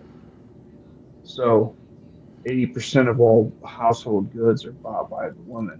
So unfortunately, the whole purpose was to destroy the family unit, because if you go and look into Marxism or communism, destroying the family unit is the most effective thing for control, and that's been going on for a long time. So like you can even see in a lot of the most liberal places, if you don't agree with some sort of treatment for a child, you take your kids. So the system has been made to make it to where you don't have any sort of power when it comes down to your children and your family. You can see that with the divorce laws. You can also see that with when it comes down to child support and the way the court system works. So it's going to take a lot for the system to actually have to self-correct because of the destruction that's gone. That's the whole reason they were importing so many immigrants because the birth rates are down so much because so many women are buying into the feminist mark. All right, appreciate it. Now I want to say this too before we get out of here. I know Black Men Unfiltered told y'all. Matter of fact, I told y'all a year ago. Matter of fact, I told y'all almost 2 years ago. How long has it been since Ovid? I ain't gonna say that word. Almost 5 years, man. 5 years. Yeah, man. Ovid was almost 5 years ago. Yeah, it came 5 out years, in man. Yeah. January. It's 5 years. 2020. 2020. 5 years. So let me say Yeah. something about Ovid. When it first came out, you can go back and watch my lives. I said, guys, do not go and get them shots. I said it, and I said it. I posted it on social media. I posted it on Facebook. I posted it on Instagram. I posted it on I did shows on YouTube, and even my family members, nurses in my family, said you are spreading misinformation, and you're gonna be responsible for a lot of people dying if they're listening to you. She said you need to be quiet and allow us,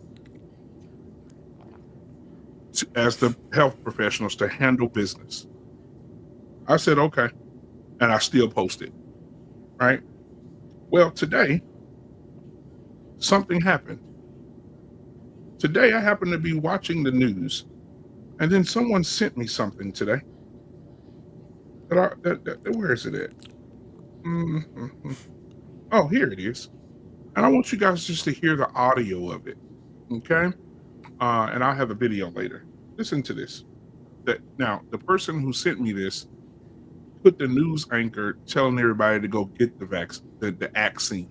Okay. And then after that, they show what happened today. Listen to this. Hold on. Let me turn my Bluetooth off.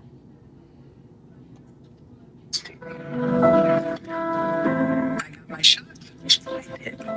I'm so excited. I got the Johnson & Johnson one-shot vaccine. Can I just tell you about it for a second? The FDA has temporarily halted the Johnson & Johnson vaccine. For the FDA to pause it because of potential health concerns. I got the Johnson & Johnson one-shot vaccine. Can I just tell you about it for a second? Something called a cerebral venous thrombosis. That's a blood clot in the veins of the brain. 6 women who got the vaccine and then ended up getting this blood clot. 6 cases of venous blood clot. Can I just tell you about it for a second? While we're on the subject. Did I get straight? I got my shot. I did. I'm so excited. I got the Johnson & Johnson one-shot vaccine. Can I just tell you about it for a second? The FDA has temporarily halted the Johnson & Johnson vaccine. For the FDA. They're not even producing it anymore because it's causing alarming problems in the people who have taken it. Lifelong problems that they're going to have to go to the doctor for frequently to get medicine to maintain that health or poor health for the rest of their lives. And I've been saying it. I said it time and time again. I said it time. Anything that they call warp speed, for you Star Trek fans, knows that it's something that's very quick and instant. You don't have time to test it. You don't have time to do anything. You just threw it out and made millions of people guinea pigs. Just like you did the syphilis incident in Tuskegee. But that's a whole nother conversation. Hold on a second. You know what, Black man? I'm from Alabama. So if anybody knows, I know. Here's my situation. The first time I saw that nurse take that shot on TV and pass out, and she fainted. Buddy, you ain't had to tell me no more. And then when they started paying people to take it, I sure as hell ain't finna take it now. Y'all paying somebody to do this? No, I'm good, player. You know what I'm saying? Sometimes you got to know when somebody about to shoot you the sugar. Let me explain something to y'all, man.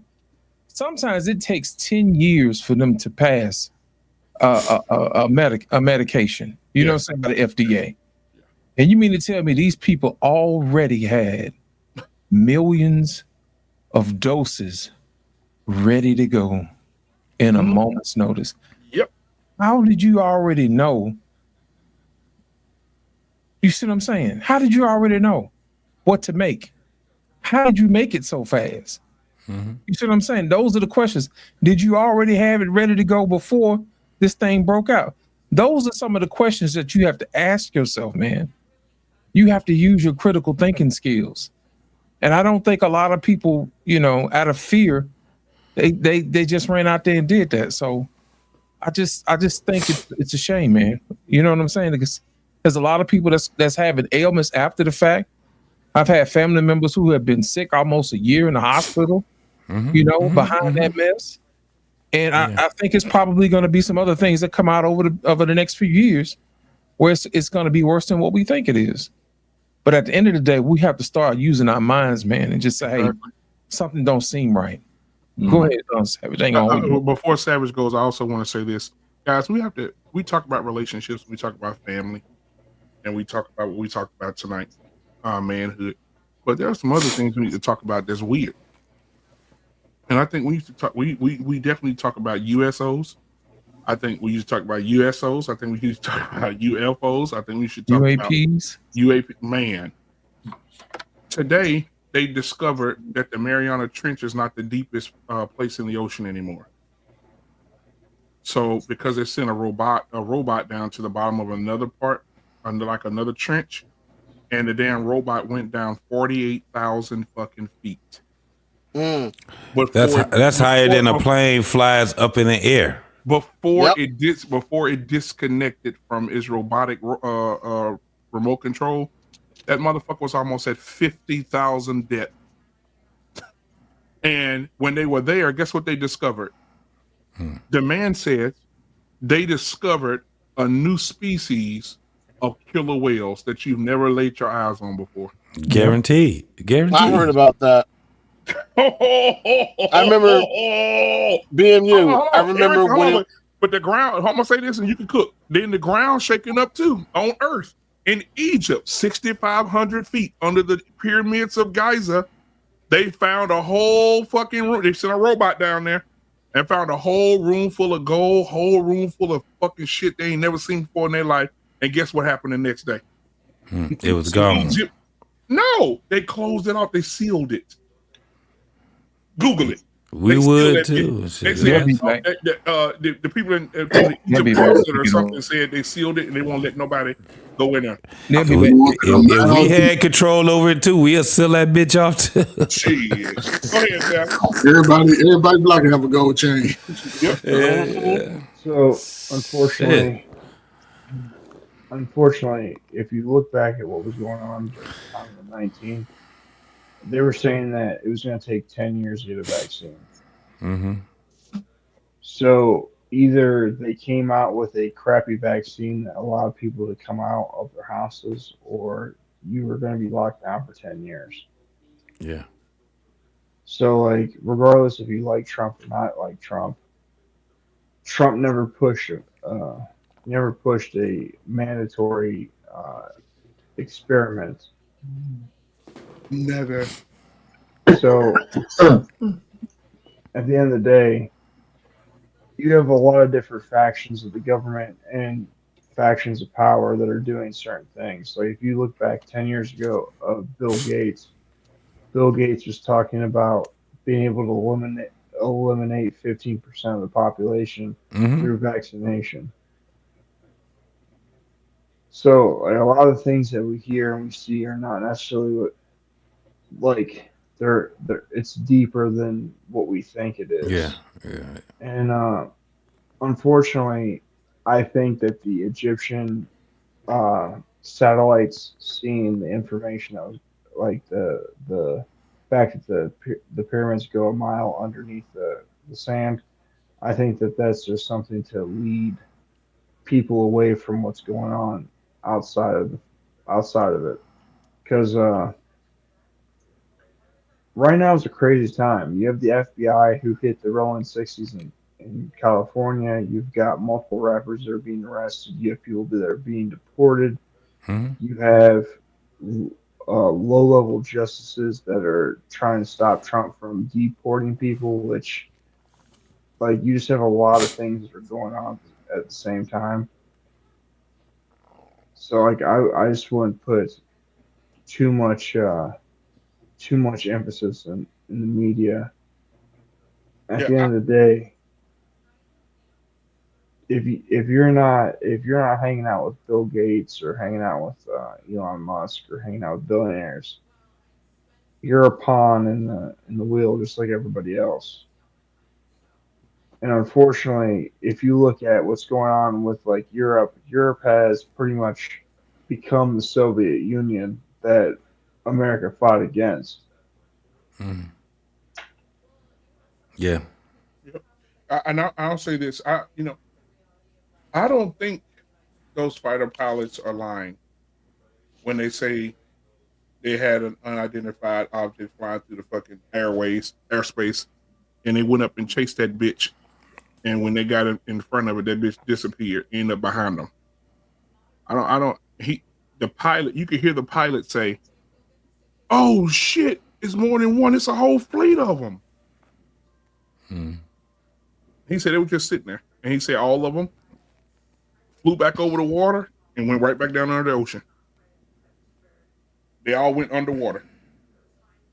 Out the sky to the water. And think about it. But listen, bro, I'm gonna say this. I don't want to be weird tonight. I'm gonna be weird Tuesday. Listen, as above, so below, man. I think I'm gonna say this. I know people are gonna think I'm retarded, but I'm gonna say it anyway. I think that looking up, I think that space is a reflection of space. I think space, what you see it up here, it's in the bottom. Down there. As above, so below. Think about it. You go under the water, it's dark. You go in space, it's dark. You get too far under the water, you freeze to death. You in space, you freeze to death. Underwater, there's no gravity. In space, there's no fucking gravity. And in both, there's hell of a pressure. That's why you can't go too far up and you can't go too far down. Too far down. See out there, they're trying to get me now.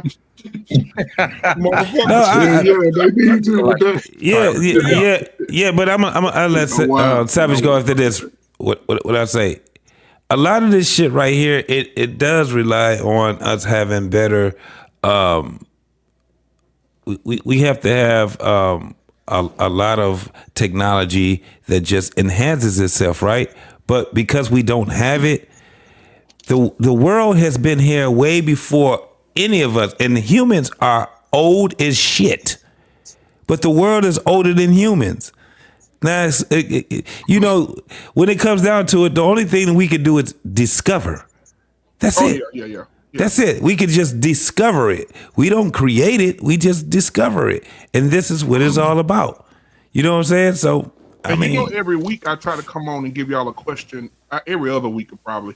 I try to give y'all a question my son asked me that I can't answer. And he said, "Dad, can I ask you a question?" I said, "Yeah, son, go ahead." I said, "I'm going to need this for content." He said, "What makes a wildfire go?" I said, "Fire." He said, "No, what keeps it going?" I said, "Oxygen." He said, "Absolutely." He said, so you said to me that you need oxygen to make the fire keep rolling, right?" I said, "Yeah." He said, He said, "There ain't no oxygen in space, is it?" I said, "No." He said, "But the sun on fire." I said, "Yeah." He said, "But you need oxygen for the fire to keep going, but the sun keep burning, and it don't have no oxygen." He said, "Is there another way to burn something without oxygen, Daddy?" I said, "I'll get back with you." So if anybody can answer that question, just answer the motherfucker and send it to me. I don't know. I don't know. Because he got a point. He got a point. Then his little twin sister gonna come behind him and say, "Daddy, how far is the sun away? 35 million miles, something crazy?" I say, "Yeah." "And it can give us cancer?" I say, "Yeah." "And it'd be 110 degrees here?" I say, "Yeah." She say, "So if I'm in space, I'm closer to the sun than I am on Earth, right?" I say, "Yeah." She said, "So why the astronauts not burning up? And when they show the picture of the space, why you can't see the sun?" I said, "I'll get back with you." All right, so after I did it, and then Savage, you could go. Dude, she right. The answer is perception. The up is the down is the up also. Bro, So the sun, man. We ain't talking about up and down. No. I'm talking about the sun. Yeah, think about the sun. If you So- in space and NASA taking these fucking pictures and the sun is 35 million fucking miles away, 60 million miles away, and that motherfucking give us skin cancer and burn us and cause us to be dehydrated, why? If you're So how you're long? not burning to death Yeah. in So then you have to do the math though, and then you have to say how long does it take for us to get into orbit? Is it millions of miles? Is it millions of miles? No. Salute to If you take your science. suit off in space, you freeze to death. Why the fuck are you freezing to death when the sun right there? Man, this shit is a motherfucker, ain't it? You gotta ask those what they call them NASA people. You gotta ask them. Salute to science. Shit. Savage, Go ahead, Savage. Go ahead, Savage. I'm sorry. Yeah, let's go ahead so we get out of here. God damn, I bet got another turn. Yeah, that's some shit right there. Yeah, it is some shit. I'm gonna tell them that uncles didn't know either. Right. I know. We just gonna talk about it out in the back. Yeah. Yeah. I have a question for you. No, let him go ahead. Let Savage cook right for Go him. ahead, Savage. Me personally, I don't believe in UFOs. I believe that UFOs are just angels and are just demons disguised in themselves. To be honest with you. If you look into people that do UFO research, they'll tell you that there's a very good amount of people that call out to Jesus when they quote unquote get abducted, and it stops. Also, Hey, Savage, can I tell you a secret? Yeah, You ever read the book of Elijah? yeah. You remember when Elijah was sitting there? What did he say he saw? He said he saw a circle of fire. A wheel within a wheel. A wheel within a wheel. But when it landed, the people that got off that motherfucker had elongated heads, wings, hands like humans. I said, what is he describing? An alien? The cone heads from Saturday Night Live. So Primates? but just for clarification, just so you know, the word alien. Well, as it the didn't way that exist. Yeah. the way that we use the word alien just means a being that's not from Exactly. Earth. Yeah. I agree. So technically, by that definition, then angels and demons would both classify as aliens. Mhm. But if you look into Aleister Crowley talks about contacting beings that are outside of this world, and You talking about do what thou wilt? correct. So Okay, I got you. So Aleister Crowley talks about him channeling a being when he was in Egypt. If you go and look into the Freemasons, if you look into Albert Pike talks about at the 32nd degree, they then tell the initiated that they worship Lucifer. So like, if you're not religious, I can understand you not believing this, but unfortunately, if you are religious, the problem that you're going to come into is a lot of these things are not like when it came down to the 19 as a Christian, I didn't believe in the 19. Like that wasn't a thing I was worried about. When it comes down to like my family, we don't get my kids don't get vaccinated. We don't get any sort of those things. We live a very simple life, but unfortunately, when it comes down to the kings or the emperors, the princes that we get, or the presidents that we get, those are ordained by God for whatever his purpose be. So I don't put too much weight when it comes down to the stuff that's happening these days with in the media. It is going to be what it is going to be, and I'm unvaccinated. I don't have the COVID shot. Me too. Yeah, I'm with you. And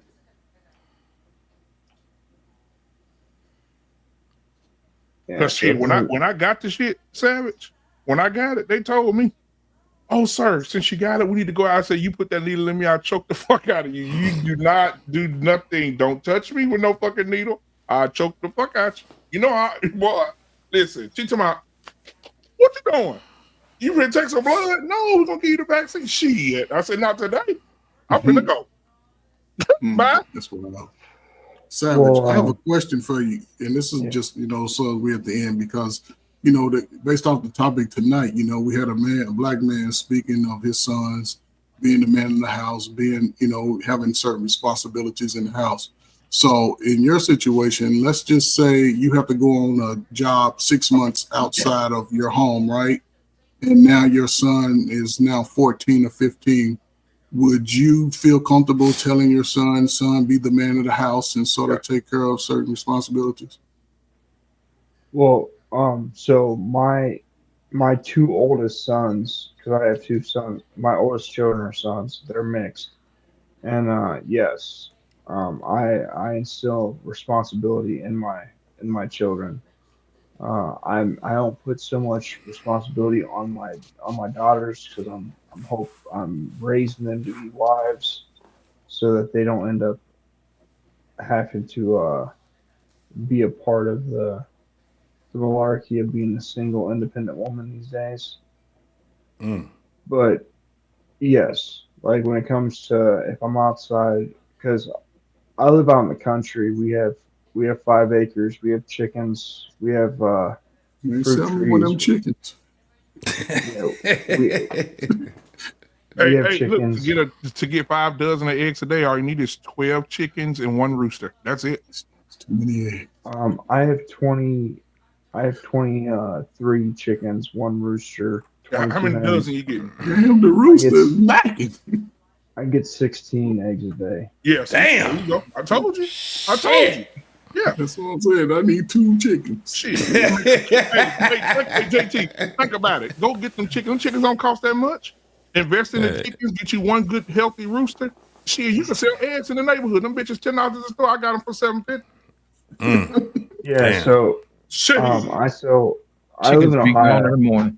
I live in Ohio, so I sell my cartons in Ohio for $5 $5 a carton, and they're free range. But the rooster's pretty much there. Like going back to the role of being the man, the rooster's really the only thing he does is he's there. He bangs the hens all day, every day. Like he's just jumping on them and attacking them, just going in on them 100 times a day. But when it comes down to there being a predator, he runs up and he fights and dies for the hens. Yeah. He calls out when there's food. He calls out when there's a predator, and he stands in between him and the predator. So, like, you can here in Ohio, you can get chickens for $15. If you buy 50 chickens, you'll pay $15 a piece. If you buy over 50, it'll be like $14 a piece, and if you buy like over 100, it's like $13 a piece. It's too many damn chickens. God damn. But you got to. But that shit, hey man, because they shit like a motherfucker. You got to fence them in now. You got to fence them in. costs- Shit everywhere. yeah, you gotta It have a costs coop. me- You gotta have coops like a motherfucker over there. Yeah, so if you build your own coop, it'll cost you about $700, Mm-hmm. and you can feed them for about 13. Like here in Ohio, you can feed them for $13.50 a month. So it's not super expensive to keep them. It is a big investment when you start doing it, but like my wife makes sourdough bread. Like we don't drink out of plastic. We cut a bunch of we don't eat out. We cut out like a lot of plastics and a lot of bullshit. We're in the process of changing all of our clothes to cotton linen and silk because we don't want the oil-based products of clothes.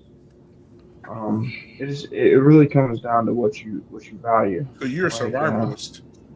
But that's what people can be though. That's what people can be though, because I'm sure he has his sons working in that chicken little upkeep too. So that's the dynamic word that a father brings to a son. Man, he gets them engaged in overall protection of the family, and they can ask those thought-provoking questions that have the father sitting over there looking at them like, where the hell did you get that shit from? Because they're thinking forward, and that's the beauty of the father having those relationships with the son. Man. So salute to all the fathers. Shit. Well, to be fair, my oldest is 11, my next son is 7. He just turned 8 actually.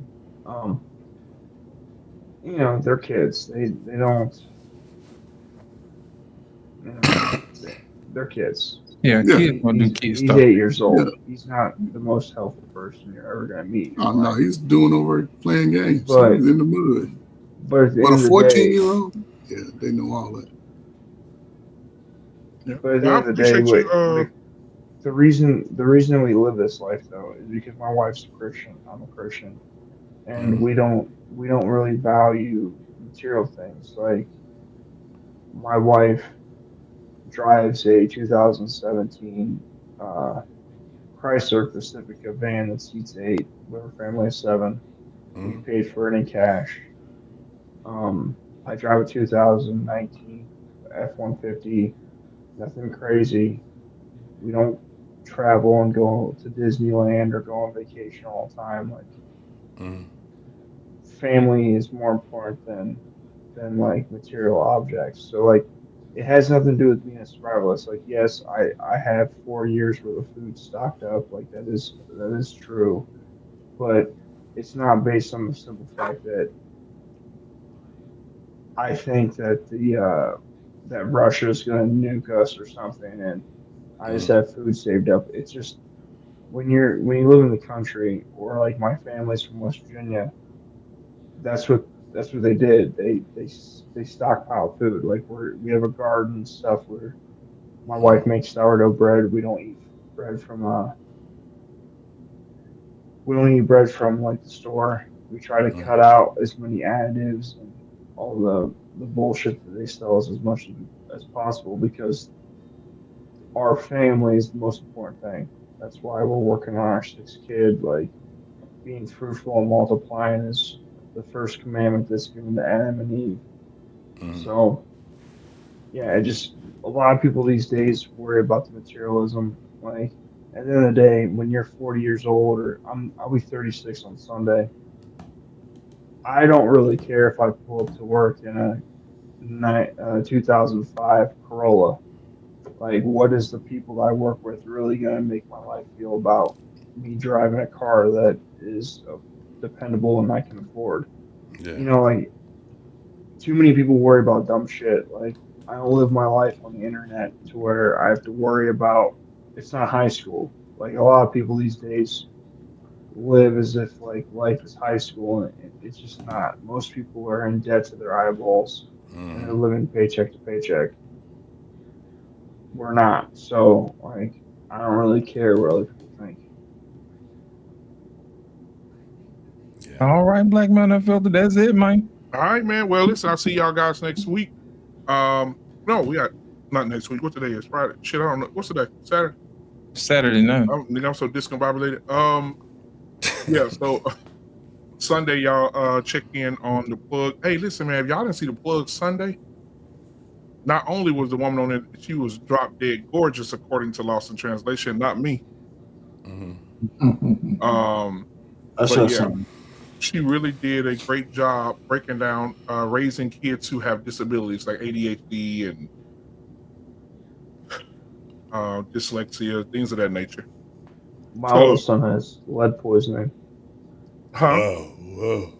Yeah. Be careful wearing jewelry that you buy at pawn shops, or like when you're traveling at a souvenir shop. Just be careful because a lot of that jewelry is lead. Has lead in it. Yep. All right, man. Well, y'all be good, man. I'll see y'all later, man. Sure. Y'all know I love you, man. Shout out to Sharon. Thank you for showing up tonight. Shout out to Mandrill, Anton, Eat a man. Yeah, man. Jedi Mike, Dirty folk. Praise that. Prototype. All right, and we'll see your old ass on Monday, R-Pain. Yeah. Whoa. Oh shit! What the hell was that? You okay? Was that a 19? Whoa. It's a cough, man. It's just a cough. Watch yourself. You too old to be doing that type of cough. That's get you one of them peppermints. Get you a peppermint in Yeah, it. he done find ate ass for the first You need time. a lozengen. This He didn't ass for the first time. You see how healthy you look? I told you. Hey man, hey, before we get up out of here, I gotta say this, RP. I really do, bro. Personally, I respect everything you represent, bro. Just listening to you, it is a joy for me to learn who you are, bro. So most definitely, man, you have, it seems like every damn week a new gain respect for me, man. I mean, from me. You know what I'm saying? So most definitely, bro, I love the things that you're doing. I be watching you, even though I be in the clouds, man, I work a lot. So please believe me. I watch each and every one of y'all, man. Most definitely. But I have to say that to you, bro, because it's just certain things that you show me where I just be like, that's how it's supposed to be done. So when I see you go on these panels and you're speaking the way that you speak, you're not preaching. You just speaking. And I'm like, but he has the, you know what I'm saying? He has the end results to it. Yeah, wake your young ass up. You too fucking young for all this shit, BMU.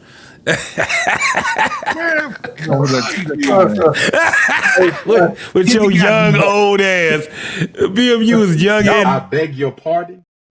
Y'all be getting Baptist long with it, man. He been trying to hit this button for an hour, man. I know he been trying to do it. Damn it, that's what you get. Yeah. We got some shit we need to get off our chest sometimes, man. Shit. Man, get it off your chest in the back chat, man. Let's go. All right, boy, y'all be good. Oh, yo, man, I appreciate that. I appreciate the words, JT. Everybody. Yes, sir, man.